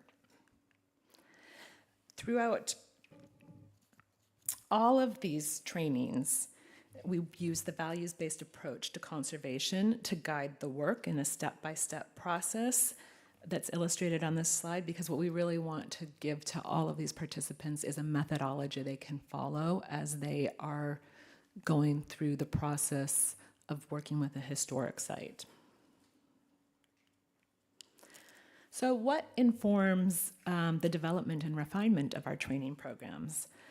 A large part of it comes out of GCI research reports and needs assessments. The two on this slide, one was a global survey about the education and training needs for the conservation of 20th century built heritage, and there's actually a copy of that outside with the QR code. All of these publications are free to download on our website. Another one was about looking at the needs in earth and architecture conservation, including education. And we're currently in the process of a needs assessment for wall paintings and rock art conservation. So we imagine that some training things may come out of that as well. We also conduct evaluations by participants, teaching teams, and organizers to inform our work and help refine future courses. And I would say that we also look to other frameworks or references developed by others. One good example is the UNESCO's Competence Framework for Cultural Heritage Management, and it provides 198 different competencies for different aspects of preservation practice and what professionals would need to have as competencies.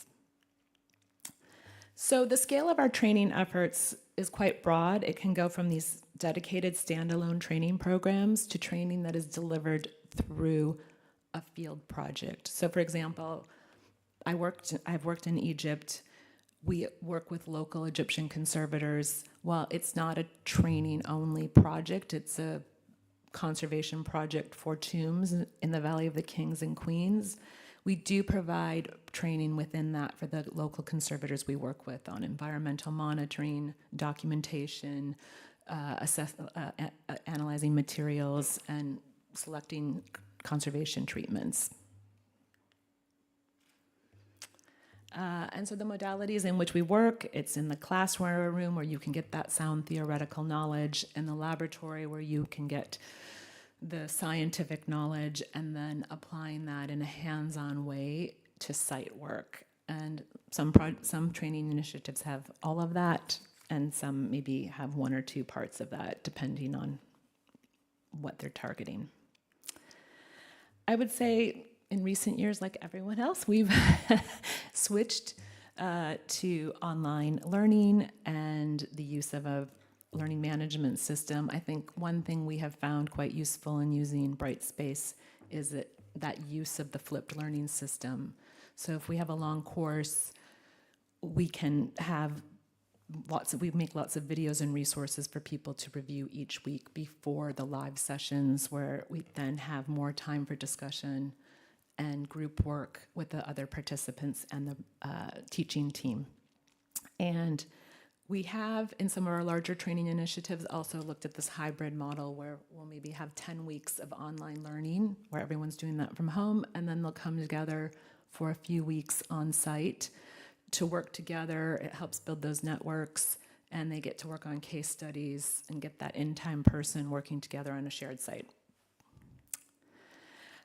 Through all of this, we have created a tremendous number of videos to accompany all of these online training programs. And I think, I'm just looking for the number, I got a little ahead of myself, but Susan and I were talking about it yesterday. I think at this point we have about 250 videos across modern earth and architecture and urban conservation subject areas, and we really do hope to make this available to other training providers and educational institutions, and possibly also as a self-paced training option at some point.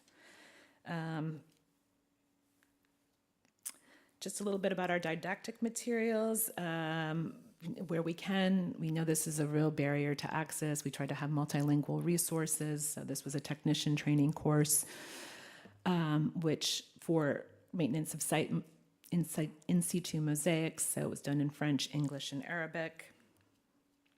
Some of the other materials that we find quite useful are case studies. Everyone likes case studies, so the Modern Initiative right now has a series of case studies books. This topic here happened to be about managing energy use in modern heritage buildings. And guidelines are also a very useful tool. This was related to guidelines for the conservation of concrete. So they have a process here and accompanying guidelines for making decisions about concrete conservation. And I think a really important part of any of this training is the networks it fosters. I mean, the participants, especially when they're regional courses, they have people that they can turn to rely on. And it's been really interesting to see what happens after these courses. You know, sometimes we've set up a WhatsApp group and they just continue to use it, and it's great because the instructors are in it, we're in it, they're sharing success stories, they're asking questions like, have you encountered this problem? And Susan was telling me that the Modern alumni set up their own alumni network. So it's been pretty great to see how strong that is and how much they're helping each other.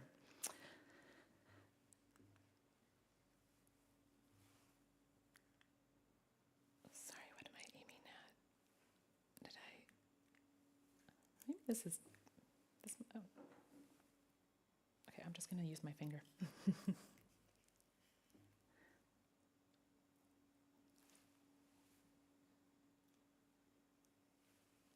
Anyone?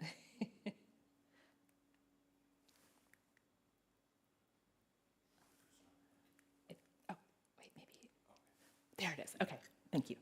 I think another important part of our work is the partnerships that we develop to deliver these training initiatives together. We collaborate with a number of different institutions and organizations, and it helps streamline efforts, foster exchange of resources. bring specialized courses on specific topics and to regions of the world where a need exists. The image on the left is from a regional adaptation of our Conserving Modern Architecture course done in India with INTAC and a university and a local consultant. And so the idea is that it sustains this work in the long term. We've adapted to the region. There's a partner who can continue to carry on this work. So we're not only developing capacity of the participants, but the partners as well. And just because I think some of our our African American Cultural Heritage Action Fund are in the room, we've been really lucky to partner with them on doing a values-based conservation process workshop for the conservation of Black modernism as part of the grant program that they're running. So recipients of that grant and come together and we do that training. And I think, as I understand it, you're taking on more of the training these days. I think it's been a really great partnership from what I see from a distance. I'm not going to go through all of these now. You can come to our website to find, but I listed some of our most recent training programs. And just to say again, right, the modern architecture is one of our biggest courses. It's a long hybrid course with 11 weeks of virtual modules, followed by 2 weeks of lectures, coursework, and field exercises in LA. And then these regional adaptations tend to be shorter, but still in a hybrid format. Similarly, Earth and Architecture has quite a big initiative for participants from the Middle East, North Africa, and South Asia with a partner in Abu Dhabi. But they too do some training through the lens of field projects, such as a seismic retrofitting project in Peru, where they train people through the work of that project, or the Bagan Conservation Project, which it's a bit of a complex situation, and I actually think maybe during the discussion, Susan, I'm going to ask you to talk a little bit about what that's about, if we have time for discussion. And then I've been involved in historic urban area training programs we do in Southeast Asia for participants from the ASEAN region. And in this case, we really use the historic urban landscape approach as the guiding methodology.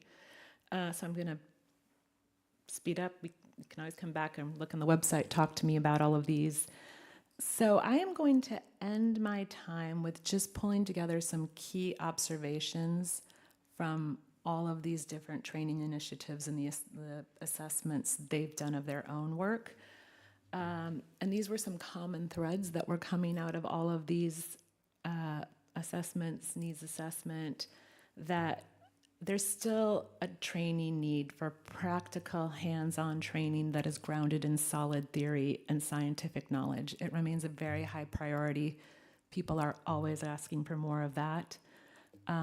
Courses that teach interdisciplinary approaches with interdisciplinary teaching teams coming from both academia and practice to ensure a good balance of theory and practice. There's still a need for coursework that provides a good understanding of building materials, technologies, and pathologies as a basis for making informed and sustainable conservation decisions. More emphasis is needed on the following topics: risk assessment, sustainability, building performance analysis, energy efficiency, and climate change adaptation, preventive conservation, modern urban and landscape conservation. More didactic materials are always asked for, as I mentioned before, case studies, and there's more generally in the modern architecture conservation world, which is a lot of what our work at the GCI has been providing in addition to training, are these didactic materials in modern architecture conservation, programs that are tailored to meet a region or country's specific context and needs. Geographically, the greatest need for training opportunities is in the global south. Engagement of stakeholders and authorities in the process is necessary to foster a sense of ownership and help ensure the sustainability of the efforts. On that topic of modalities we were talking about, there still seems to remain a preference, at least in some of our surveys we've done, for in-person workshops and field training, but we have found that hybrid approach I was speaking about for longer format classes can work quite well. There's still obviously a number of barriers to access. Of course, these include high tuition and travel costs with limited available funding. You know, this could be addressed by increasing scholarships and grants to support access. Language is still a barrier, so more translations to and from English will help with wider dissemination. And as a general comment, I just wanted to end with saying that continuing training efforts that are sustained in the long term have the greatest impact. I mean, that's obvious, but what we see a lot of are these sort of sustained, short-term sort of bursts of training programs that don't last for a long time. And what happens with that is that, you know, the practitioners are left in a void after everyone leaves. They don't get new information about changing practice, new techniques, new materials. So they're sometimes operating how we were operating 20 years ago. And also, there's sometimes situations where different training providers come in, and especially if they don't have a strong methodological approach, I think it's quite confusing for the participants to negotiate conflicts between the different training they're getting. And I think that is my time. I went a little over. Sorry, Janice, but I will end there. So over.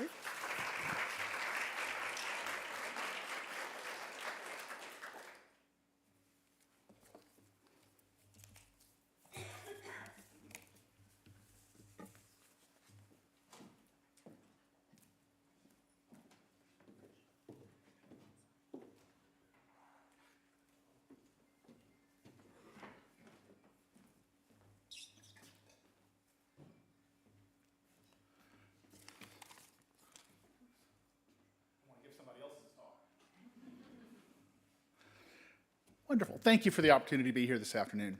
My name is Brian Green. Oh, I guess it says that up there. Two quick things before we start. How many people here are with architecture schools? Great. How many are in 5-year professional architecture schools? Very good. So that's a little bit of what I'm going to talk about today is sort of how we do it at Virginia Tech. There'll be a little bit of inside baseball in the beginning. Just hold your breath. We'll get through that, and there'll be lots of pretty student drawings to look at. So. Again, thank you for coming here. This is our school. This is Kogel Hall. Ugly buildings always look better at night. If you don't learn that in architecture school, you're going to fail as an architect. All right. So, Virginia Tech's School of Architecture operates a 5-year professional degree program. And that structure shapes nearly everything that we do and every decision that we make. So architecture programs accredited by NAAB, however you feel about them, we have to live by them. And we have to satisfy a set of student criteria under the current 2020 conditions for accreditation. And that's what you see here. The SC5 and SC6 are what I'm going to really speak about. Design synthesis and building integration. This can be taken on separately. It only has to be taught cumulatively. The decision at Tech is to teach them together. We do it in the 4th year in the studio sequence, and that's where I teach. So, again, this is SC5, design synthesis. Again, it's about the ability to demonstrate decisions within ARCA projects while synthesizing other requirements, regulatory requirements, site conditions, structure, accessible design, essentially being able to pull things together. SC6, building integration, really speaks to building envelope systems, structural systems, sort of life safety systems, and then everyone's favorite, measurable building performance outcomes, which they refuse to give us any more information about that, so every year we take another guess. But this is really the running lane that we're going to talk about. A couple specific things that are just specific to Tech. In the 4th year at Tech is the year that we encourage students to go to other campuses. Tech has campuses in Boston and Chicago that run, and a year-round they run a year-round campus in Alexandria. Also a facility in Switzerland, and encourage students to go there. It's highly encouraged to spend at least one semester somewhere else in your fourth year. Some spend the whole fourth year somewhere else. But this is really when, so this is the framework for the fourth year that we're teaching this in. So the conventional response to this requirement is to use a hypothetical site with new construction and encourage the students to take on, a building of a large enough size that really gives them the opportunity to take on structural environmental challenges that satisfies that criteria. In that new construction sequence, a lot of things are under the student's control. And so I think it's a good model. It's the model most students use. But I do my studio a little bit differently. And these are a couple examples of these were some, the way also we have a competition at the end of the year for end of every semester for every integrative studio, collectively, wherever they are. And the output are 3 competition boards, 24 by 36, followed by a documentation book at the end. So I'm going to show you some of these, combination of the competition drawings and some of the things out of documentation books. But what I've been trying to do is to integrate this into adaptive reuse framework. And using for that the model of the second architect, which comes from Edmund Bacon. It's really an urban planning term from Design of Cities in 1967, which really encourages the idea that every person working in an urban environment is building on the work of someone before. And I think it's a really good way to sort of vest this with students, to encourage them to think about it really on 2 levels. One is the level of you being the second architect, and that's every adaptive reuse project you'll ever touch. Someone else set the parameters, someone else made the primary decisions, and now you have to live with them, and you have to figure out how to improve the performance of this building, adapt it to a new use, whatever the task may be. You don't have any control over what you receive. The second aspect of it is teaching them, even when doing new design, to make life better for the second architect that's going to follow. Make good decisions about where you place mechanicals. How are you powering the building? How build a building that is not only a building that people will come to love and want to rehabilitate and want to find a second life, but make that building easy to adapt. Make decisions that make it easy. And what I find is that students are really attracted to that message, especially when you sort of embed it in an environmental framework, which for them is just absolutely natural now. That adaptive reuse starts before you think about adaptive reusing. The first architect has to build in a certain number of assumptions and a certain number of things in order to make the second architect's work successful. And I show you this is an example of a project we have done. We did a student just this semester. This is the St. Luke building. This is a Black fraternal organization run by Maggie Walker. It's got a phenomenal history. This was a building where she vested a department store, first Black-owned bank in the United States, printed a newspaper. It was really an incubator for these things until they were successful and they would spin off into separate buildings. So this is what the building started. It was originally built as a 3-story building. The second architect in this case was Charles Russell, who went to Tuskegee, taught there for many years before he came back to Richmond. And so this is a building that already has had a second architect.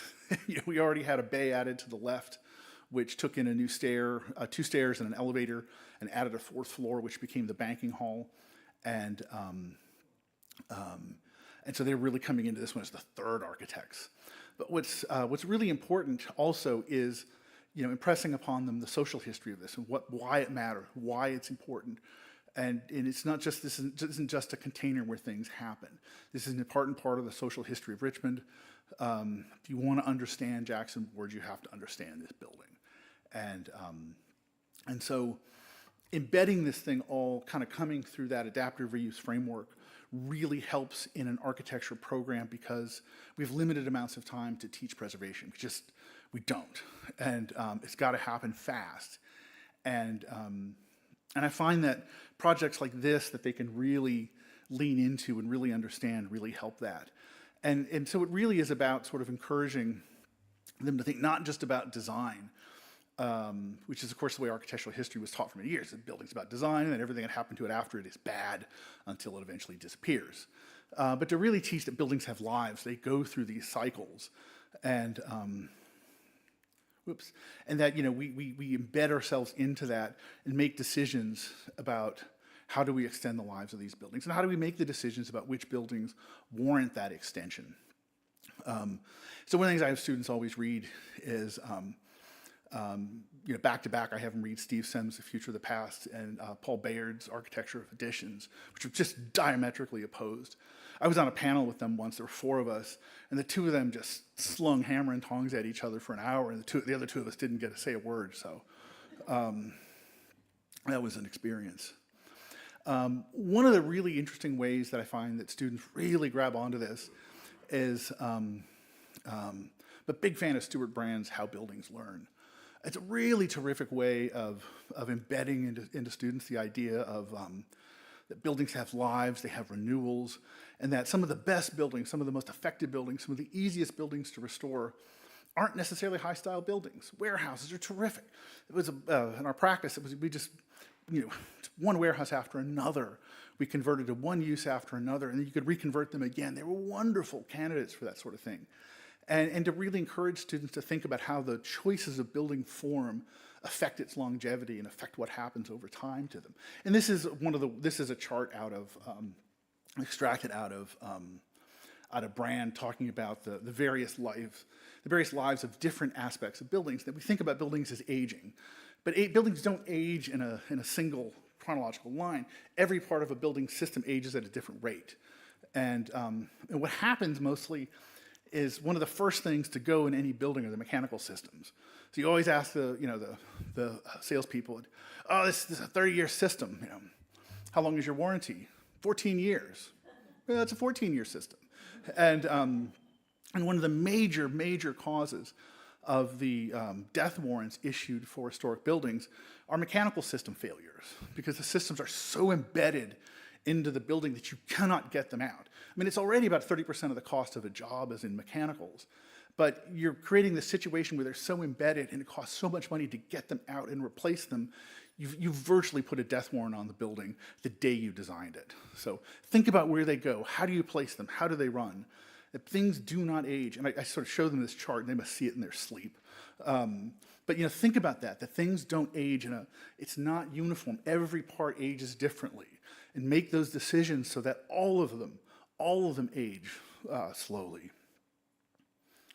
So what do we actually do? So these are some examples of these couple competition boards from the end of the semester, where they're really showing this integration of design and building systems, understanding of building codes, structure, kind of all the way through. We really encourage them to think about these things. We do lectures all through the semester. This was a studio we did on the ruins at Barbersville, and instilling into this a visitor orientation center for the descendants of enslaved communities at UVA, and work with some folks there and really come up with a program for how would you theoretically embed into the ruins an orientation to the site and its enslaved history. Now, this points out one of the things that we have to do in architecture. There's a thing involved. We have to make a thing. And so often in preservation, the best decision is do nothing, or do it somewhere else. There's a little bit of a pedagogical problem that we have to have a product. And I love my chair. He's a very kind and understanding man, but I cannot imagine being hauled into his office at the end of the semester and having him say to me, "Now, Brian, we understand you did nothing." "Yes, sir." And it'd be a very short tenure. So there is that. So because of that frame, we do have to produce something. We try to talk about that possibility of the answer being, maintenance, the answer being preservation, the answer being do what you need to do somewhere else. But, sometimes it has to happen at the thing in order to teach. And so, we use that model, and these are various images of Barbersville throughout its life. But in understanding that sort of life history, and that buildings change, and each of these periods tells us something important if we know what we're looking at. So we did an experiment last fall where I tried this with third year. It was my first time teaching third year students, and we did a postmodern project with them. This is a really interesting building called Dancing Point. Thomas Church was the landscape architect It was one of the very last of his projects. He was a great modern landscape architect. One of the very last things that he did, one of the very few projects he ever did on the East Coast. The architect was a man named Robert Stewart, who would have been a terrific architect. We would all be talking about Robert Stewart had he not died unduly young. And a terrific architect. And this is one of the early, this is 1973. It was up and out of the ground, where you see this sort of working of classical motifs into it, and using this arch, and using domes, but in a very flat, stripped, linear way. And asked the students to sort of study this and analyze this. And the program for this one was turning it into it's an amazing site on the James River, sort of an aquatic nature center. So people could come in there for nature education. You could launch boats from the site, but you had to come to grips with that existing geometry, and also come to grips with, of course, a postmodern building, so everything is IFAS, and it had all failed. And this is a building that we had restored a few years earlier, so knew the conditions really well. But also, this was a good example of where we really encouraged them to not just learn the Secretary standards, but understand the limitations, and talk about how for the recent past, which means everything built in their lifetime, the integrity standards for the standards don't really translate very well. I mean, it's something we need to really think about. Material integrity it's a real challenge with materials like IFAS and plywood that don't, they don't patina, they just get old. One of the other exercises we do is early on is put them in groups and have them look at 3 different buildings that each took a very different approach to either an addition or adaptive reuse or restoration. Some that are very heavy-handed, some that are very modern, some very traditional, some very hands-off, a whole mixture of them. And they have to sort of talk about them and present them. And one of the fun things that comes from this is that it's one of the first times they've ever really had to think about buildings and talk about buildings as having that life after construction. And so they put together these PowerPoint presentations, but the beauty of it is it starts to generate a visual vocabulary that we can then talk about for the rest of the semester. Oh, is it like this or is it like that? None of these things are coming out of the books they're using for architectural history, because of course those stop at construction. And but it really helps them sort of embed this idea of the buildings have lives, they change, and additions are really important, and it's an important way of understanding a building, and to come to some grips with what's your position on them? How do you feel about? And it's always really great because, again, they have this shared vocabulary. We put it all up together, and we always make them refer to those buildings and use those as examples as we're talking to really sort of really embed that conversation. And one of the beauties of starting like that, it gets them working in groups, but they start to understand what it's like, what a practice is like, how to collaborate, how to work with each other. But you can't just do this on your own. And because a lot of our students, very few of them are going to go into preservation as a solo practice, as a solo occupation, and that's not really the intent.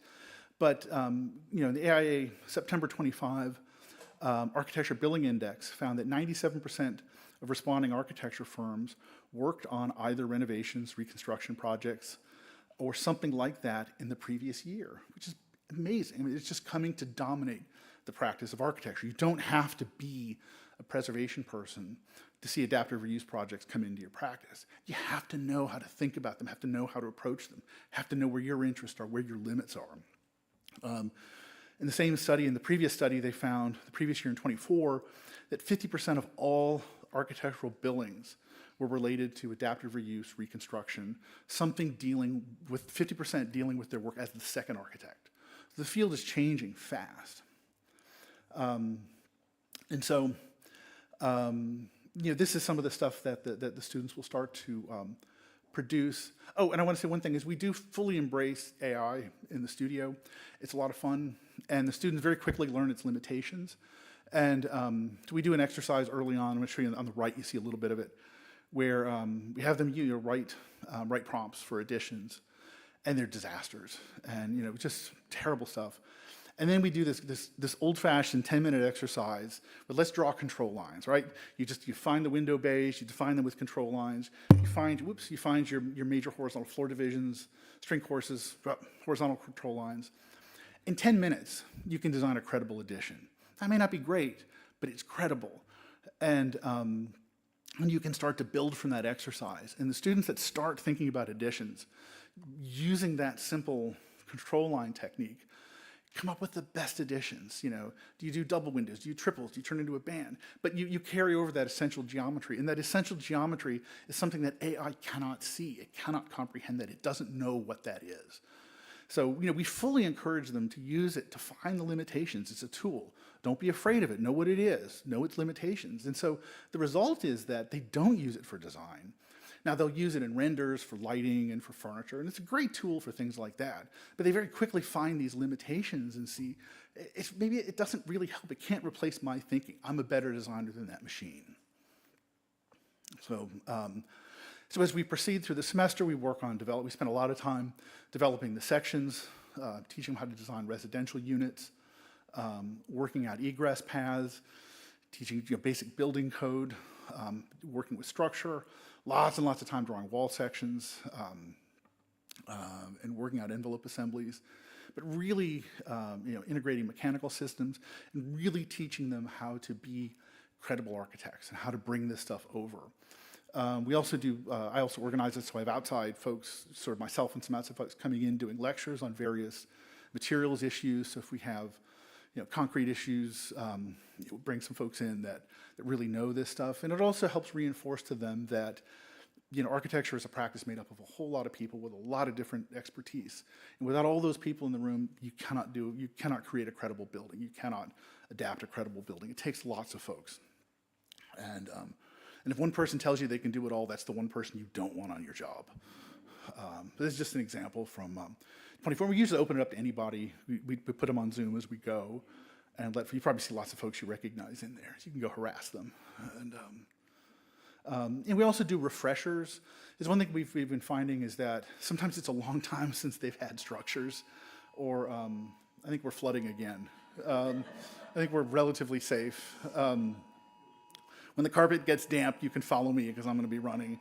But we do refreshers on, we have other faculty come and do refreshers on structures.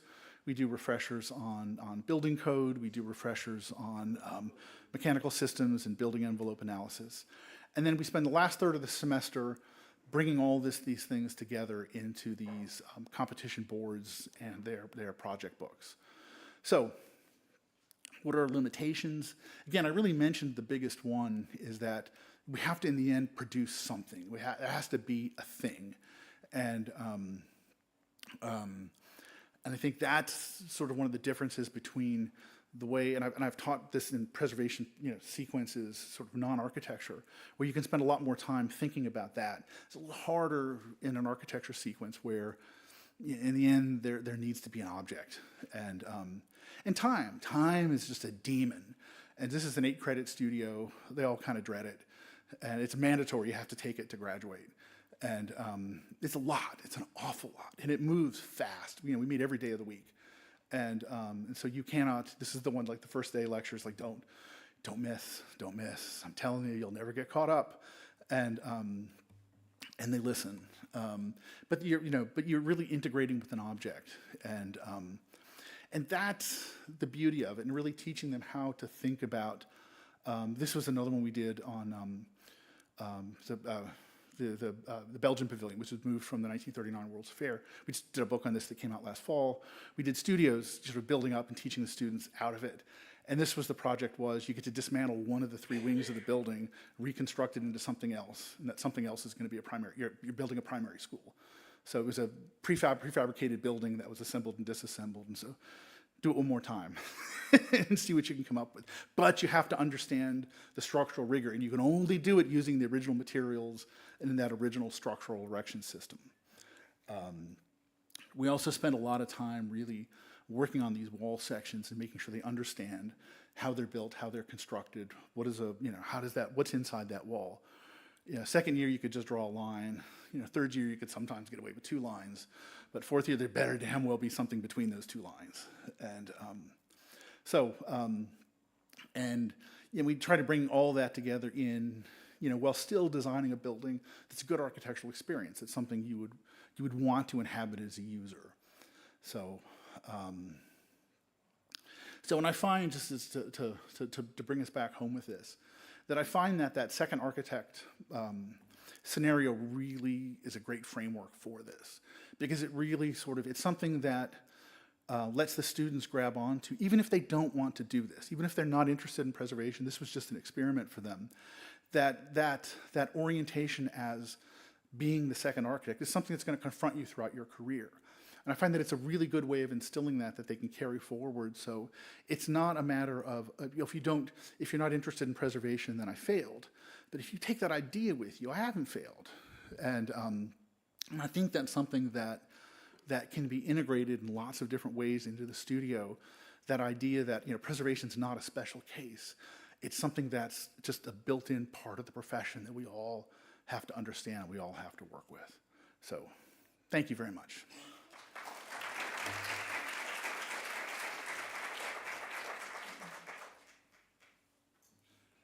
I'll see whose notes these are and give them back.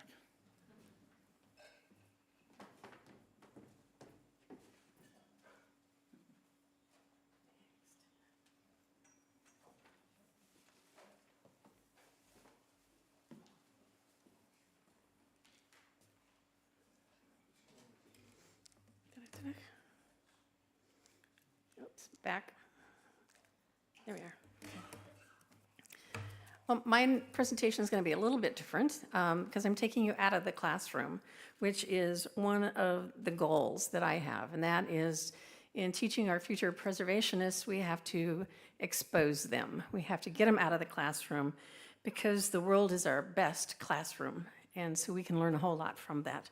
So as we start to look at getting students kind of beyond their comfort zones and looking at them, breaking their kind of current programming, let's say, because I know some of your students out there, it's true, and we all were once, but you've grown up with cell phones, you've grown up with computers, you've grown up with the internet and all this tech stuff. And my goal is to get you out of that and start thinking about life beyond what you already know. And so nearly 10% of the world lacks electricity. 20% of the world lacks drinkable water. 40% of the world lacks indoor plumbing. 37% of the world lacks internet access. But yet 11% of the people in the US have never left their state. And students have grown up with all of the tech, as I mentioned. So I take them somewhere where we don't have those amenities, where those things are lacking. And so I take them to different places. This just happens to be one of them that has no indoor plumbing, that has no electricity, that has no internet service, and none of those things that they are accustomed to. And so they have to start to think differently right off the bat. Once you can see, you look at that and you go that you're not in Kansas anymore, and that traditions may be different, and that you need to learn the customs. You have to gain trust. You have to take on a whole different mindset. I get in this location and students will ask, well, when are we going to do this? And I go, when we get there. It's saying, well, what time is that going to happen? When it happens, because it's just changing that programming that we were looking at. So this is in Noragachi, Chihuahua, Mexico, in the heart of the Tarahumara Nation. And this is, kind of life there with the Tarahumara. And we were working with a design build project where I was asked to be an architect and designed a boarding school with the Tarahumara Indians, which we did, and then I decided we should turn this into a design build project. And so students started to learn about, you make adobe with your feet, and you have to let it dry, and we use compacted earth blocks as well. And so, one of the goals is get them involved, let them get dirty, let them start to do some of the building themselves and look at what they can learn from that. And they learn a whole lot about themselves from that. And they also learn to love different cultures or be exposed to different cultures. Because when we leave here after a month, they have a real love for the place and the people. And they've changed their thoughts often about what they really want to do when they grow up. that they might want to look at, these historic buildings, or they might want to look at different aspects of architecture. Another project is in South Texas, and a couple things come to mind here is that what you see on the outside is it's a hakal, it's a type of construction that is kind of like a wattle and daub, but on a less formal side. And so we were working to do some of the preservation work for that. And so what you see on the outside, and then you look to the inside, and there are some surprises in there. You begin to see, a mud plaster, and there were some areas where we could still see where it had been painted. And this was a bunkhouse for a ranch, is what it was used for. And then when we look even closer, the outside has that corrugated metal roof, but when you look to the inside, it has thatch, the remnants of thatch roof under that. So you learn to look a little differently and more closely at various projects and how can I, kind of fix this? But again, it's that orientation, like learning what you have, gaining trust that this is the right thing to do. We got involved with another university. They did the analysis on the mud plaster, so we knew what our mix needed to be, and we actually did it. So again, spending Saturdays in South Texas along the border working on this project. And what I figured out is that, I took him into another project out of their neighborhoods, but still in San Antonio. And the things that they've started to learn are an awareness of inner city neighborhoods, street patterns, building placements, their orientation, details and materials, construction methods, and how things are built, and also an awareness of the people who live there. Because it's a 2-day project over a weekend, and it's originated with the city of San Antonio, called Students Together Achieving Revitalization. And these were like second-year students in architecture.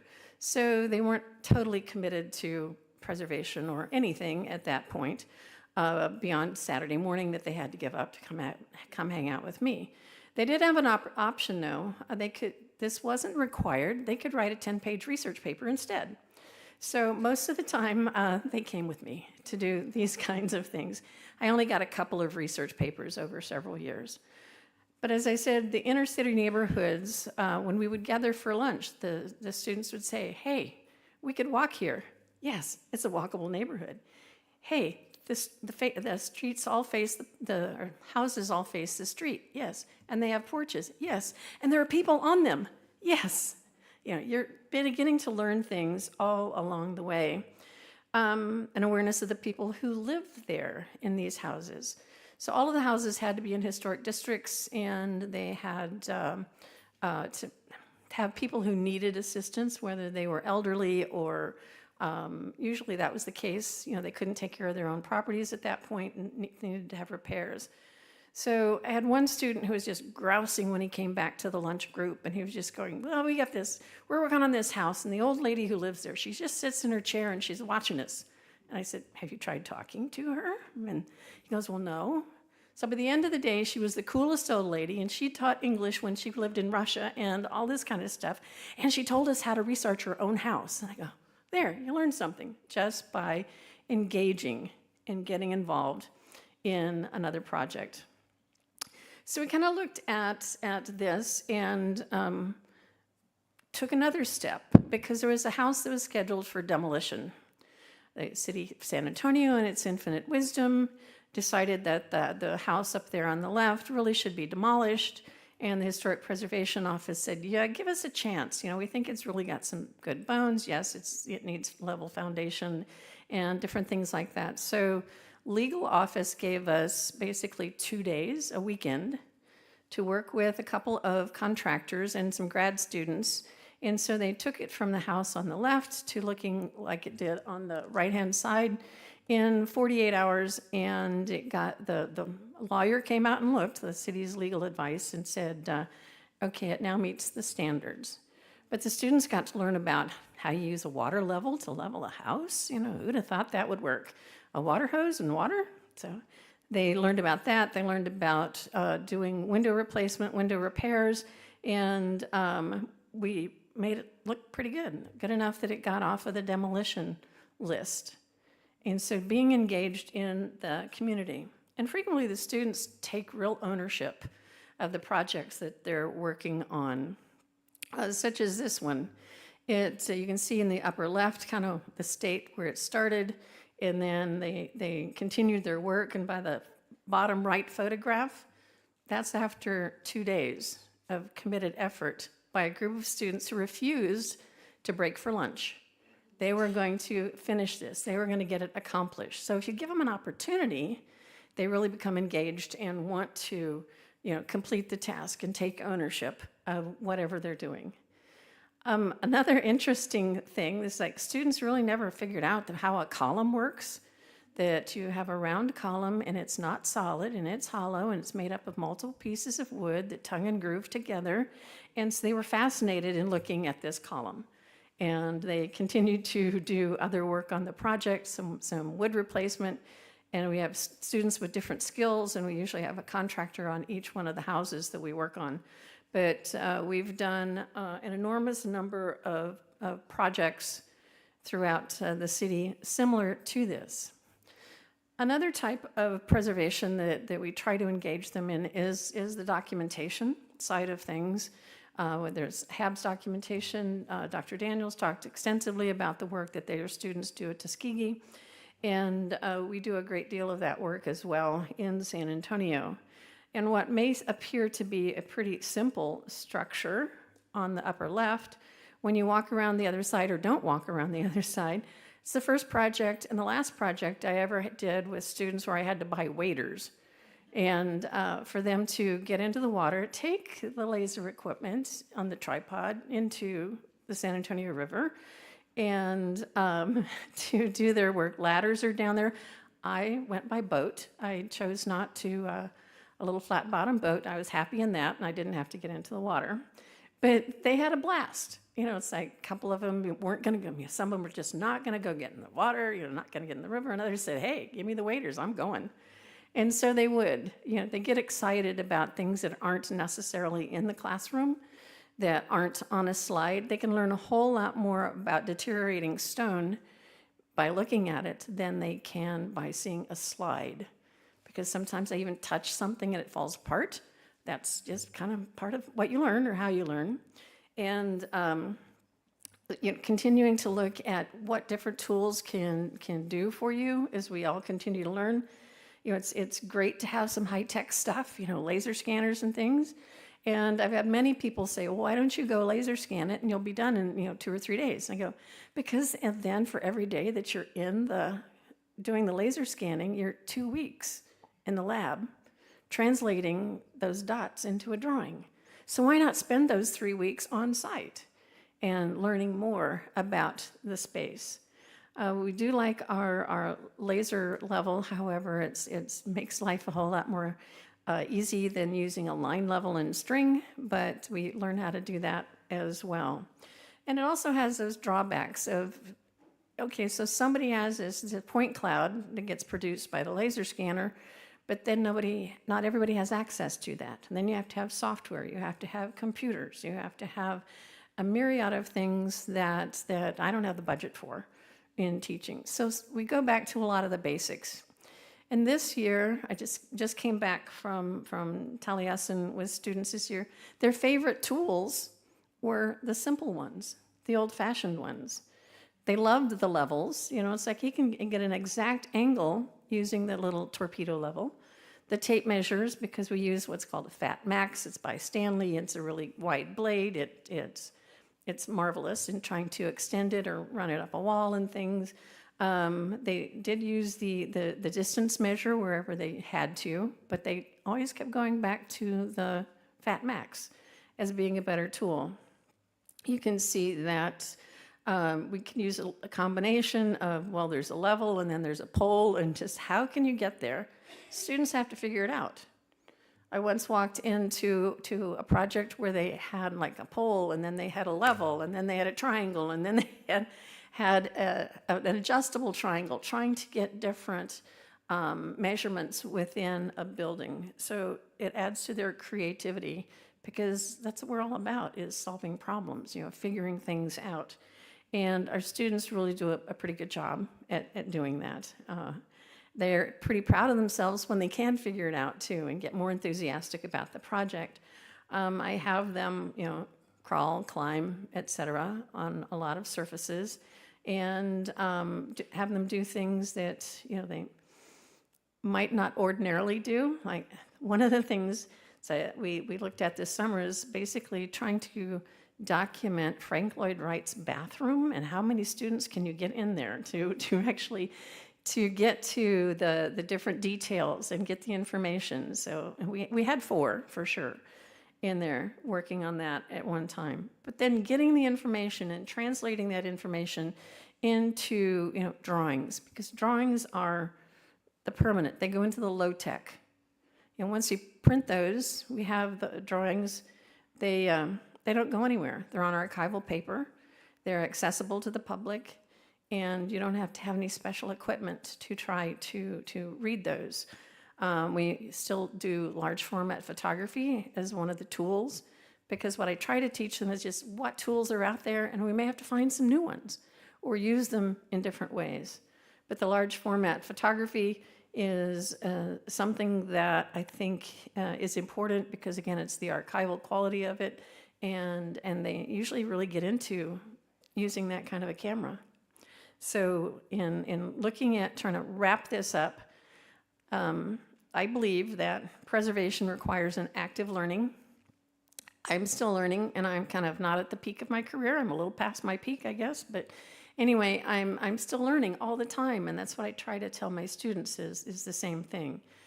It requires the use of all of our senses.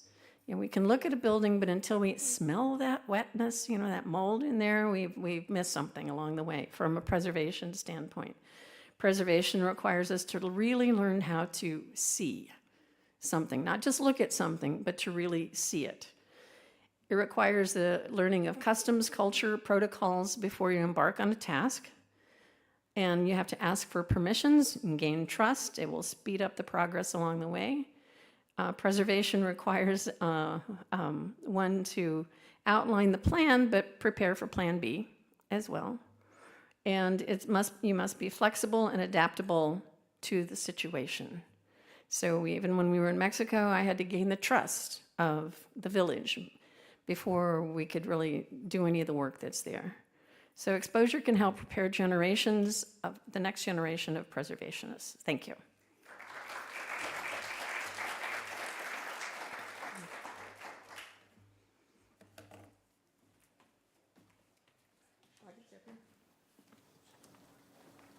Thank you so much to each of our speakers. We're a little bit over time, but we have just time for a very quick Q&A session. So Sarah and Brian, if you'd like to come join us here on the stage, we could probably take 1 or 2 questions. If there's anyone in the audience who has a question, yes.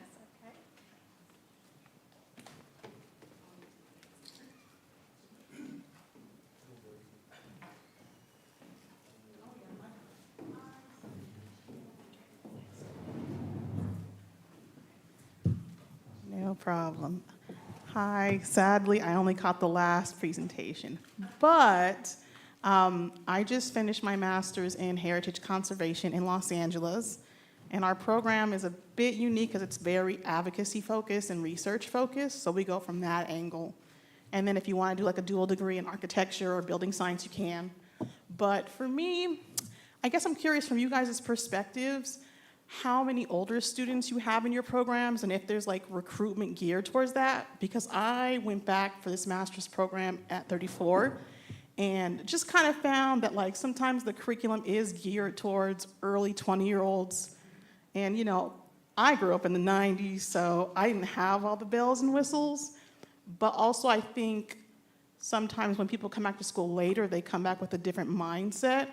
And so, luckily my program director was great, really saw that as an advantage, but I do know sometimes, that can be tricky. So I'm just wondering about do you guys recruit older students? Do you have curriculum nuances for the older students that are really ready to dig in certain ways? So, yeah. Well, at UTSA, UT San Antonio, we have a career change program in architecture. For our master's degrees, you can have another degree in whatever. and then come in for that career change, and that becomes a 3 years master program. And so we kind of focus on the students who've already done something else. I had one with me at Taliesin. She's 34, and she's finishing up her master's at this point, but she had a degree in Washington, D.C., and a job in Washington, D.C. before that. So we do have a program like that. Tech does something a little bit differently. It's a 5-year program. Blacksburg is not near anything, but they do a lot of that through the Washington, D.C. Alexandria facility. There are a lot of programs up there geared specifically towards working students. One of the MARC programs is specifically everything's taught in the evening. And that one, and it's an easier place to get to working adults there than Blacksburg just is not. It's just really remote. And I used to teach when I was practicing. I taught part-time at VCU. In the planning department, I taught preservation planning, and I specifically taught at night, because if I taught at night, 75% of the class were returning professionals, and it was great. And I could do a whole host of things differently because of that, and I missed that. They were great. So. Do we have a second question?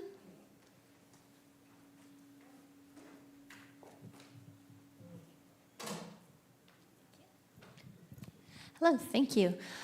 So with this year's theme focusing on intangible heritage, I was a little surprised that there wasn't as much mention in the presentations. How do you, in the academic discourse of your courses, as well as at the Getty Institute, integrate more approaches for better understanding, documenting, and working with intangible heritage and its concepts, like the urban humanities, sociology, ethnography, environmental psychology, community engagement, and so on?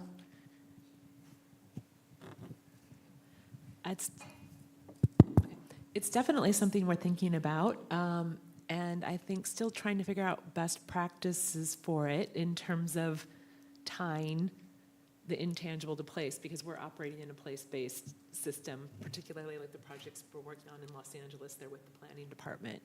So I think it's a training, but we're also we're like gathering information, like learning from what others are doing. For our own work, it wasn't a training program, but we've been convening meetings with people who are doing that just to share information and like learn best practices.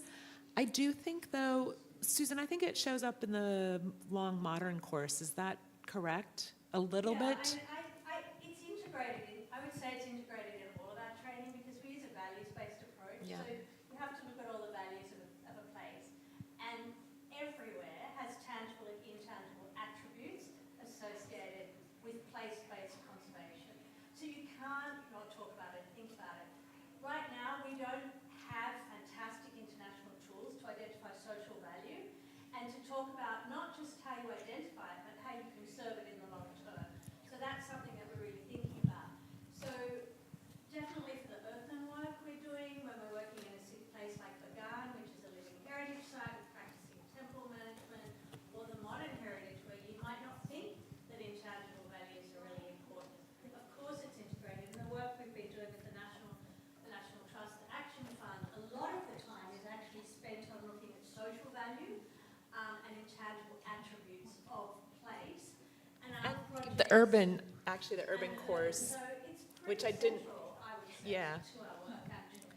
Yeah. I would say, sorry I didn't elaborate on that earlier, but the urban course, it starts out by mapping physical, social value, or not, not mapping, but starting out with gathering information about these different values and then mapping it to place. So it's an integral part of that. But then it's sort of, I think the tricky part in that class comes up when they're making strategies for preserving that. That is the tricky part about how best to preserve social value and keep it going. And people are doing it, but... Just really quickly, I try to do it through exposing them to advocacy and teaching them about how to do it, how to advocate effectively. also do some of this through the AIA in Virginia has a Young Architects Training Program, which is terrific. It's a year-long cohort program, and we do some of that through that, and really using that citizen architect model. But really trying to teach them to engage, that it's easy to do. Yeah, you're going to lose, but that's not the point. I just testified before we started here about watch my adjectives, the proposed arch for Washington, D.C. I mean, the first draft of my comments were just, don't. And then that doesn't fill 3 minutes. And, but, that everyone can do this. You can do this. Your voice matters. You don't have to be a specialist. You don't have to be somebody. You got a voice. Use it. And if you don't use that voice, you lose it.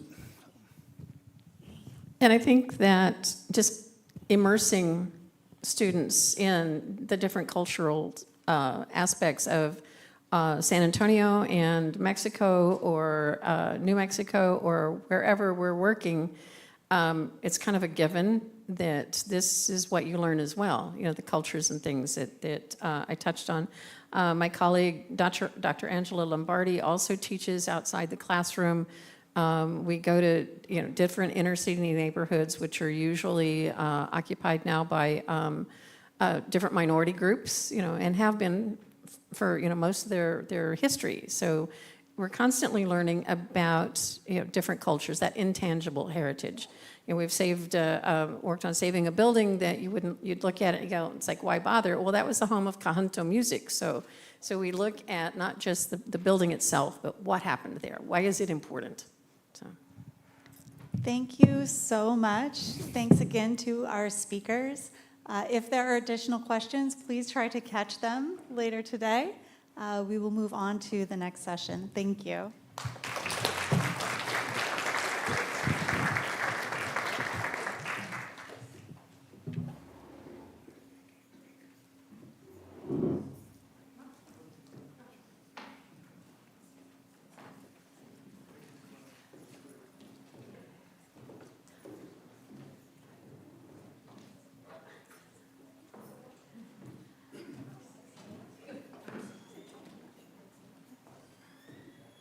Okay, I have a very brief announcement on the tours before we start our next session.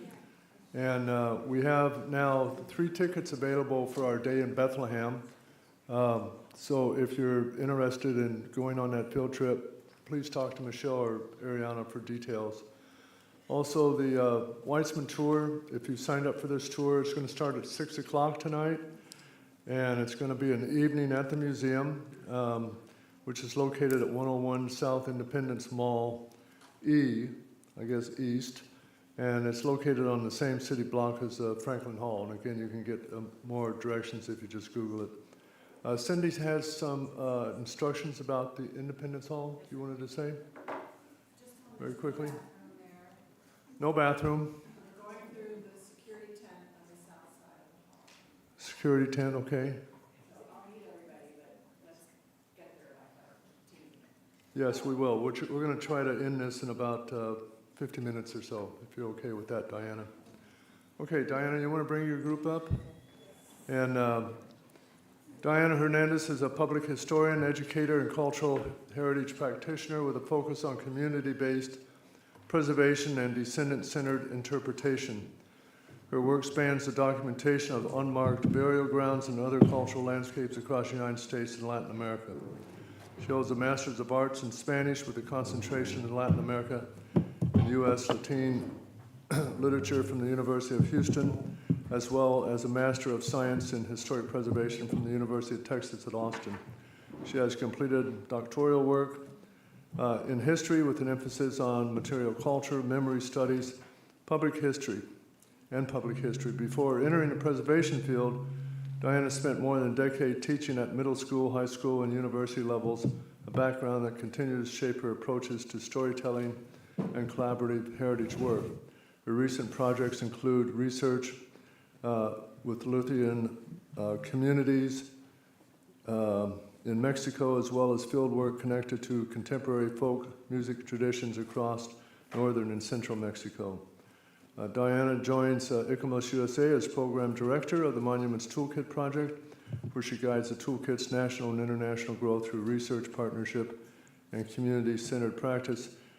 And I think you're really going to enjoy our session. It's Transforming histories, creative practices, public histories, and community memory. Take it over. Thank you so much. Good afternoon. Thank you for being here, Paul, Carrie, thank you so much. So today's session is specifically about how we transform contested histories through creative practice, research, and community collaboration. We're asking, how do we engage hard histories? Thoughtfully, accountably, and with care. How do we center the voices and experiences of communities whose stories have been historically disenfranchised or erased? And what are our responsibilities as stewards of these histories for futures we cannot yet see? The work of transforming histories is not just intellectual. It's embodied, and it's place-based. It requires us to think about who gets to interpret and narrate the past. What role does art and creativity play in that work? And how do institutions, how can they be accountable to said communities? How do we build practices that are sustainable and grounded in care? Today we have two extraordinary practitioners joining us. Dr. Carrie Sautner. She is president and CEO of Eastern State Penitentiary Historic Site, which preserves America's first penitentiary, advancing public understanding of the criminal justice system and its impact on the lives of those affected by it, to inspire a more just future. Under her leadership, Eastern State has grown into a nationally recognized voice in criminal justice education, attracting hundreds of thousands of visitors annually and engaging audiences across the country and around the world. Dr. Sautner holds a doctorate in education, leadership, and management from Drexel University and serves as president of the Lower Merion School District Board of Directors.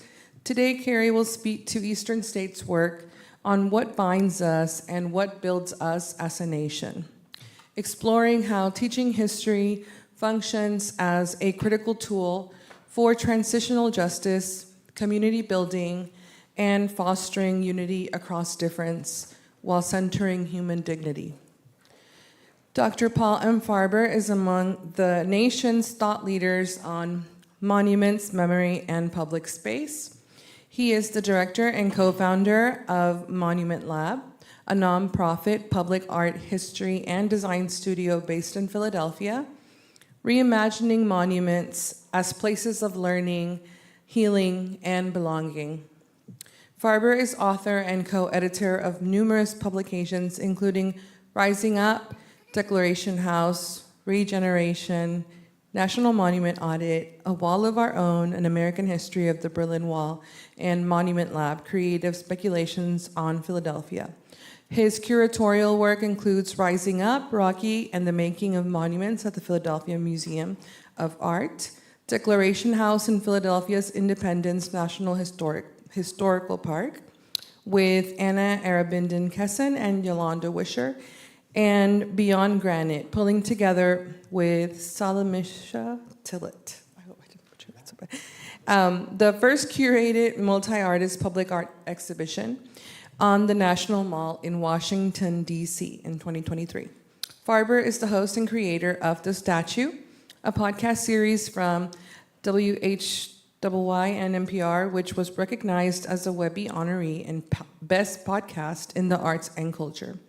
In addition to his work with Monument Lab, Farber has held academic appointments at the University of Pennsylvania, the Corcoran School of the Arts and Design at George Washington University, and Haverford College. He served as curator for the inaugural Artist in Residence program at the Office of the District Attorney of Philadelphia in 2020, keynote speaker for the Americans for the Arts National Conference in 2020, and scholar in residence at Mural Arts Philadelphia from 2015 to 2017.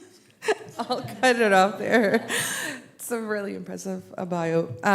So I'm excited to get into conversation with them about their work, but first they're going to give their individual presentations. Thank you. The floor is yours.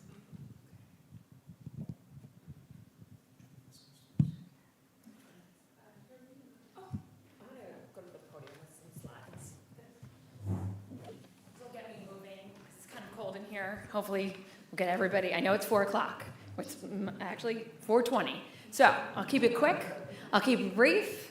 Get you all moving and get everybody. You have candy in your bags at some point in time. And it's also freezing in here, so it'll keep me moving as well. It's an honor to be here. Thank you so much. I enjoyed the conversations I was here for today. I wish I could hear more of it. And I just really appreciate the nerding out about Independence Hall. And I was laughing really hard about the Rhode Island joke. Nothing like a constitutional nerd joke to get me going. So thank you. I love Cindy. And I have a couple nerdy moments in my talk about the stuff that I learned from Cindy. I worked at the Constitution Center for 17 years. And I am that loser that when I walk through Independence Hall, and I use that word with love and hearts around it, when I walk through Independence Hall and I walk through the bricks that are interlaid on Independence Hall, the thing that I do every single time is kneel down and touch the bricks. Because I do think place matters. And that's something that I learned from Cindy. That's something that I learned from David Brownlee, who was one of the people with Sally Elk that saved Eastern State.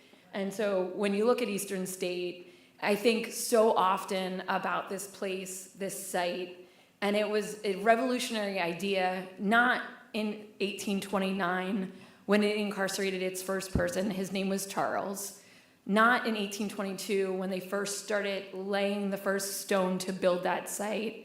But it was a revolutionary idea in 1787, before the Constitution, when they thought Benjamin Rush, Benjamin Franklin, Vaux, all of these people got together and said, if we're telling the world that we believe in freedom, we believe in liberty, that maybe we should not just think about taking it away from people, but maybe we should think not just about how we give it to people, but we should think about how we're taking it away from people too. Maybe we should think differently about it. We should think differently about it because we, just 12 years ago, were people that liberty was being taken away from. And so when they were grappling with freedom being removed, they were thinking very closely about the freedom that they had been removed. They are thinking about this because they were people that were removing liberty and freedom from people. When it's in close proximity to being removed from you, you're thinking about it quite often. But we have to be honest about who they were and the liberty and freedom they were taking away from people. Because we have a tendency to forgive people too much in our history. We have a tendency to say they didn't know. We have a tendency to say they were unaware. We are unbelievably smart beings as human creatures. We are unbelievably brilliant human beings. We have observational skills. Now, our gut instincts aren't really great. And I'm just going to say out loud that the scientific method was a huge invention that we need to use every single day as human beings, because our gut instincts actually stink.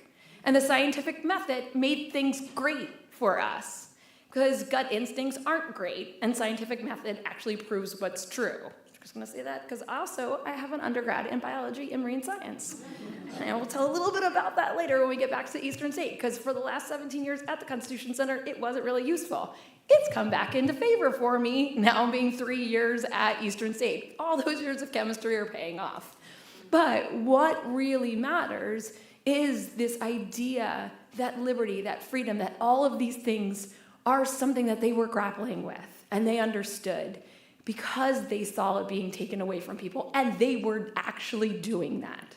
These are things that they were grappling with. These were things that they were acknowledged taking away from people. These were things that they were seeing in tension with their own beliefs and their own values.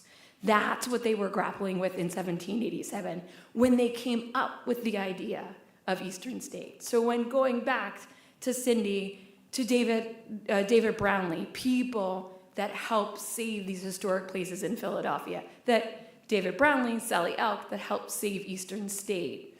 it always reminds me that place matters.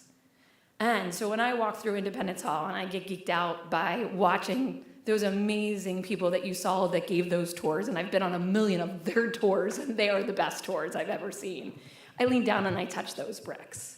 Because it does matter, and place does matter, and going to those places matter.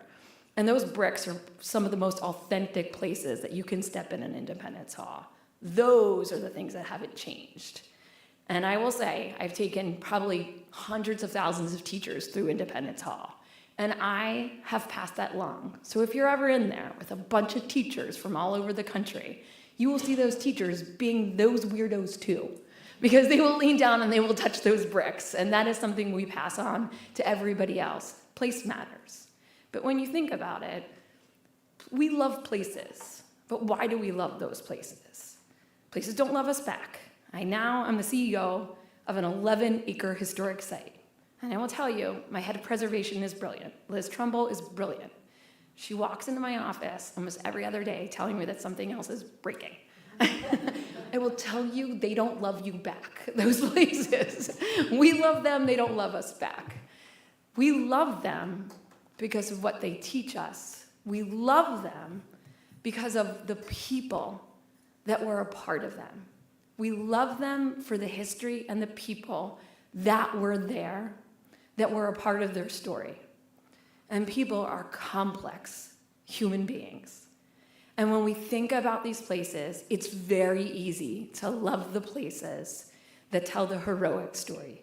It's very easy to love the places, the systems that tell the power for stories that you can be proud of. But I think it is unbelievably important to equally love the places and to hold on to the stories and hold on to the places that tell the horrible stories and the tragic stories as well. Because our history and our past is not one-sided. And those stories and those hard histories are the whole part of who we are. They told the whole history. They tell the hard history. And they told the complex and complicated history of our past. And they give us all of the layers and all of the complexity of our history and our understanding of who we are, how we got here, and the steps that we took to build the systems that we have in our society today. And as we understand the steps we took to get here, we need to understand the complexities that we have built to get here, to understand fully how we untie those complexities of the systems that we have, to understand fully how we untie them and erase the ones we want and keep the systems that we have and take away the systems that we don't. So holding on to the complex systems that we don't want and the complex systems that we do want matter. And holding on to the hard histories matters as much as holding on to the happy histories. So when we look at something like Eastern State, which is a site of trauma, it's a site of pain, it is very important to do that. Now, how we tell those stories is very complex. And Eastern State, I've only been there 3 years, has gone through an evolution of those stories. The site originated, it is the birthplace of the criminal justice reform in America. The idea behind it, Gesundheit, was in 1787, like I said before the Constitution, in April and May, grappling with how do we really take away liberty when we give liberty? How do we rethink criminal justice reform and create a way that is less punitive than the barbaric way that we are seeing right outside of Independence Hall? So if you go to the front of Independence Hall, the proper front of Independence Hall, across the grassy knoll was Walnut Street Jail. That is where most people were held before they came on trial at Independence Hall. Pennsylvania State House at the time, you'll be there tonight. You can ask them where we're at Walnut Street Jail. They will point it out to you. This is where people were punished. Ears cut off, whippings, worse than that. They're watching this. Ben Franklin's house was just around the corner. They are watching this. But what is happening also at the same time is state laws are changing. State laws that are in effect from William Penn. And now these laws are changing to be extremely public punishment, extremely violent punishment. And right in front of everybody, people will be made to do public works extremely violently. And going against the Quaker ideals of the time, they are saying that this is not who we are. We are Quakers. We do not do this. Everybody has an inner light that is God. We just need to get back to that inner light. This is the idea behind this uprising, that we have to create a better system. So Eastern State, the birthplace of criminal justice reform, the physical manifestation of that criminal justice reform, doesn't get built until 1822, doesn't get opened until 1829. That comes years later, and by then the Quakers have lost their grip of power on Philadelphia and on Eastern State. But that idea generates then criminal justice reform, brilliant idea. Same time, the idea of how they do that is solitary confinement. Solitary confinement. You are alone with your thoughts. You're alone in isolation in what is designed to be almost like a chamber of a monk with a light at the top, a skylight at the top to bring your eye towards God so you can remorse and be in penance, alone in isolation all day long, outside in a small yard 2 times a day, once in the morning, once at night, in a small yard by yourself, given food through a small hole in the wall, twice a day. The first public building in America to have flushing toilets, the first government building in America to have flushing toilets. Why? Because they were that committed to having solitary confinement, that it is the first public building to have flushing toilets. That committed to it. And then you ask yourself, did they know how traumatic it was to take people away from people? We are social creatures. We cannot survive. Not a year, not a month, not 2 weeks without each other, not days without each other. Did they know? Birthplace of criminal justice reform. Birthplace of large-scale solitary confinement. That is born in Philadelphia. That is born at Eastern State, both invented at the same time. It created a site of trauma. It created one of the most painful experiences of violent incarceration. The violence, instead of being on the outside, was on the inside. And we ask ourselves, did they know? Just like we ask ourselves, well, slavery was a moment of the time. It was states' rights. Absolutely not. Look at the documents. Look at the primary sources. They knew it all. They tested it out at Walnut Street Jail and wrote instantly, within days, you see the high traumatic stress. They don't use those exact words, but they know the mental toll that solitary confinement had on people when they were piloting it years before at Walnut Street Jail. They knew. So when you're telling that story in the 90s and the early 2000s at Eastern State, you begin the interpretation process. We talk about criminal justice reform. We talk about a site of national significance. We talk about a national historic landmark. We talk about this beautiful castle-like structure, Haviland design. We talk about the preservation of this site. As years go by and the evolution of interpretation of this site, we look at the art that was done in 1852 by an incarcerated 22-year-old at Eastern State. And this was one of the original pieces of art that was displayed in the 90s at Eastern State, 1990s. And this is also some of the original signs at Eastern State, showing original mugshots, original ways that incarcerated people were brought into the site. 2 minutes, I'm gonna do this quick. I want you to see these very stark images that were shown in the 90s on the site. Clicker won't work, okay. I'm gonna try a different way. Okay, or I could use a real clicker. There we go. There we go. Then the evolution starts to change. You can see it's very structural based. It's very much, this is what the images look like. This is historically what it looks like. This is what the layout looks like.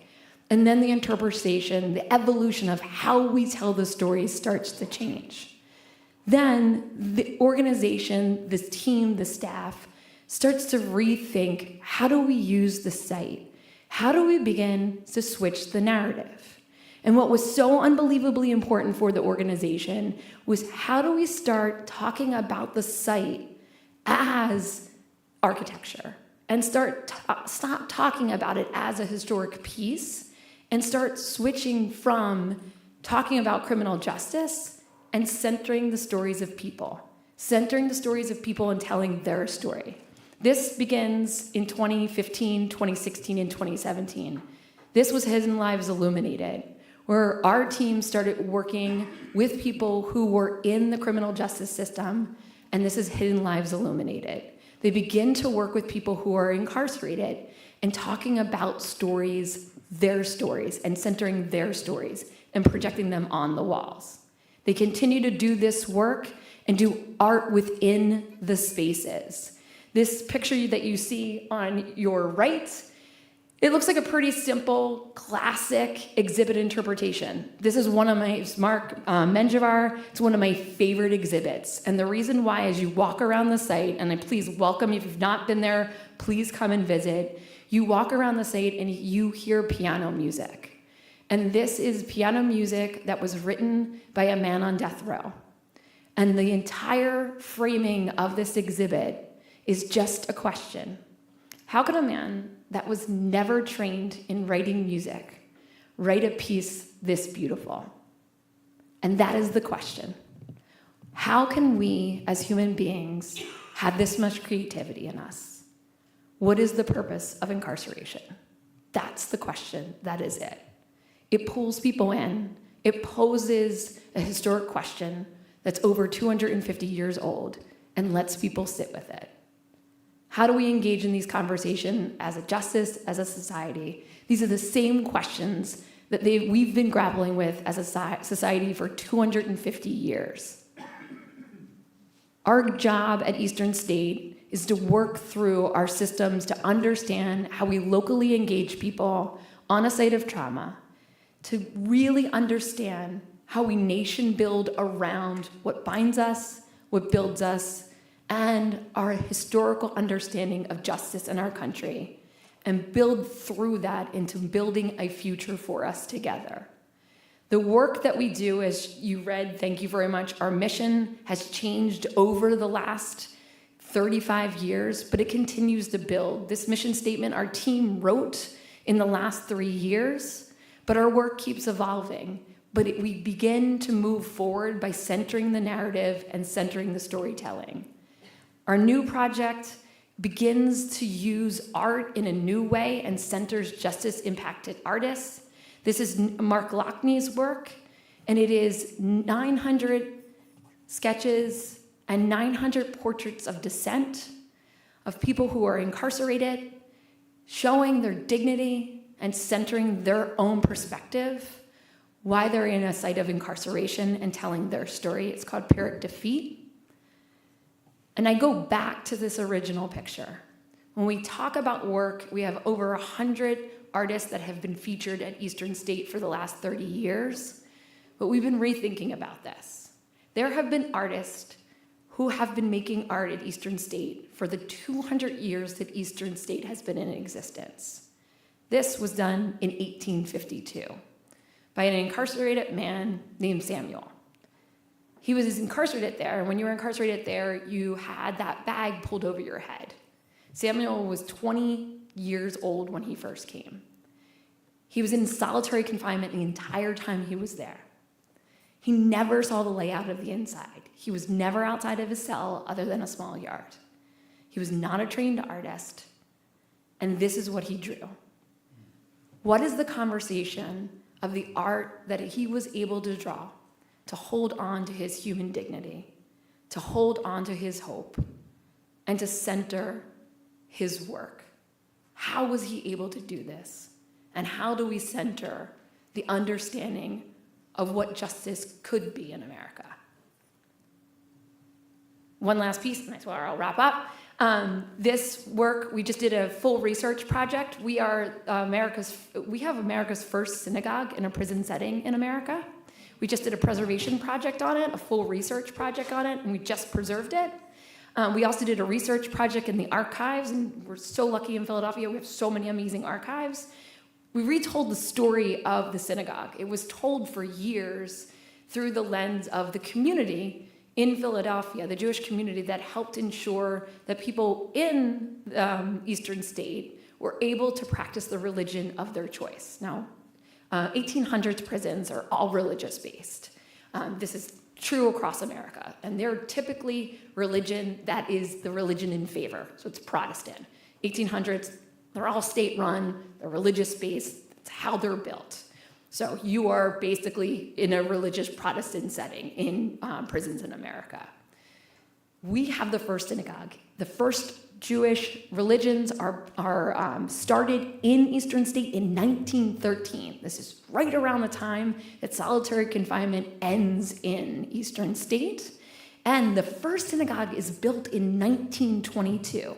This is mind-blowing to happen at Eastern State. It's mind-blowing to happen anywhere in a prison. So this is the first. But then to happen in Philadelphia, in America, when the KKK is going through the roof and eugenics is blowing up around the world, this is like a revolutionary act.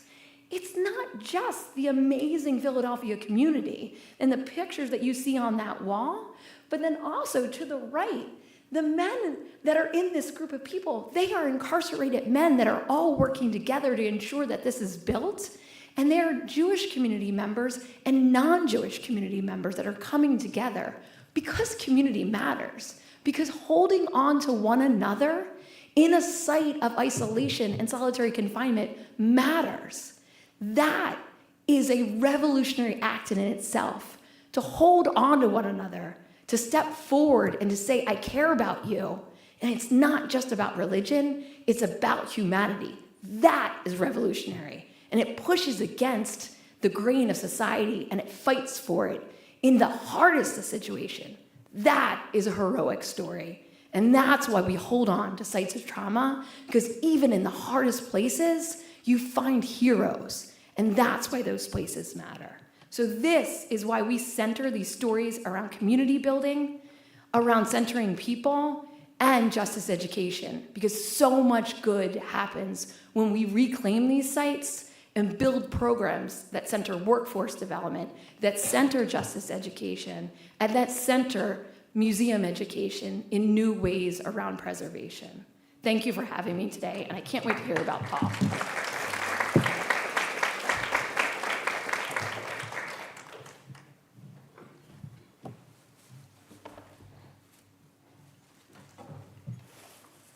Good afternoon. Thank you for being here. Thank you for having me. I'm Paul Farber. I'm director of Monument Lab. Just so thrilled. Thank you, Diana. Thank you, Carrie. Thank you, everyone here. I can see my slides about to begin. And I'm here, let's see, this is the end of the slideshow. Preview.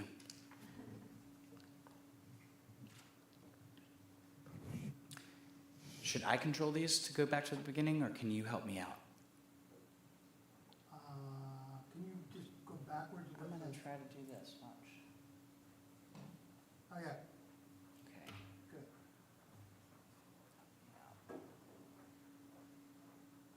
Apologize.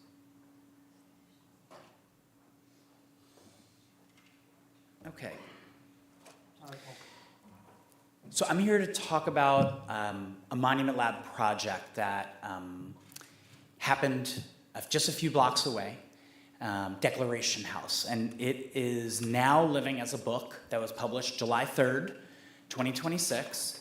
Hey, love some book people. From our friends at Temple University Press. It was edited by Yolanda Wisher, Anna Arabinden-Kesson, and myself.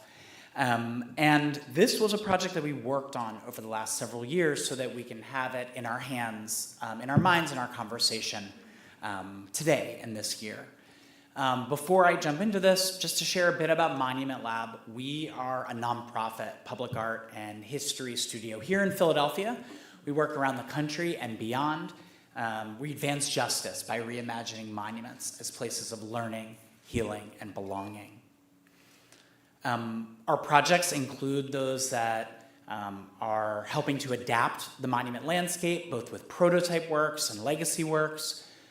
We are doing field building through re-granting and fellowships and internships, and we also do narrative change work. Say this work is heavy, this work is intense, but we have to find the joy and we have to find one another, and that's something I've seen across every site. Even with Deep Pains, you're looking for your people and for your places.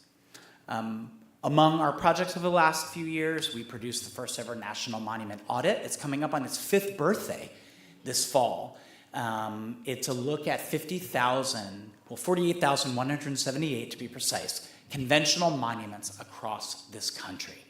And what you can learn when you don't just see a monument as a single site, but as a collection that is built up across generations, across time, across place. You can read it and access it and see the data on our website, monumentlab.com. Partnerships are fundamental to what we do, working with federal, state, local, tribal, grassroots, and especially artists who help us see a way through with different sensibilities and possibilities. So I just wanted to give a kind of sense of who we are. I'm here representing a small but mighty team, mostly based here in Philadelphia, but with colleagues in New Orleans and Minneapolis and New York, San Francisco, and beyond. We define monument in a pretty ambitious way because there is no such thing as a monument. There are things that we call monuments, spotlight as monuments, resource as monuments, preserve as monuments, and what we have found in conversation with tens of thousands of people in public spaces across this country is that a monument is a way to talk about the past, present, and future together. So we define monument as a statement of power and presence in public. If you have the time, the money, the official power, you build a monument that's important to you. I actually think monuments have more to do with power necessarily than they do with memory. If you don't have the time, the money, or the official power, but you have power nonetheless, you build your own monument or you gather around one that exists and you amplify your presence. We all deserve at least a mug, a bumper sticker, a t-shirt that we survived America 250. I guess we're still living through it, but we got through the crest, we're coming on the downhill. And just a shout out to everyone here. We said we'd had an unofficial drinking game, but seltzer, because it would have knocked us out every time we heard America 250, every time someone said semi-quincentennial successfully. I feel though, I hope you all feel just a bit of like that barometric pressure, a little bit of the release. Because for those of us doing this work, whether it was 249, 250, 251, and onward, we keep showing up. We decided we're doing a number of Monument Lab America 250, 2026, Semi-Quin, as we like to nickname her, projects, but we really focused our energy because we actually wanted to figure out how we were thinking, how we were entering this several years ago, and that's really what resulted in the Declaration House book today. For America 250, we rooted ourselves in a quote that's on the wall in our offices here in Philadelphia by the late Nobel laureate Toni Morrison. Her theory of literary archaeology and describing the writing of the novel Beloved, on the basis of some information and a little bit of guesswork, you journey to a site to see what remains were left behind and to reconstruct the world that these remains imply.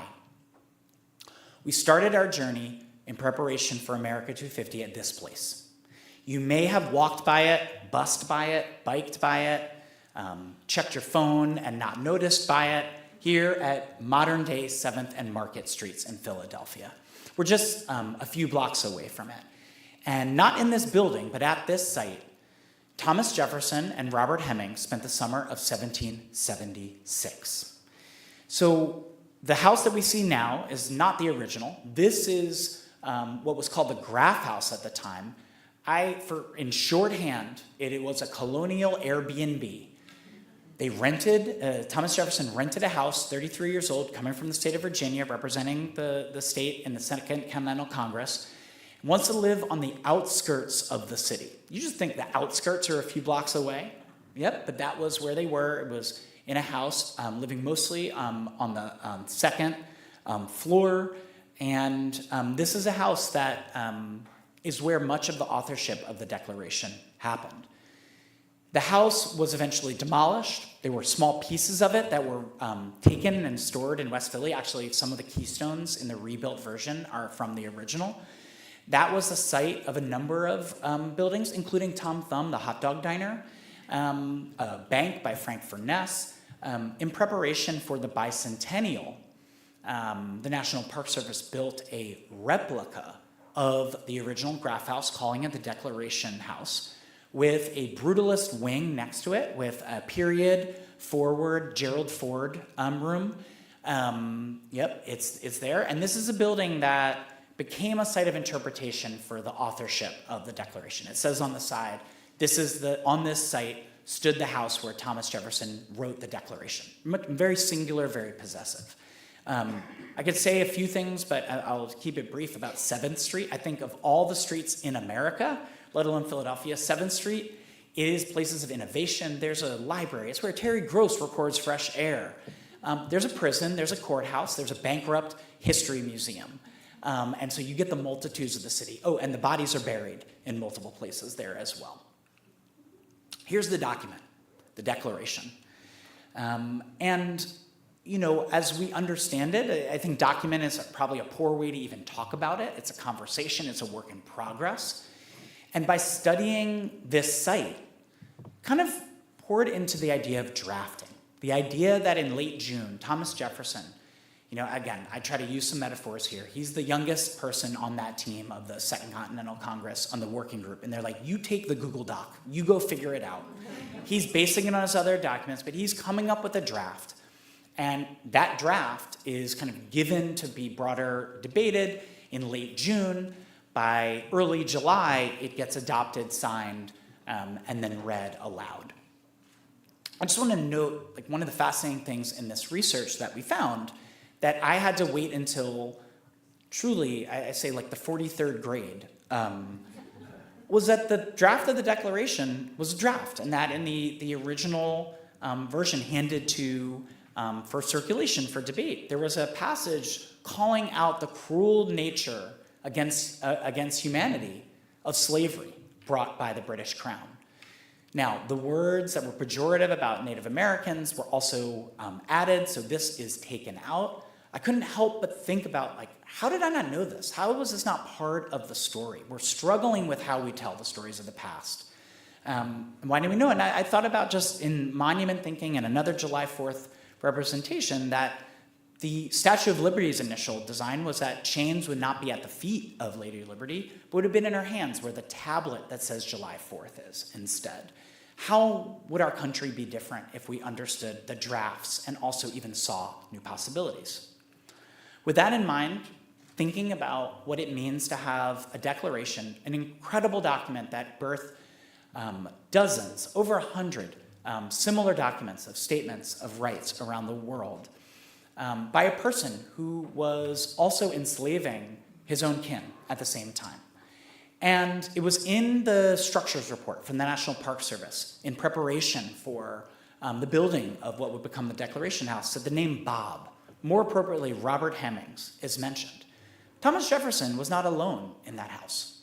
In fact, the person physically closest to the Declaration, to the writer, to the document, was Robert Hemings, who was 14 years old, enslaved, separated from his family in Monticello, and brought up by Thomas Jefferson to Philadelphia. And, trying to find the traces of Robert Hemings in this archive. He's not absent. It's hard to find the papers of enslaved peoples, to find the traces. But here are just even a few that are remarkable.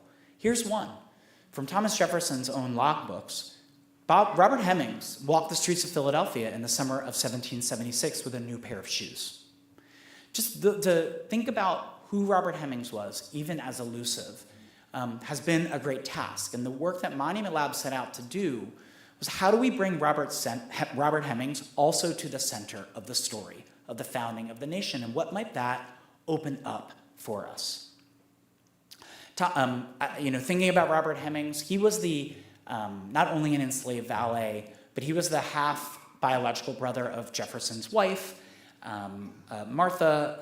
He was a sibling to many, and is a part of, and his story is known to us because of the Getting Word African American Oral History Project at Monticello. Now enter the artist. We knew that we wanted to do a project that would help us understand what do we do with the legacy of Thomas Jefferson and Robert Hemings at this site of revolutionary thought and possibility. And we said to the artist Sonia Clark, brilliant professor at Amherst, a person who tends to history in complicated and beautiful ways, I said I have two parameters for you. One parameter is that we have no known images of Robert Hemings. There are no engravings, no illustrations, of course, no photography. And the site of the Declaration House, we're not allowed to go inside of it. We might not be able to go inside. We may be able to kind of stand outside. What would we do? And what she said was, don't worry about not having any images. I'm looking for traces genetically, spiritually, in the eyes of other descendants. Robert Hemings' descendants, but others who had been enslaved at Monticello. And she came up with this idea, and this was the rendering of it, that she would fill the eyes of this historic house with large video screens that would be blinking to kind of bring to life the multiplicity, a giant living within. So how do we do this? Well, we called the Getting Word African American Oral History Project. Her dear friend Gail Jessup White was at Monticello as a descendant of both Sally Hemings and Thomas Jefferson and Peter Hemings. And we worked with their archive both in animating historic images that date back to the Civil War, but also taking new images. And the focus was the eye. Sonia said the eye is the portal to the soul, and that became a way to bring living history forward. I'm going to skip this video. You can see it on our website, just for time. But I want to talk to you about what the result was. So in the summer of 2024, we opened Declaration House as a living monument, as a kind of colossus living within. And I should say, the Declaration House is a site that has been closed for over a decade. People walk by it all the time. They barely know what it is. And all of a sudden, this place that was a bus stop, that was a thoroughfare, one of Philadelphia's most busied streets, became brought to life. So just seeing the way that this functioned, it was on 24 hours a day for 6 months through the season of the presidential election, of presidential debates, and just became a part of the city. And some people came to, I'll show another one here, come see it because they knew it would be here. There were people who participated and said, those are my eyes. But there were others that just stopped in their tracks. Anytime that you are taking back a space like this in public, opens up possibility. There was no barrier here. It shined like a lighthouse. It juxtaposed with an image of Jefferson and brought to life this site in profound ways. Part of the work that we did was about it being temporary. We would not have been able to keep it up in perpetuity. And of course, as the fate turned, so we partnered with the Park Service, we would not be allowed to do this project right now.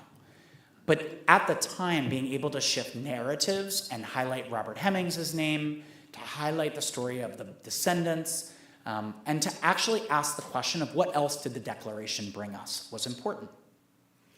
I just want to play this very briefly to hear the words so honored of the to be here today to participate in this particular project. As always, it's an honor to be able to represent my descendants, my ancestors who fought so hard to be realized. I want people to know about my family story, that my ancestors were carpenters, they were stonemasons, they were builders, they were engineers, they were architects. They were people who had a tremendous amount of skill and dreams and ideas and hopes, not just for themselves, but for America, that they were founding fathers and mothers as well. Through Sonia's leadership, it's teaching me as an artist myself of how you can utilize your leverage as a creator to tap into things bigger than us. To close, while this project was up for 6 months, it lives on as a book. It lives on, that it will be reinterpreted and installed at Monticello next year. And we were able to acknowledge it in Time Magazine the past week. So just thinking about the power of narrative. There are times when you're going to work on a site in perpetuity, you're going to work on bringing it forward, but the power of interruption, the power of collaboration, the power of bringing more voices, a fuller history, really guides this project and this work. Thank you.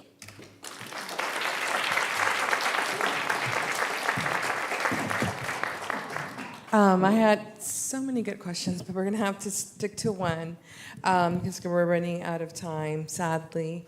So, Carrie, you work within the museum institution. Paul, you center public participation and artistic practice through Monument Lab. How do these different approaches complement one another, and where might they productively challenge each other?